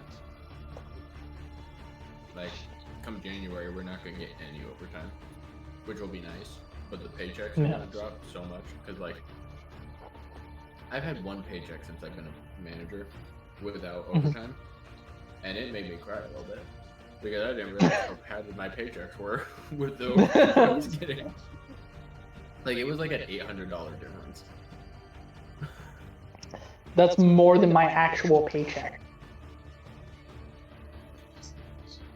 I live in a tech state, so Yeah, that's fair. like $18 an hour is what my associates make, and that's paycheck to paycheck here. I only make $6 more than them. Yeah. I am also making $18 an hour, relatively comfortable, give or take. But yeah, I'm going to be in the same boat overtime-wise over the next couple of weeks, because normally we do 7 a.m. starts and go to about 3:30. Sometimes we'll go a little over, depending on what needs to get out or done that day. But that's generally kind of the schedule we try to keep to. Boss man rounded us all up Thursday and was like, hey, we got a really big order in, so enjoy Thanksgiving. It may be your last day off for like 2 weeks after that. Yeah. And word is we're doing 10, maybe 12-hour days. So, Christ. Yeah, my normal schedule is 11 hours in the building, but I have 2 30-minute lunches, so every day I'm doing at least 10 hours. But I get 4 days, or I only work 4 days, then I'm off for 3 days, so that's kind of the reward for working long days. Honestly, if I could go back to 10-hour days and only work 4 days a week, I would love to. But I only know like 3 shops around here that do that, and I've already worked for one of them, and I ain't going back. Yeah. Like, the only part that sucks is because I'm overnight. I get home normally on this day. I pop an edible in, and then I sleep for 15 hours. And so I lose basically a whole day from my schedule. Yeah, just to catch up on sleep. Yeah. But like back when I was just an associate, I was working 5 days. You didn't have that buffer, so I was doing way too much for way too much. No joke. I still am, and like, we're gonna be firing one of our managers, and one of them's gonna go on paternity leave, or in January, and so, like, in theory, we're supposed to have a manager above us, 2 managers at our level every night, and then Saturdays and Sundays we have 3 managers at my level, and then either 1 or 2 coaches, which is the level above us. You're all right with? I might do some slow cooker meals as well. Though, day. of course, I'll check with you first before I use it, just in case you have plans for it. Because we're cutting the hours. There's a very good chance that we would not be replacing until probably about March, when the bonuses drop. So I could be doing 50-hour weeks because they can afford to overtime me. Hell they yeah. Can't afford to overtime too many people. And so they'll cut my associate's hours to compensate for the fact that I have to stay until my job is done, and my job doesn't get done until the associates' jobs are done. So if my associates don't do a good job, I stay in the building longer. And like all week, actually, scratch that. For the last 3 weeks, I've been pushing even harder because we split our side from like general merchandise and food and consumables. I've been pushing my side so hard, and I've been like doing so many extra tasks to send people over to our food and consumable side just so that they could possibly finish on time.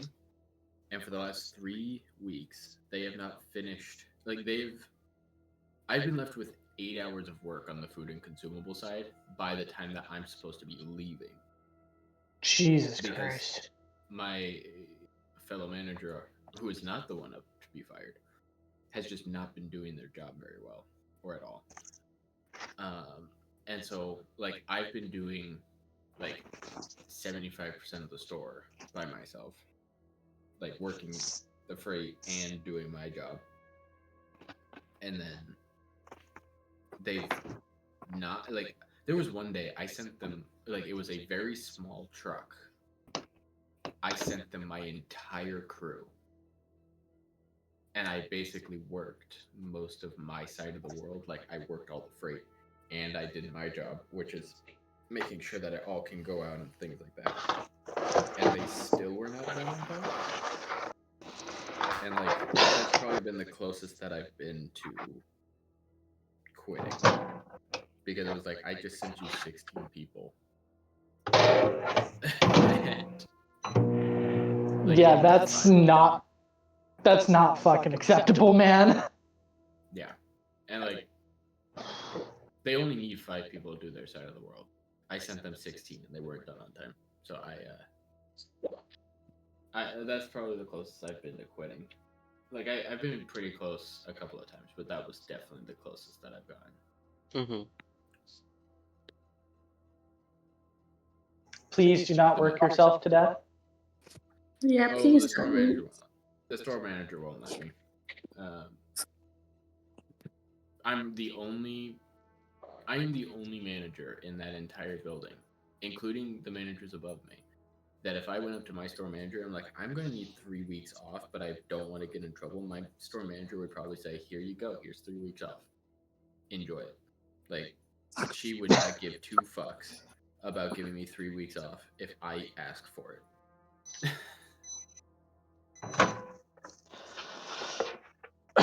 Genuinely, I feel like you should, just so you can get some time off before the fuck. Yeah, the holidays are gonna be insane. The holidays are insane. I've been dealing with them for 3 months now. Yes, but they're going to get more so as we hit, the peak Christmas season. Peak Christmas season for my store is October. I've been getting Christmas freight since August.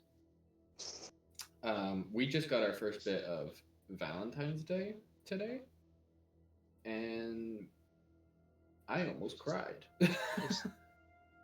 We do not have space for Valentine's Day.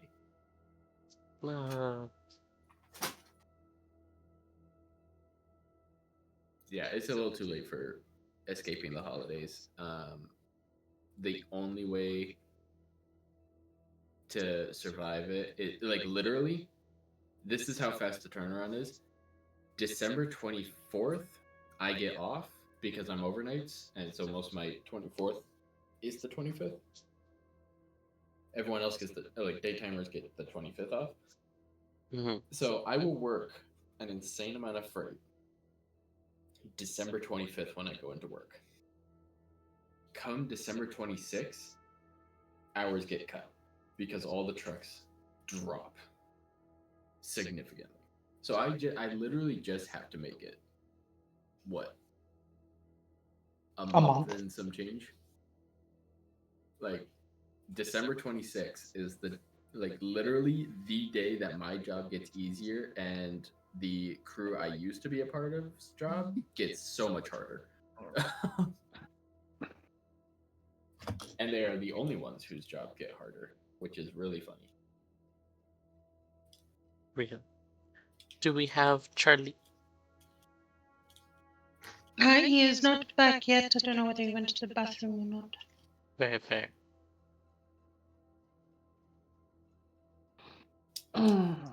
Honestly, not as bad as it could have been, y'all. I know we're not out of the woods yet, but also, that was not as bad as it could have been. It could have been. Don't Go ahead. don't say things like that. Well, I mean, Well, it no, okay. genuinely could have been way worse. Yeah, it genuine. Like, Wilder, are you gonna tell us what Finger of Death does? That's a spell. That's an actual D&D spell. Okay. It's It's not fun. What do you mean? It's such a fun spell. It's so normal and so helpful. So normal, so fun, so useful. Yup. Mm-hmm. Yup. It's not one I know off the top of my head. That's why I was asking. Oh, it's a 7th level Necro spell. Fun. Just wanted to make friends. Jesus guys. Christ. Yeah. Uh-huh. Yeah. That would have been real bad. There was 78 plus 30. That yeah. would have gotten one of us for goddamn sure. Come on. There was a couple different things she had in her pockets she could pull down on you guys. She did not get a chance to, partly because she could not take reactions, so that cut out a big portion of her thing. There's a reason why. I knew there was a reason why I took Bloodcaster Binding. I also rolled some dice ahead of time to determine some certain things, as in like how many spells she had already used today and that kind of thing. So that was also helpful to you guys. And also she lost out on her verbal spells, and she was very upset about that. And also Brutus lifted a potion off of her that he doesn't know what it does. Can't wait to find out what's going on there. Charlie is back. Welcome back. Ich bin zurück. Real. So true. Ich spreche Samnian.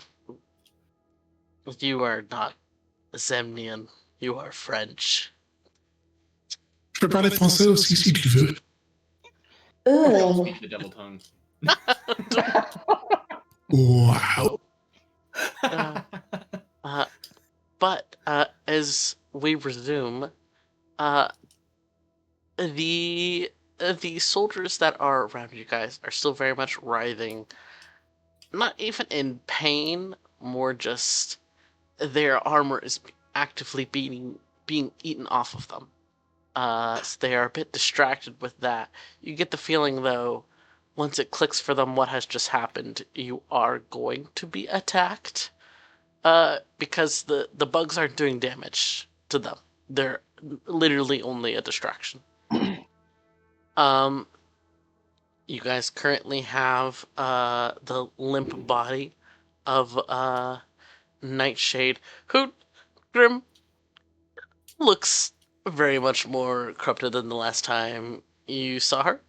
I gave the description before you showed up, so I will briefly give a description now so you know what's going down. Her hair has some faint streaks of gray at the temple, and she has a large gas mask resting on her head. And her veins are oddly prominent, with a shifting gray light coming from them even while she's unconscious. And her limbs are longer than a human's limbs should be. And there's just kind of something unsettling in nature about her, even while she's unconscious. Question. Yes. Is Termite leaving with us?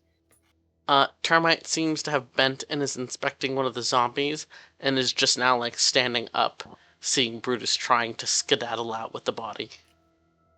Thane is gonna yell at Brutus and be like, just get her in the bag of holding, let's go! We have a bag of holding now? No, we don't, but Termite does. 10 minutes of air in there, so that gives us 10 minutes to skedaddle before she'll perish from lack of oxygen. So, Speaking of which, Termite has already not like obviously hearing what you have said, Thane, but is focused on something else with her bag of holding first, as she takes it and drops it directly over this knight captain's head and takes the entire body. Take him off the battlefield. And then she looks at you, Brutus, and without saying anything, just holds the bag out again. Sure, I'll drop the body in the bag of holding, I suppose. Let's go. She flips it over her shoulder like Santa Claus. Cool. Brutus is now the fastest motherfucker here, other than Ivana. As we're running, anyone who is in our direct path, I will aim to shoot. Mm-hmm. I will take to the air to have a broader assessment of the situation we're in as well. Slay. Me. Because this is a whole battalion. The young knight who you guys had seen at the start of the fight is no longer there. Who knows where he went? Maybe off to achieve his own secret spy goals. Who knows? But as you all begin progressing, running as fast as you can, stealth be damned at this point, just trying to get away from the battalion. What cardinal direction are you guys running? The city is towards the west. I am 100% running for the gates of Shevgard. Yeah. Yeah. Rigged with explosives gates? I mean, I don't have a better way in, unless like we want to go back to the tunnel. But then that's just go back the way we came. no, hang on. Let's be super clear. We're gonna run back to the tunnel that will lead an entire army of the Veracity down to the guardian spirit of Shevgard that we were specifically trying to keep away from them. I think it'd go fine. Are you sure we want to do that? Thane would like us to not do that. I mean, if we head to the gate, surely like Ivana has some way of getting like word to Lyric that we're coming back and to not blow us up, ideally. Yeah, you do have a stone of far speech to her. Oh yes, I do.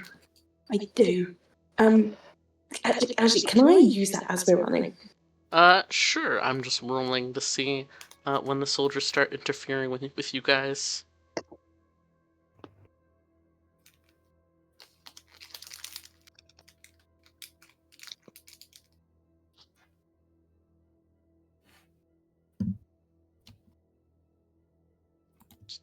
All right. What do you say to Lyric?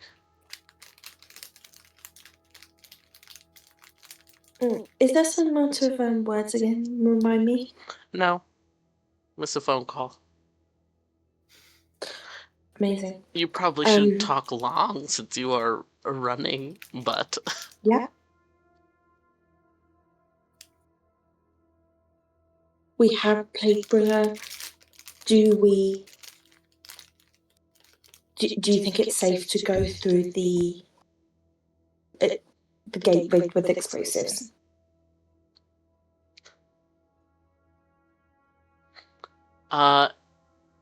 It takes like 10 minutes of running.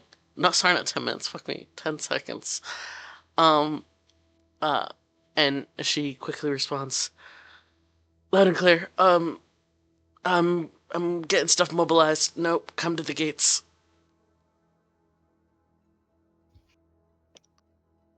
And as you all are running, the gates you only and I will see that through the thingy. Slay. You guys only get about 2 rounds of unimpeded running before soldiers start to try and make grabs for you guys, kind of shouting out, being like, "What are you doing? Intruders!" You know, that sort of thing. And Thane, you can start shooting, but there's more than you are capable to shoot at once. Are you focusing on shooting, or are you focusing more on running?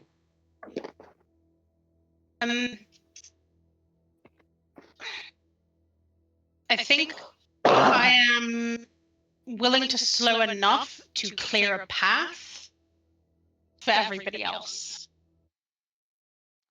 Slay. Would you like me to pick you up so you can be like Or a you total 8 strength. 9? You're -1 to strength. I don't think you can lift me. And you're also wearing scale mail armor, so I don't think you could lift me. I can try. I can roll a nat 20 on my athletics check. Technically, No, I'm literally I'm slowing enough to take accurate shots, to clear the path for everybody else. slay. In that case, I need everyone to make dexterity saving throws. Thane, yours is at disadvantage. Oh.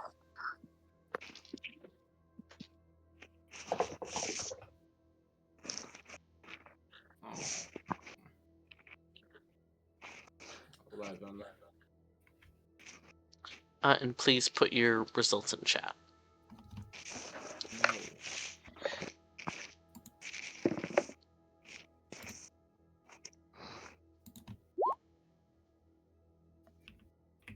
I am assuming this includes Thorn. No, Thorn is good. Okay. They're more focused on grabbing the people than the dog. 21. Let's go. Just to be clear, that's a 1, not an 11. No, it's an 11. It's a 1. It's a 1t1, yeah? Okay, Yeah, I'm making sure. I rolled a 1t8. Go off. And what did you get, Apana? Which one was it again? Dex save. Dex save.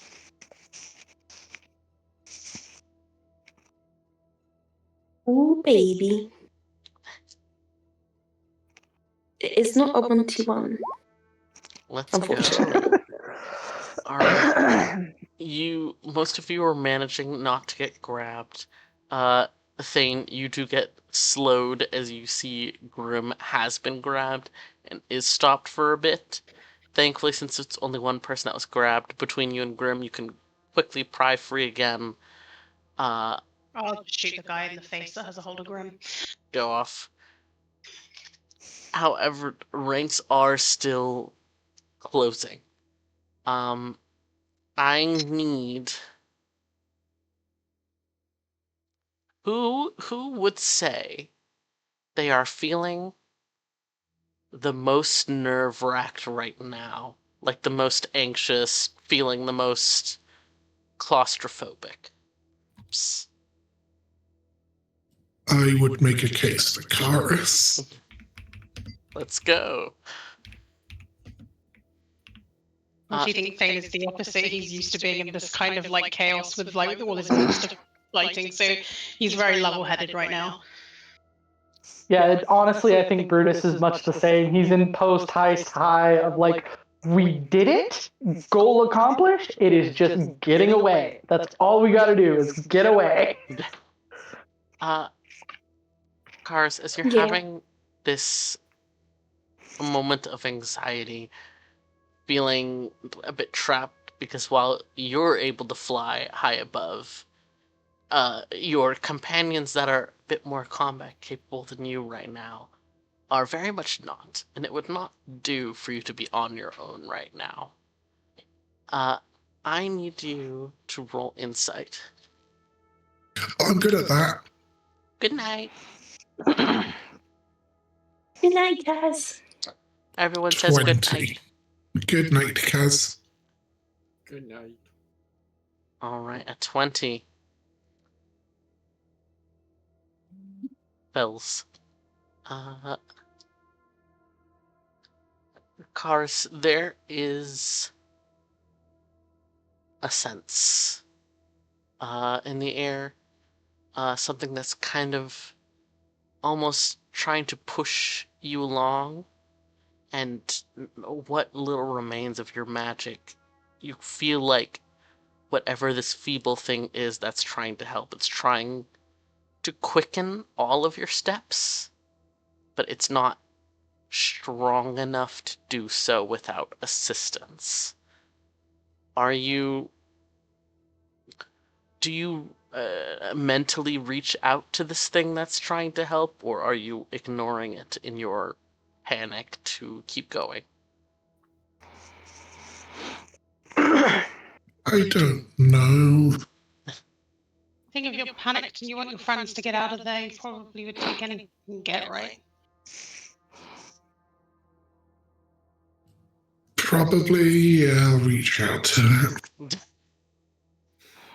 Well, I think in this case, he's trying to like weigh up his recent experiences with magic and stuff. But I think at this point, like with the anxieties running high and everything, yeah, he'd go for it.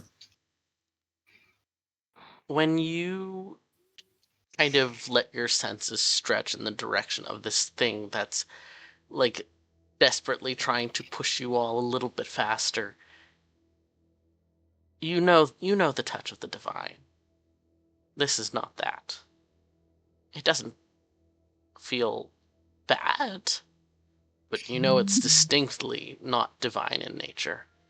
It is something small, something weak, but wants to help and does not know how to do so. And it almost gives you its momentary attention, as if to say, what do I do?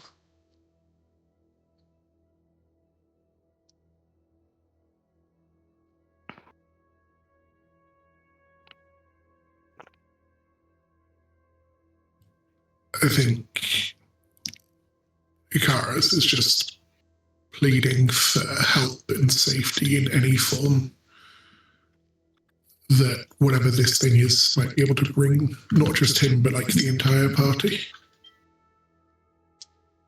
Slay. You begin to feel it listens to your feelings and is trying to almost use them as a guide as to what to do.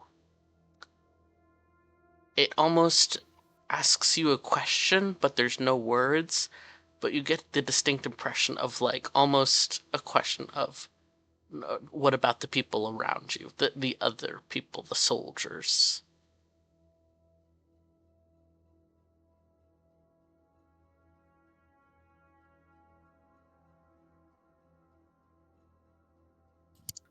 Icarus, I think, feels like he doesn't want them to necessarily get hurt, but he does want them to just leave us the fuck alone. Slay.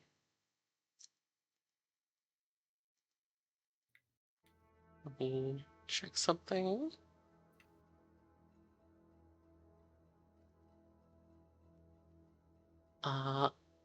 All of you become aware of a sound.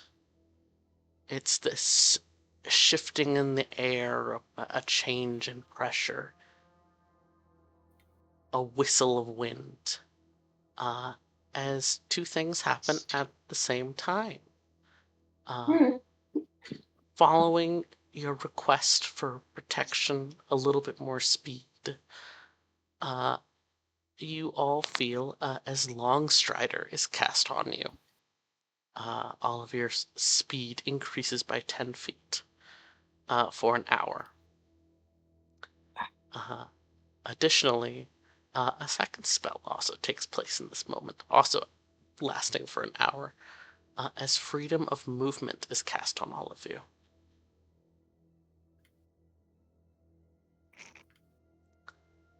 And oddly enough, no one is trying to grab you guys anymore. The soldiers around you, in your way, in your path, begin to kind of briefly stumble and then crumble to the ground, looking confused and lost and staring around as if they don't know where they are. But your path is free. And with some speedy running, if you all are continuing on, you were able to break loose of the battalion itself, and are approaching the gates. Most of the camps outside of the city have been taken down over the course of the last couple hours due to the fact that was the battalion approaching. The massive gates of Shevgard stretch up easily 20-30 feet of solid stone. At the distant top of the walls, you can see small pinpricks of people staring down at all of you. But that is not the thing that catches your attention.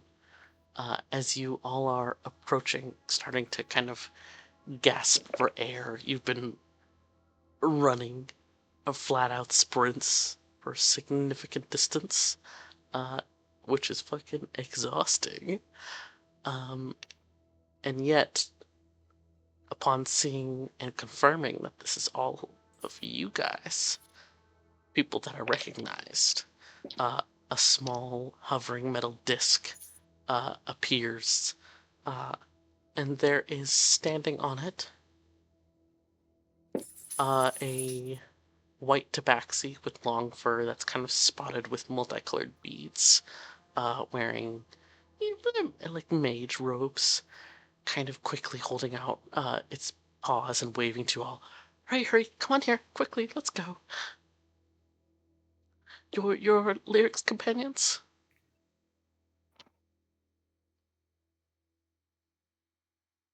Do I recognise? Roll history.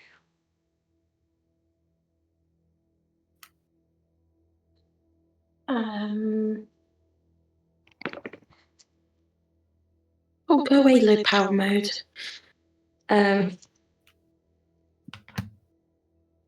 No, 6. You have not personally met them before. You know this is someone who works with the Archmages, question mark? But you're that's about all you can recall in this hurried moment.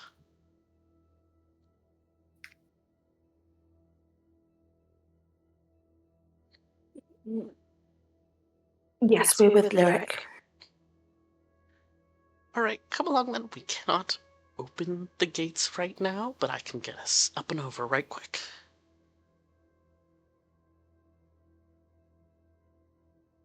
Let's go.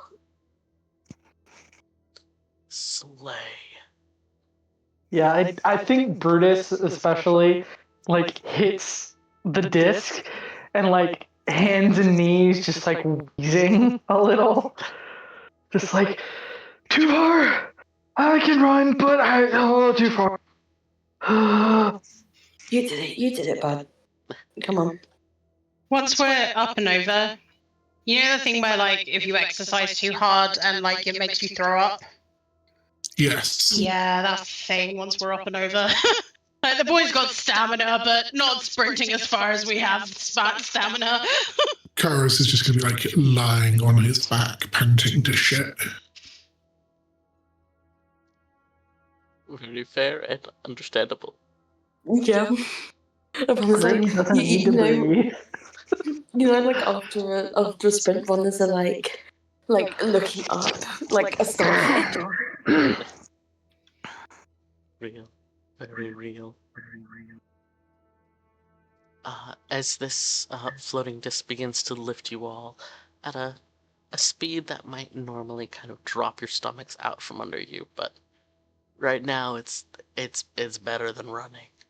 As this tabaxi kind of stares at the battalion in the distance, which is no longer moving forward, and if anything is almost oddly beginning to dissipate some, and he's kind of staring and pricks up his ears in the direction. What did you do to them?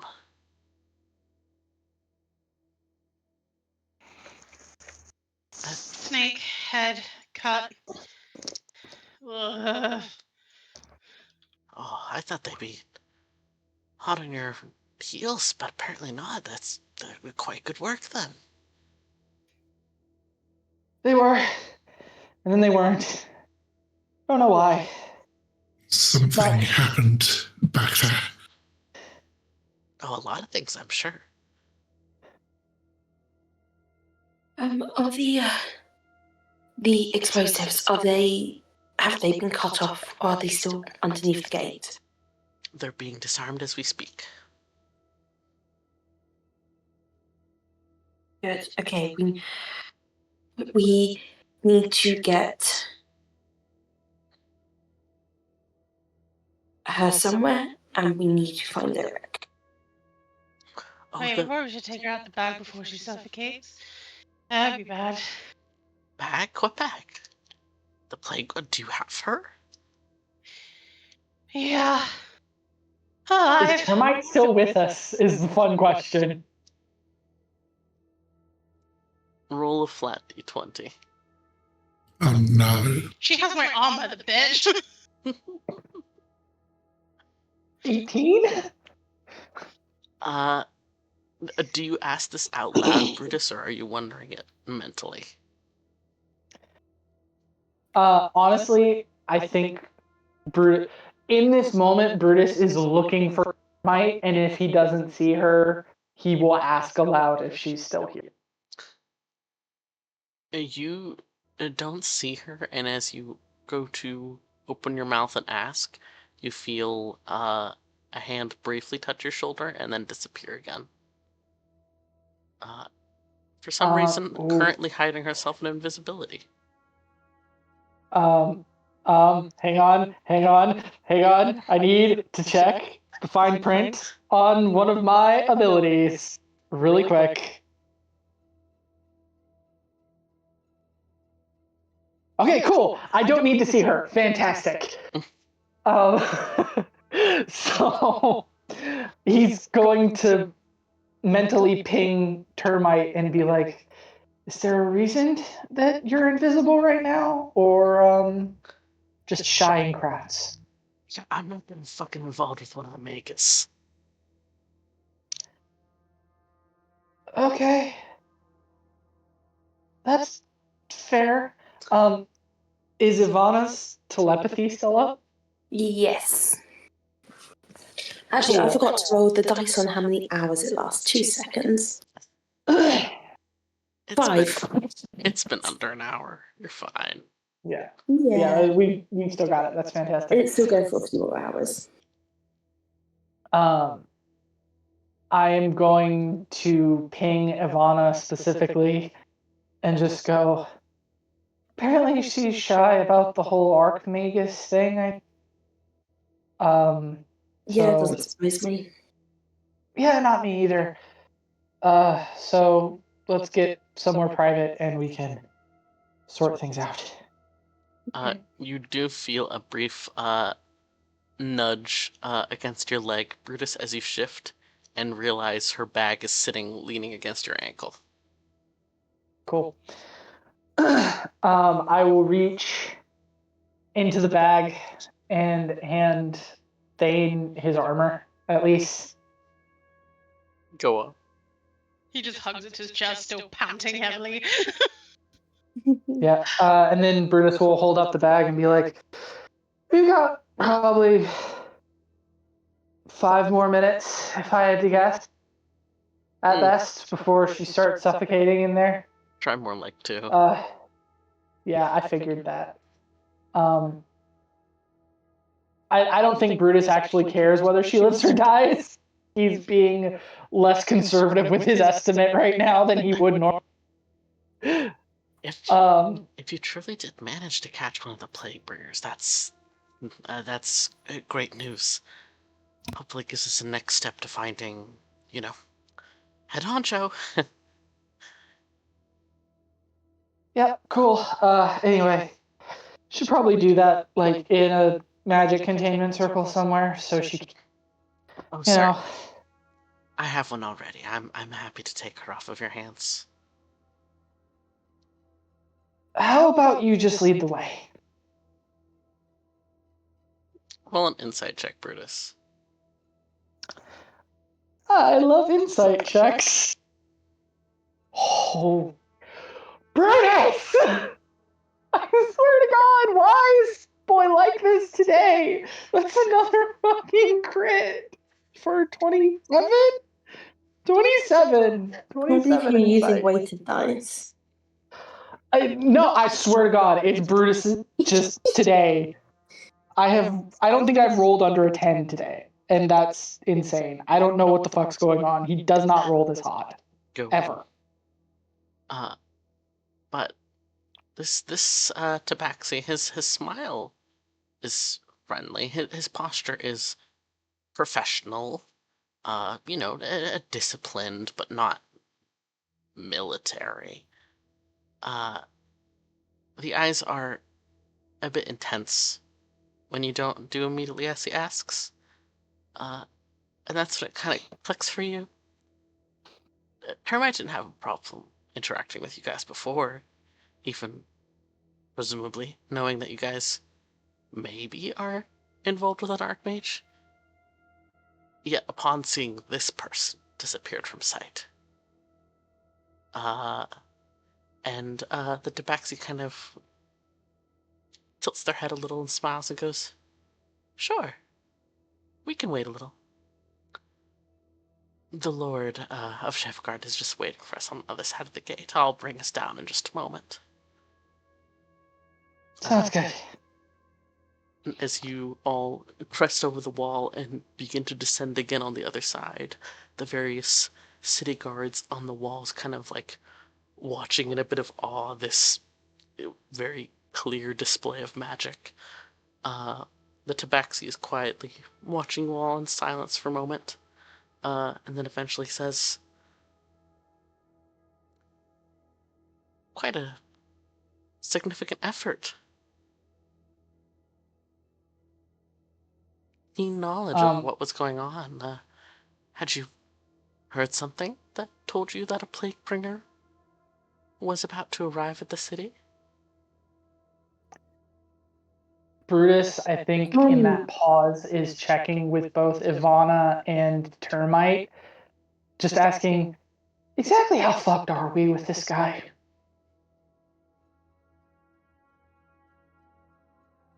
This one in front of us?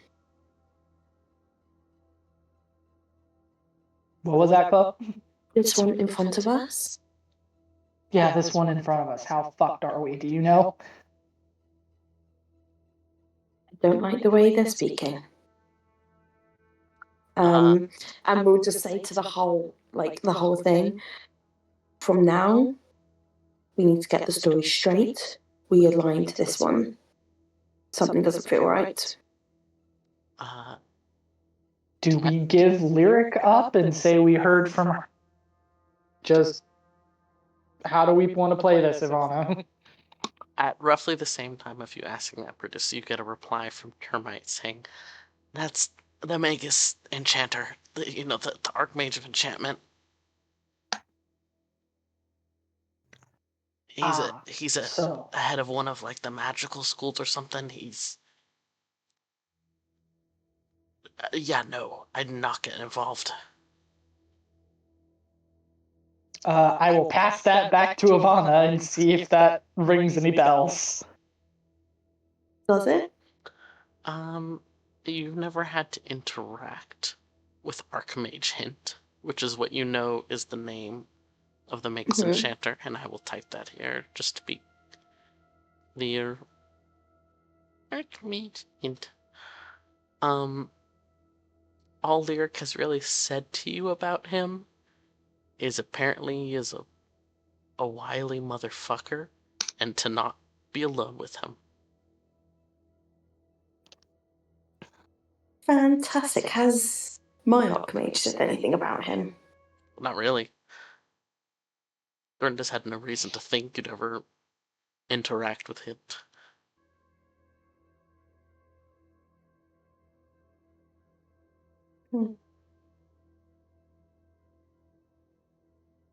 Well, we are a smart bunch of people, I guess, but right now, we are wanting to get our feet on the ground. Of course. Very knowledgeable lot.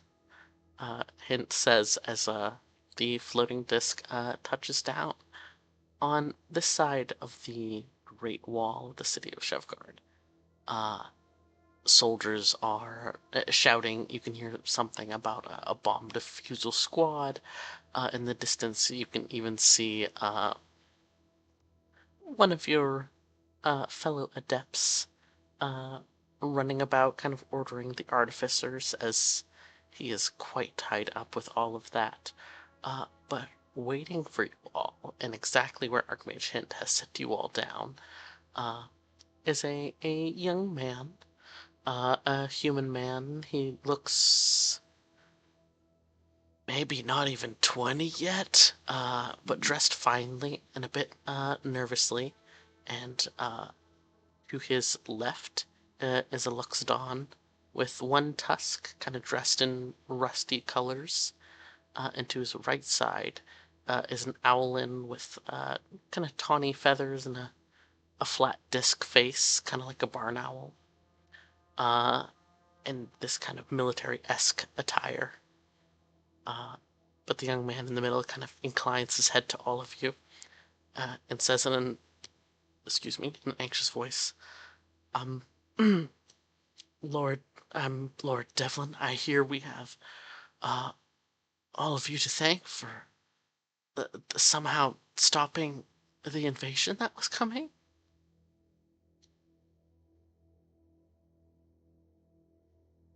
I mean, it's not stopped, but it's slowed down for sure. My he kind of like glances in between the Owlin on one side and the Luxodon on the other, and eventually settles on gesturing to the Luxodon.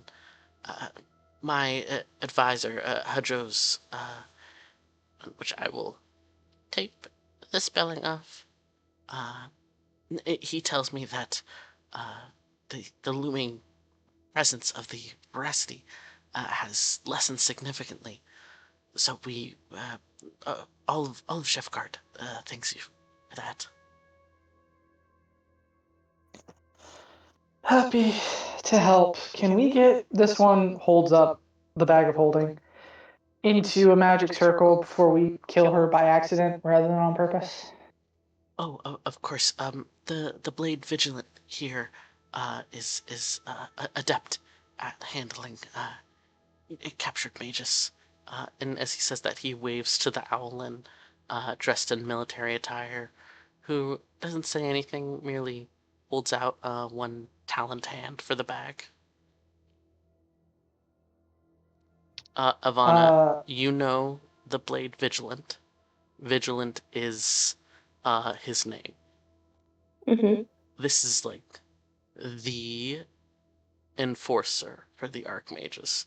Both enforces the will of the Archmages only, but is also the one in charge of putting down any Archmages that go rogue. Gotcha. Okay. Whilst the Lord is speaking, could I try and get like an insight check, see if there's anything I can read as to why he might be particularly anxious? Yeah, go for it.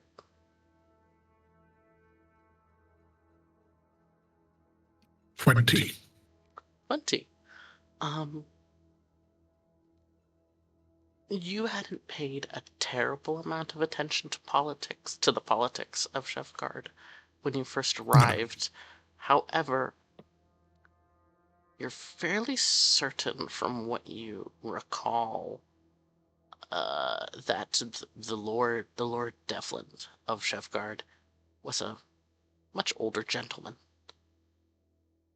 Very experienced military professional. Definitely not a stuttering young man. So you can only assume either this is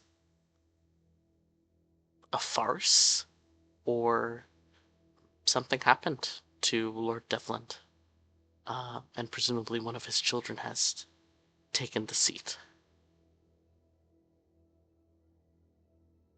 Okay. Would this be something I would know with my noble background? You can roll history.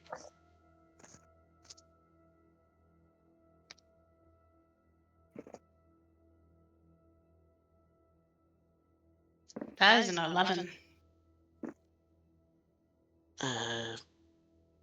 You have not paid a ton of attention to the politics of Chef Guard. Chef Guard is... That is fair. Not politically important to your family. That's very valid. Mm-hmm. And I don't pay attention to the political stuff that is important to my family a lot of the time. Exactly.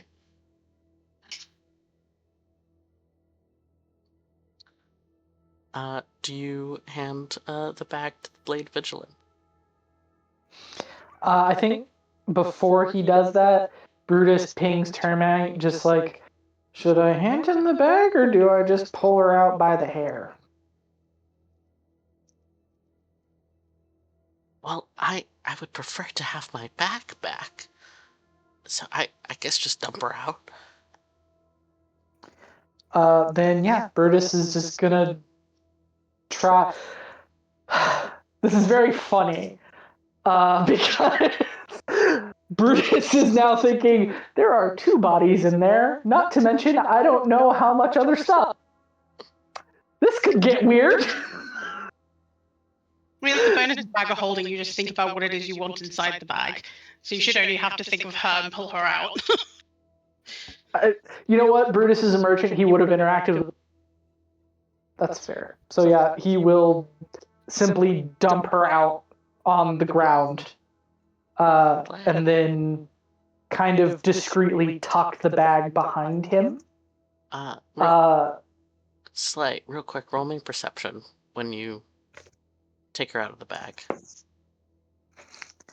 That is... What is my perception? Perception 7, so that's a 15. 15, slay. Her leather armor is missing. She's still like wearing like her robes she had on underneath. But her fancy looking leather armor is no longer on her. Ping Termite again. Alright, got your bag. If you think you can slip it out of my hand. I'm just saying. Her armor? What gives? Yeah, I'll split the loot later. Bye. You feel the bag tug away from you. Can I sleight of hand check it away from... Roll contested. Cool. 22. Real quick, let me double check something.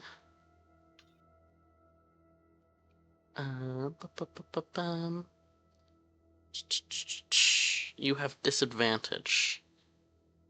Okay. 21. I rolled a 12 and an 11. I have a plus 10 to sleight of hand. I don't know what you... You manage to tug it away from her, but you have this odd feeling like something resting on the back of your neck with long, spindly legs. You're trying to steal from a witch. She won't get you in this exact moment, but she is waiting. And yeah, she has I think as he's doing that, Brutus is literally going, tell me what happened to her armor. I got rid of the loot. I don't care about that. I want to know who took her armor. I took it off. It's still in the bag. I'll split it up later. Give me my fucking bag. Can I insight check her? You can insight check the invisible person. A tone of voice readings is... Fucking Christ. That is a 9 on the die. What is that? What is my insight? 16. She is impatient and anxious and wants to be far away from these high magic people who could very possibly already know she's there. That's fair. And an annoying gnat won't give her her bag back. Yeah, I think he'll slip her bag and just be like, be safe. Just communicate better next time, please? There's no response, but you feel the skittering legs of the curse leave your neck.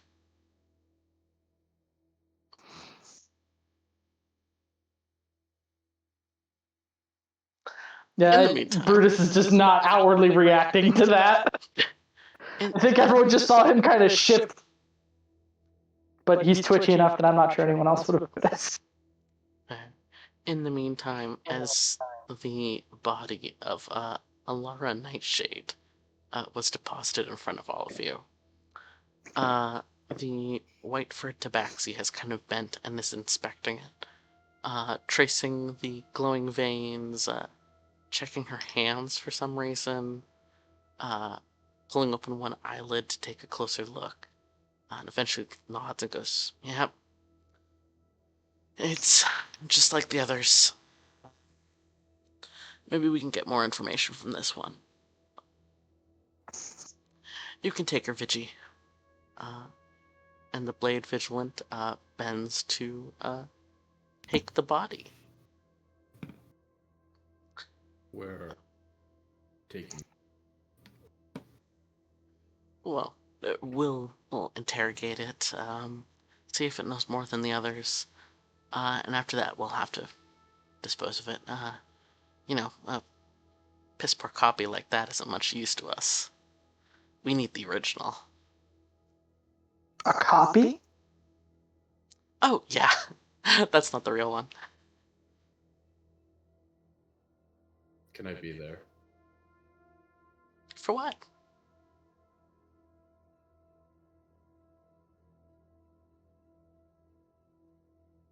We want to see Medical expertise. And what's your name, friend? And Tabaxi kind of steps closer, a little shorter than you, Grim, and kind of ankles their head to almost peer along one side of your mask. Grim. Grim. I feel like I've heard that somewhere before. Did you study at one of our schools?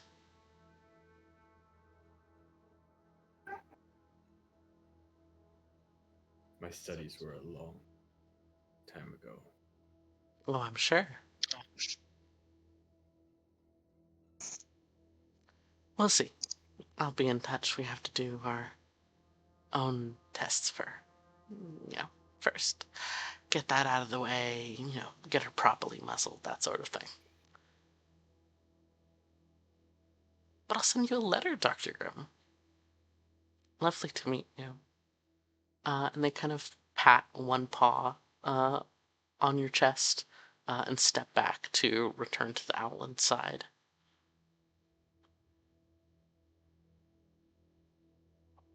Grim is just gonna look directly at Ivana. Like, not subtle at all. Just full, like, beak to face,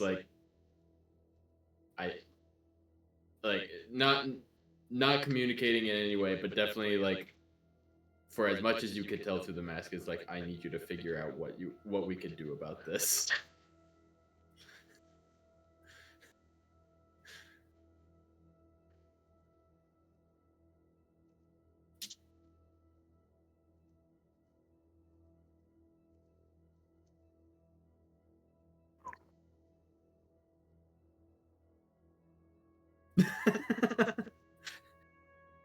More like, Oh, what the fuck? I'm muted.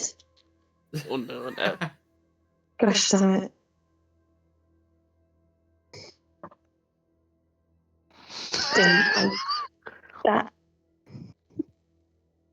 That is not my Archmage. I don't think I can do anything. Ivana. Grim.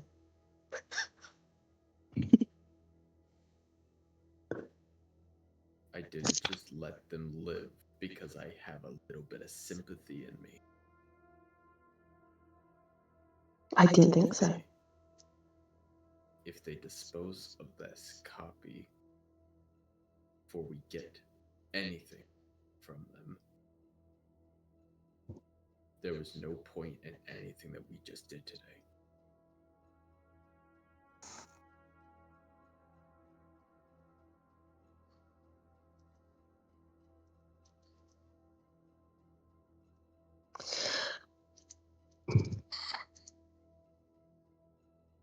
Can I turn around to Archmage Hint? Mm-hmm. How far has he walked off? Nick has stepped like 5 feet away and is conversing with the Owland and Lord Devlin about much more normal things, the matters of the city. Mm-hmm. Mm-hmm. I would like to politely walk up to them. So, excuse me, Archmage Hint, may I have a word with you privately? Yes, what can I do for you, Adept Angarona?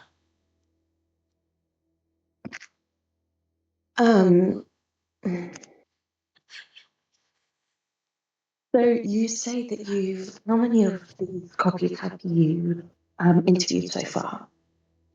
Oh, that's, quite protected information.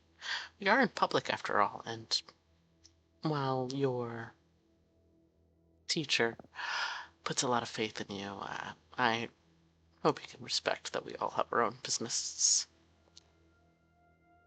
Of course I do, which is why I'm here, to finish the business that we started, and you can absolutely take this body. We would also like to have a conversation with it first. And I would just be fascinated to know how you came across your information. Absolutely. So, I mean, how much detail do you want? Start from the beginning, of what you remember at least. Mm-hmm. So this morning we were all in a cafe having a lovely cup of coffee, and actually, there's this place down the road. Do you know it? Lots of cafes in this city, I'm afraid. Lovely, so many. Oh, it was just delicious. You should go there. Really good chocolate cake. And then we knew that there was something happening because in the atmosphere, you just feel something is wrong. My friends and I, we all have different capabilities, and a couple of them are quite magically innate in comparison to myself. And felt like the magic was wrong, so we decided to take a look around. There were evacuations happening, and so we went out the east gate, took a walk around, wanted to see if there was anything that we could find at all, and we came across what they called, like a small part of this army, and we infiltrated them. Ooh, how skillful. We are. Infiltrated them. Oh, the grass was lovely. Stained with their blood by the end of it. But this one we kept alive. We did not know at the time that this was just a copy of the real thing. But since we went through so much trouble to save this city, which you're so welcome for, we would like to talk to the body. And then you can take it and do what you want. Like you said, you haven't had much information gathered from the 5, 10, 15, 20, however many bodies you have. Really, I don't care. I just want to talk to this one.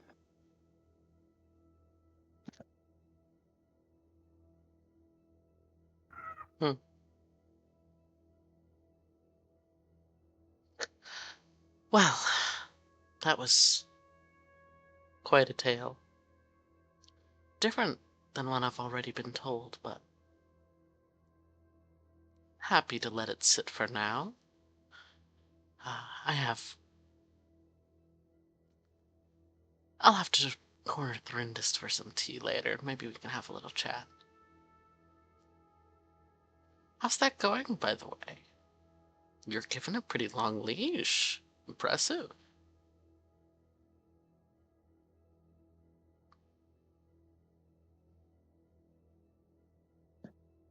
I work for Archmage doing this, so I don't know what you mean. Of course. Well, like I was just telling your doctor friend, I will send a letter when the copy is more suitable to be inspected. I understand the academic drive and all that, and I'm sure a fair bit of personal as well. However, I'm sure you must understand that I have other things I must attend to, considering the state of the city right now, and the state of your own master. Oh, terrible news there. But I do have to be going. It's also terrible news that you like to come in and steal other people's thunder, Have you done anything to help the city here? Shouldn't that not be your job as Archmage? You help people. I'm the enchanter, not the observer. Oh, I thought you were investigator. No, I never said I was investigator. Oh, my bad. So why are you taking the body then? I'd suggest you watch your tongue. And I need you to make a charisma saving throw, Ivana.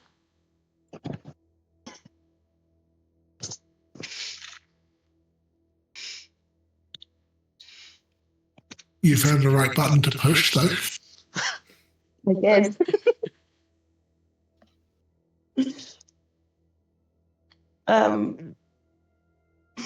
You said Christmas saving throw? Yes. Is it a charm? Let me double check. It's loading. Oh, I apologize. This should actually be a wisdom saving throw. That's okay. Is it a charm?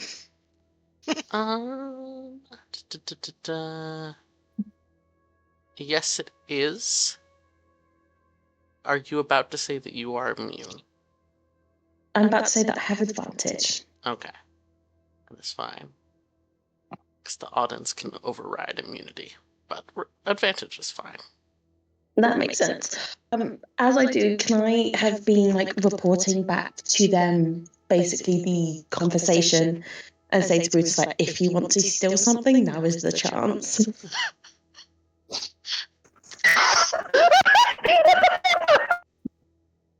Like, if you want the bag from her, this is your one and only chance to get, because I cannot do anything else. I already have a bag. Like the bag Brutus has already passed off to Termite. So but the body. Yes, I the mean, halfling. steal the entire ass body. Yeah, obviously. In a public place where it is actually being carried off by, did you say a Luxodon or an owl person? A Luxodon and an Owlin. Okay, so yeah, a giant owl and a giant elephant are carrying away a body, and you're about to have me sleight of hand. I think so. And I already went through her pockets when we took her down. So unless Wilder just didn't tell me about something that I would have found, there's nothing else of interest in her pocket. Not really, no.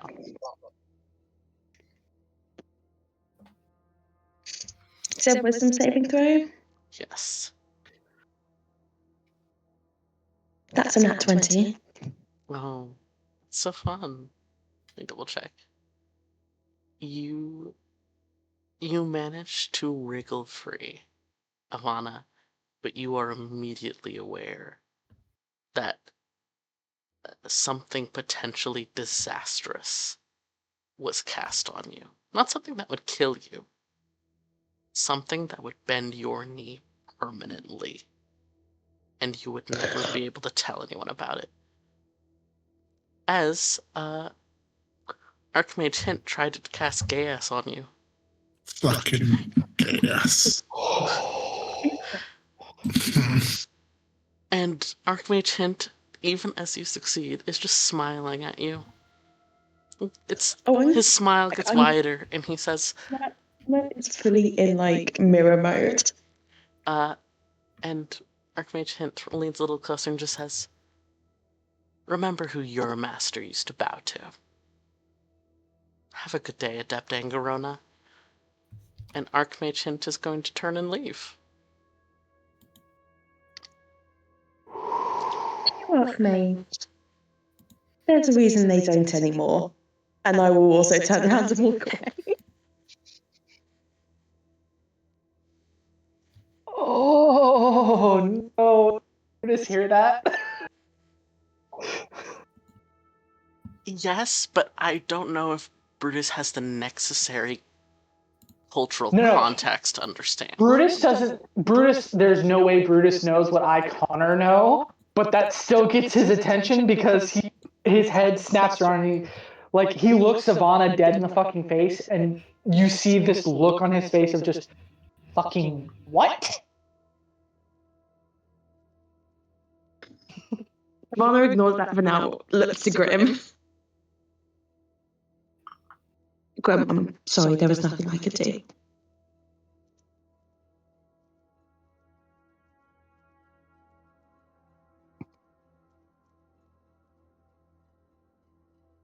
You tried. Yeah.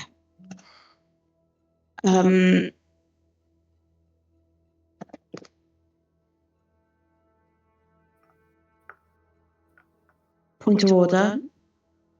And this is said telepathically. Point of order, no one. And I repeat, no one ever goes alone to meet Archmage Hint.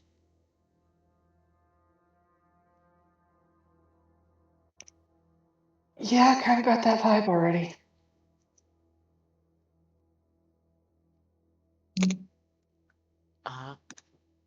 And as you're all Just shiver.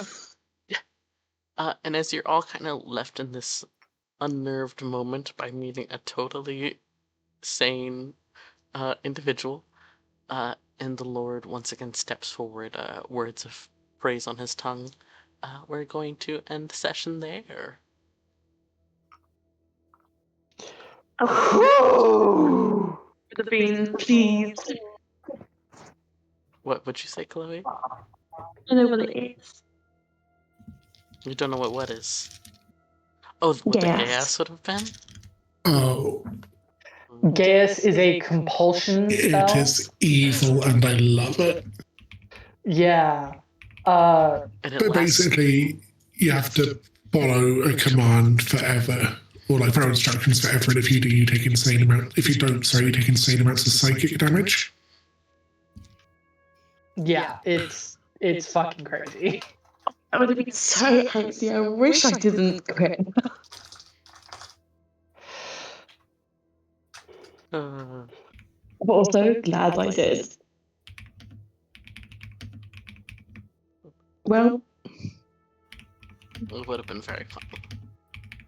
Yeah, I tried.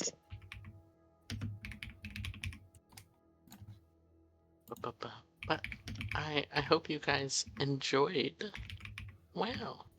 Thank you. And next session you guys will get, oh my gosh, rewards and loot and lovely things and definitely no looming danger. Yeah, and then Brutus and Ivana will immediately be fucking directly after getting all that cool shit. Don't spoil.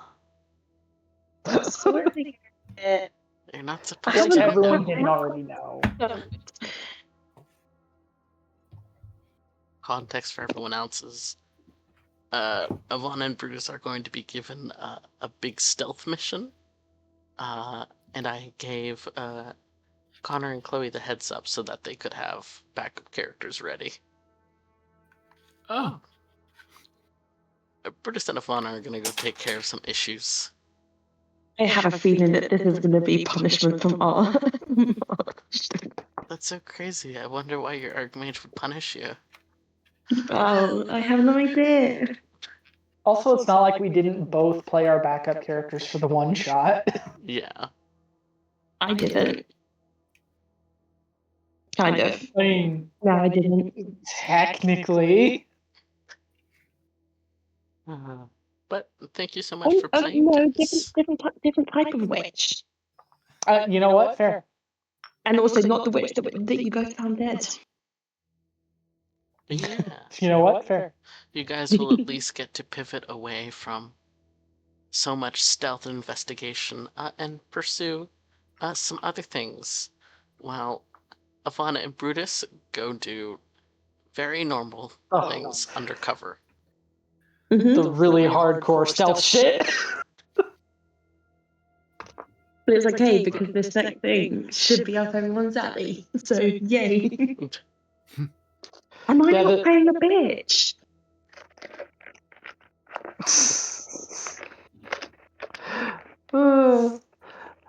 Thank you for the game, Wilder, but I've also been up for 18 hours now, so Yeah. I'm going to go to Go to bed. Go to sleep. sleep. He's gonna sleep.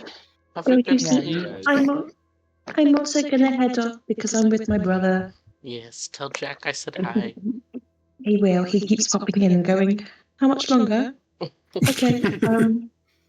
I'll just be downstairs. So just come down. go and hang out with your brother, dude. Go.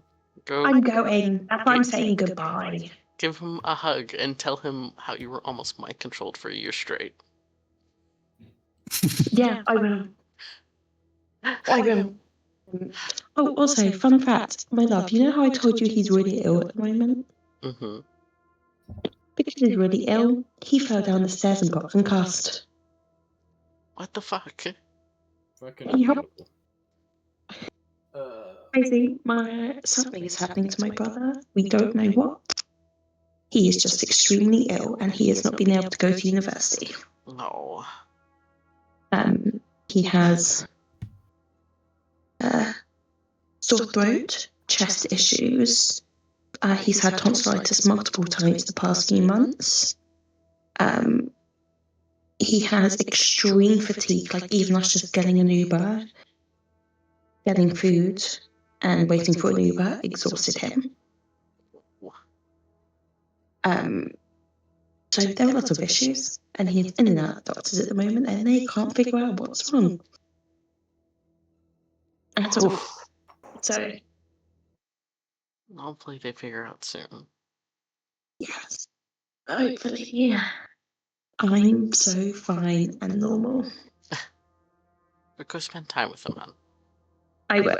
I see you guys later. Bye. Bye. Bye, guys. Also, Good night, we're all Nolan. level 7 now, no. right? That's so funny. That was worth trying. Good night. Wow. Wow. Wow. Everything is fine. Everything is so normal. I don't need to roll an insight check to know that that's a lie. Fun fact, if Ivana hadn't distracted Hint there, Hint was planning to come and make threats at a certain somebody else. Mainly to take out his aggression on a different NPC fucking with him. So he was going to go and take out his aggression on a different PC member about that. And I'm not going to say which one. Oh, come on! I knew you were gonna. I knew you were leading up to that, but also I wanted to be wrong. If we guess them, will you confirm it? Who knows? We get one guess each, right? Sure.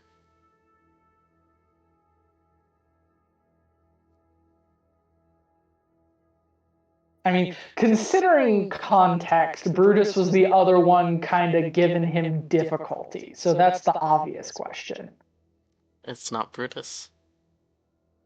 Did you say PC or NPC? PC.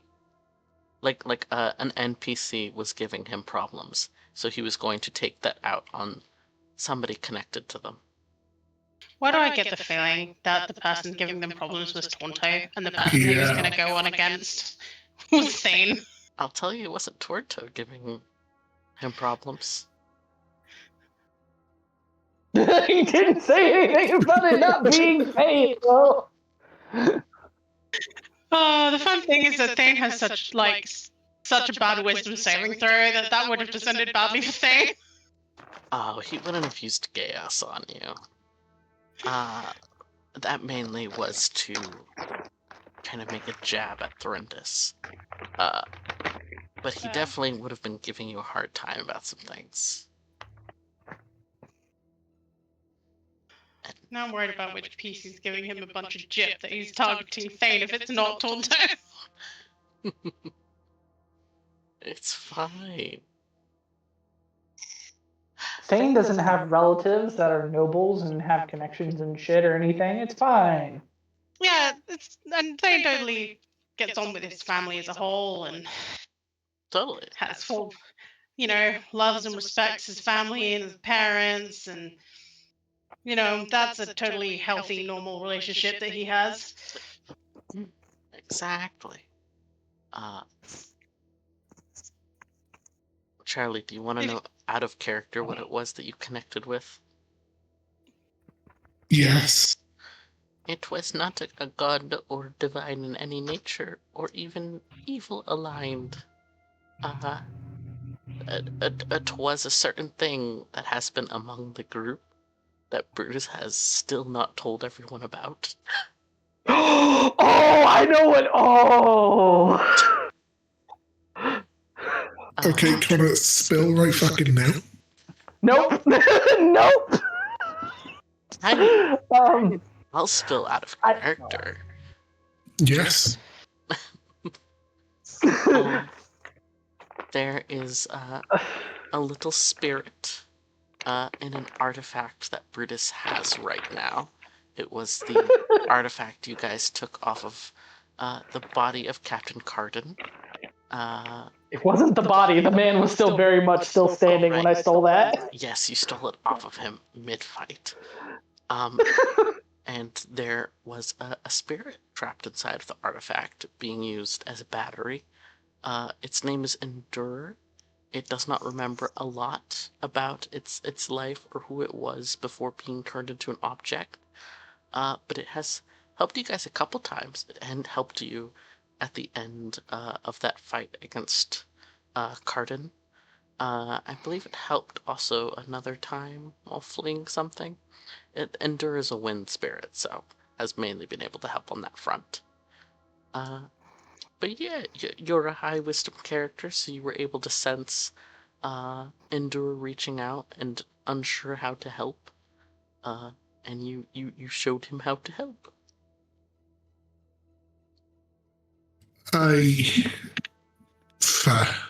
I'm curious as to how that's going to interact with Karis's promise.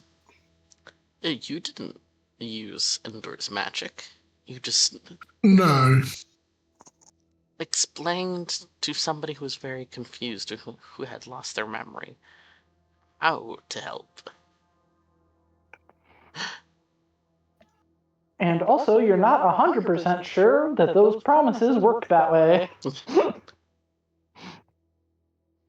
No, but I still feel like there could be some potential fun DM shenaniganery there.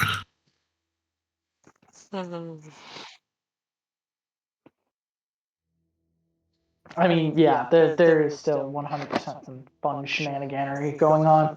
Shenaniganery. But yeah, it's gonna be weird.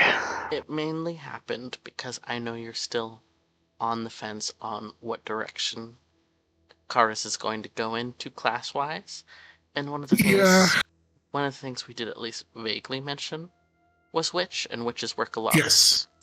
So I wanted to make sure that if you did go down the witch path, you already had a little peek in on what that would be like.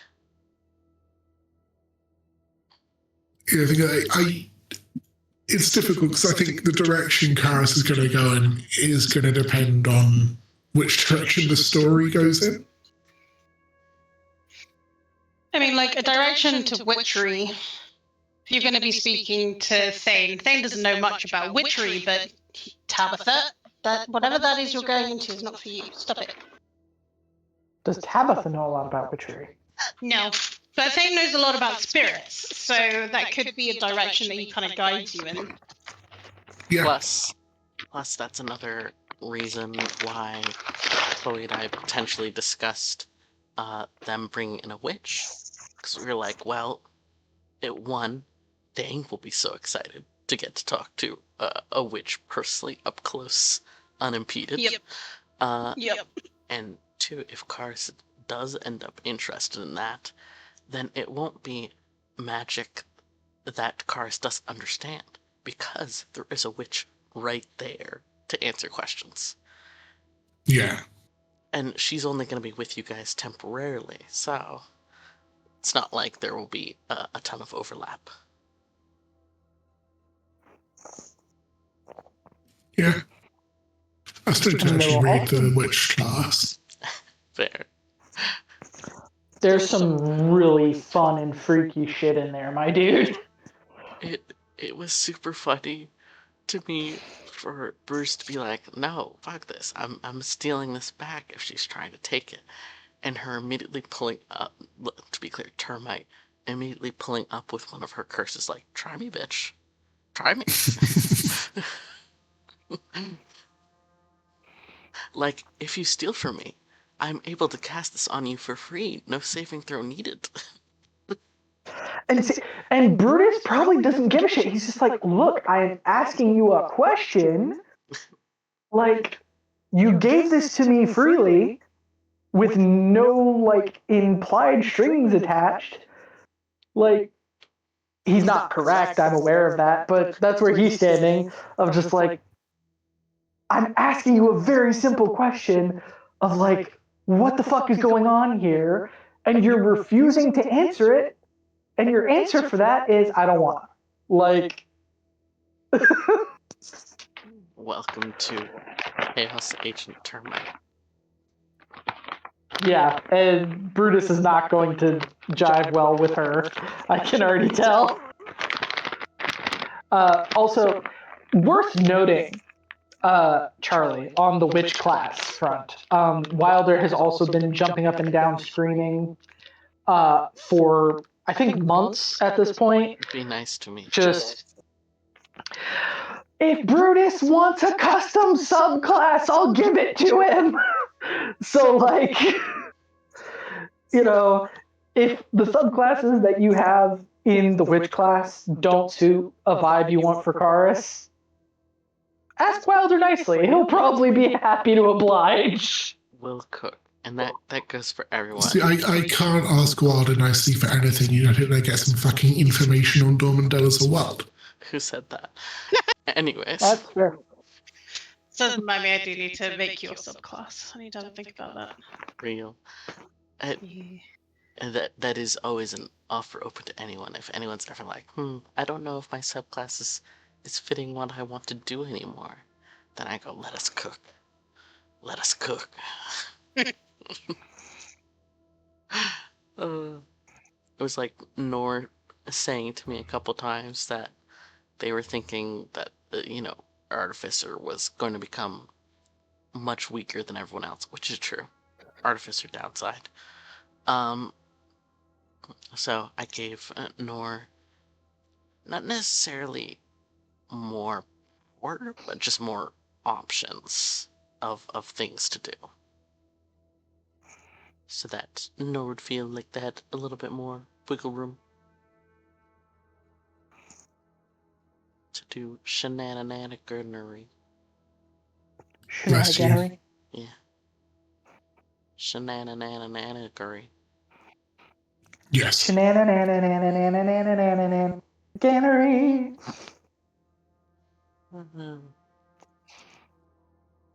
Yeah. I do not. Talking loosely of homebrew and stuff, I stare at you, Wilder, and ask if you've had a chance to read yet. Oh, the Christmas? Yeah. I have not, no. It has been a fucking busy ass day here. But That's so valid. I do have it opened up. I mean, it's still like very much in web stage, but very fair. Good. I'm excited to read it. Excuse me. Thank goodness. Do you need to go to bed? No. I'm still nursing my monster, and it's only 10:30 p.m. Like, it's not even 11 o'clock. I can't go to bed yet. Exactly. On the other hand, I'm going to do that thing where I'm going to go have a shower. Very fair. And then go lie down and... Real quick before you go, Quinn. Mm-hmm. I think now that I have my own UK payment on my Steam account, apparently I formally have a UK Steam account now. That's good. Formally. Yes. So we're doing a fun little dance. Yeah. Anyways. Let me see if I can remember how to do this. Because it's not like super like obvious. Yeah, they make it weird. Yeah, you have to like go into like something and you go into something else. Mm-hmm.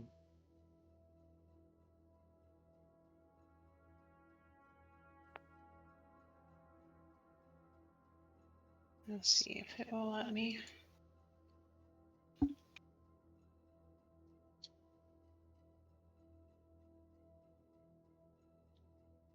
Send you an invite. We'll see if it works. Woohoo. Oh my gosh, thank you.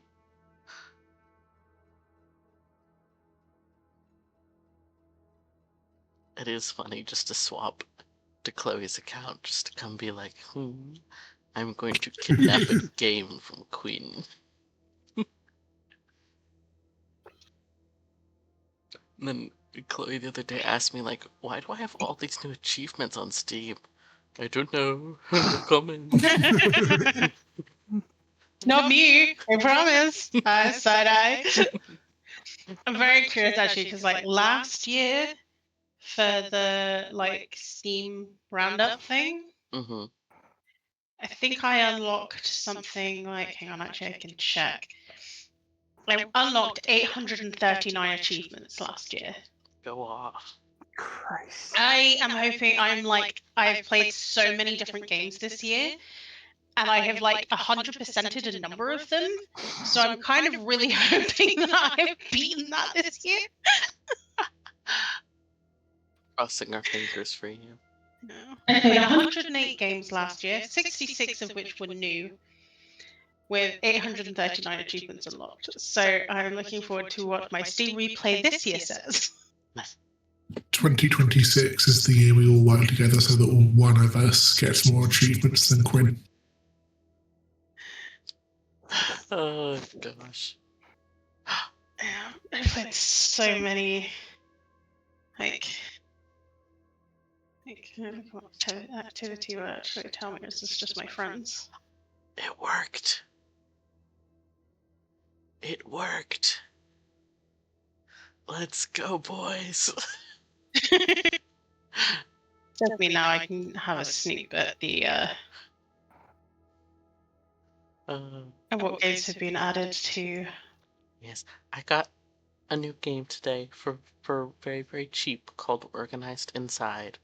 Because yes, I think I sent it to you right when you were having that itch, and I was like, I think this might scratch the itch that you were looking for. Yes, that was the demo, but the full game just released the other day. Yeah, I saw it and I was like, I bet Wilder will grab that as soon as he can. Mm-hmm. And you did.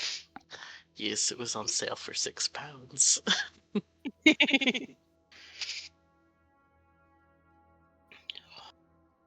I will be curious to see what games get added to my Steam library.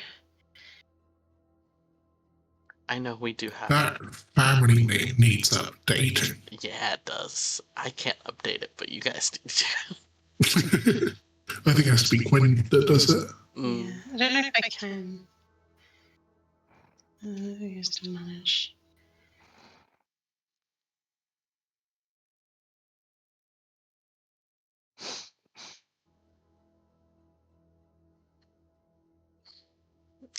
So, Connor, you need to transfer your Steam account to being a UK account as well. When I get a Steam machine, I will work on it. Yeah, I'm not sure that I can. Change the name. Oh, no, there we go. I was on the wrong screen. This doesn't make this very easy. Of course not.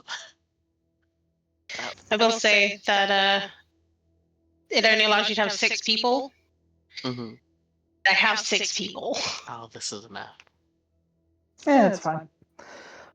Although that does mean that only one of those 6 people needs to get a copy of Sunderfolk. Real. Well, I mean, only one person needs a copy anyway. Well, yeah, but then I'm saying like everyone except for me and Nor could run the game, and everyone else can just have the app. Yeah.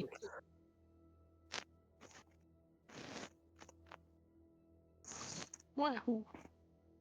Yeah, because it's me, Chloe, Charlie, Kaz, Wilder now, and then Jay.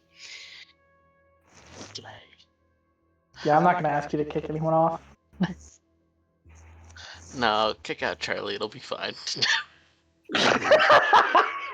I'm kidding. You mean the one person who can actually, technically, per the terms of service, actually be in my family? What? I think that's going a bit far for a side piece. If you want to encourage my husband to kick me out of the family, Wada, I will make you a map without any extra information from you. No. And just send it to you one day. I have so many headcanons. Is it headcanons if it's your own setting? Don't know. I think that's just canon at that point, depending on how accurate it is to actual canon. Real.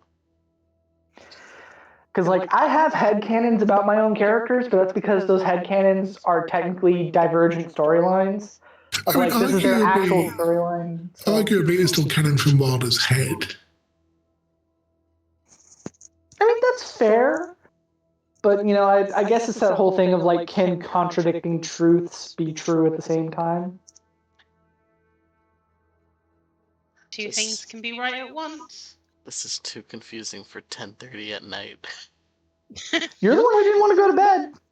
And raises a good I'm gonna point. go have a shower and get into bed and hopefully not die tomorrow. But at least my boss was like, "You can absolutely work from home tomorrow. Don't worry." Christ, Hell don't yeah. remind me. I literally messaged him because, like, I already messaged Wilder about this, but my hips are causing me absolute shit. And the context of that is that on Wednesday, despite me telling our head of risk that me doing the first aid course was a terrible, terrible idea, he insisted that I refresh my first aid training, which resulted in me causing myself quite a bit of damage. So I ended up working from home on Thursday. I've been in pain most like Wednesday, Thursday, Friday, part of Saturday. But now I've kind of gone into like after I've been through like a stretch of pain, my hips feel really, really weak for a while. And like I'm having to use my walking stick to get through the house, which I have never had to do before. So my boss is very unhappy about this. Not at me, but the situation that I have been put in. So I ended up messaging him like just before we started D&D, basically going, "So this is the situation. I am very sorry." And then he responds back to me with, "Apology not accepted. Never feel the need to apologize. I'm really sorry to hear you're not doing any better. Of course you'll find to work from home." Oh. I love James. I love him so much. See, my old boss would have said, apology not accepted, see you at work tomorrow. Man. So, Yeah, Now I'm gonna, go shower. I'm gonna have to drag Charlie with me because I will want him in the kitchen while I shower, just in case my legs buckle. Yeah. So, glad we can leave you guys. Thank you for the game, Wilder. Thank you for the session. There is no O'Brien tomorrow. Real. But let us know if you. Oh no, wait, we're doing D&D tomorrow, so Yeah. different D&D, in-person D&D. In person D&D, that's like a 1 minute walk away. Yeah, literally some people that Charlie works with literally live across the road from us. Oh, hell yeah. And I'm super into D&D, so we're doing like Charlie's little Christmas one shot to kind of get a feel for the group and stuff before a possible in-person thing. So, Hell yeah. and we know that I'm going to need to see if these people will drive me insane or not before I agree to actually join a full campaign. Tabitha, that was never going to work. She just tried to get onto the arm of Charlie's chair, except Charlie's arm is there. But yes, I'm going to go. I love you guys. See you later. Love you too. Yeah, you good See you later, night. guys. Have a good night, guys. Bye. Bye. Oh. And the child. I'm. Yeah, like straight up when you said, you know, oh yeah, this is something Connor knows, and I just went, oh. The funny part is I've used the word whistle to refer to Endure 3 different times, and I've been waiting to see when it would start to click that when I say the word whistle, I'm talking about Endure. Jesus Christ. You really did give Jenna just like an incredibly plot relevant artifact. Yeah. Yeah. You literally named the campaign after the dude in the artifact. Christ. Because Endure's whole thing is that he's supposed to be a guardian of young heroes. And again, not young in age, but like in experience. Right. So, him being with you guys is literally ideal for him. However, he does not have his memories, is not able to get out. So, he's only able to help you guys a little bit. A tiny little bits, and literally needs to be like guided through it. But once he's freed, oh, you guys are his OGs, his number ones, his good time boys. We are literally the people he has dedicated his existence to looking after, and also the ones who were looking after him while he was in a very vulnerable position. Mm-hmm. So it's literally just him being like, Brutus, introduce me to your friends. They seem so nice and adoptable. And Brutus is sitting there like, I don't know that I trust these people with literally anything. But fun fact, because Endor is a spirit of the wind, certain somebody else was able to, in between you guys, kind of briefly forcing the veracity out, and then Endure trying to create pathways for you guys and being like, oh, Karis wants me to stop these other people. So he stopped what was forcing them to chase you guys. So Endure literally forced out the veracity briefly. Like, without even realizing he was doing it. Out of that entire battalion. And it would have only been for like a round or two. Except somebody else was also paying attention and took that opened up path and kept it by the throat, essentially trying to permanently force out the veracity from these people. Literally just like the rogue sneak attack of I have an advantage, I'm taking it for all it's fucking worth. Yeah, literally, Endura did what Brutus has been doing of giving his sneak attack to other people by telling them where to aim. Endure unintentionally told someone else where to aim. That fucking rules.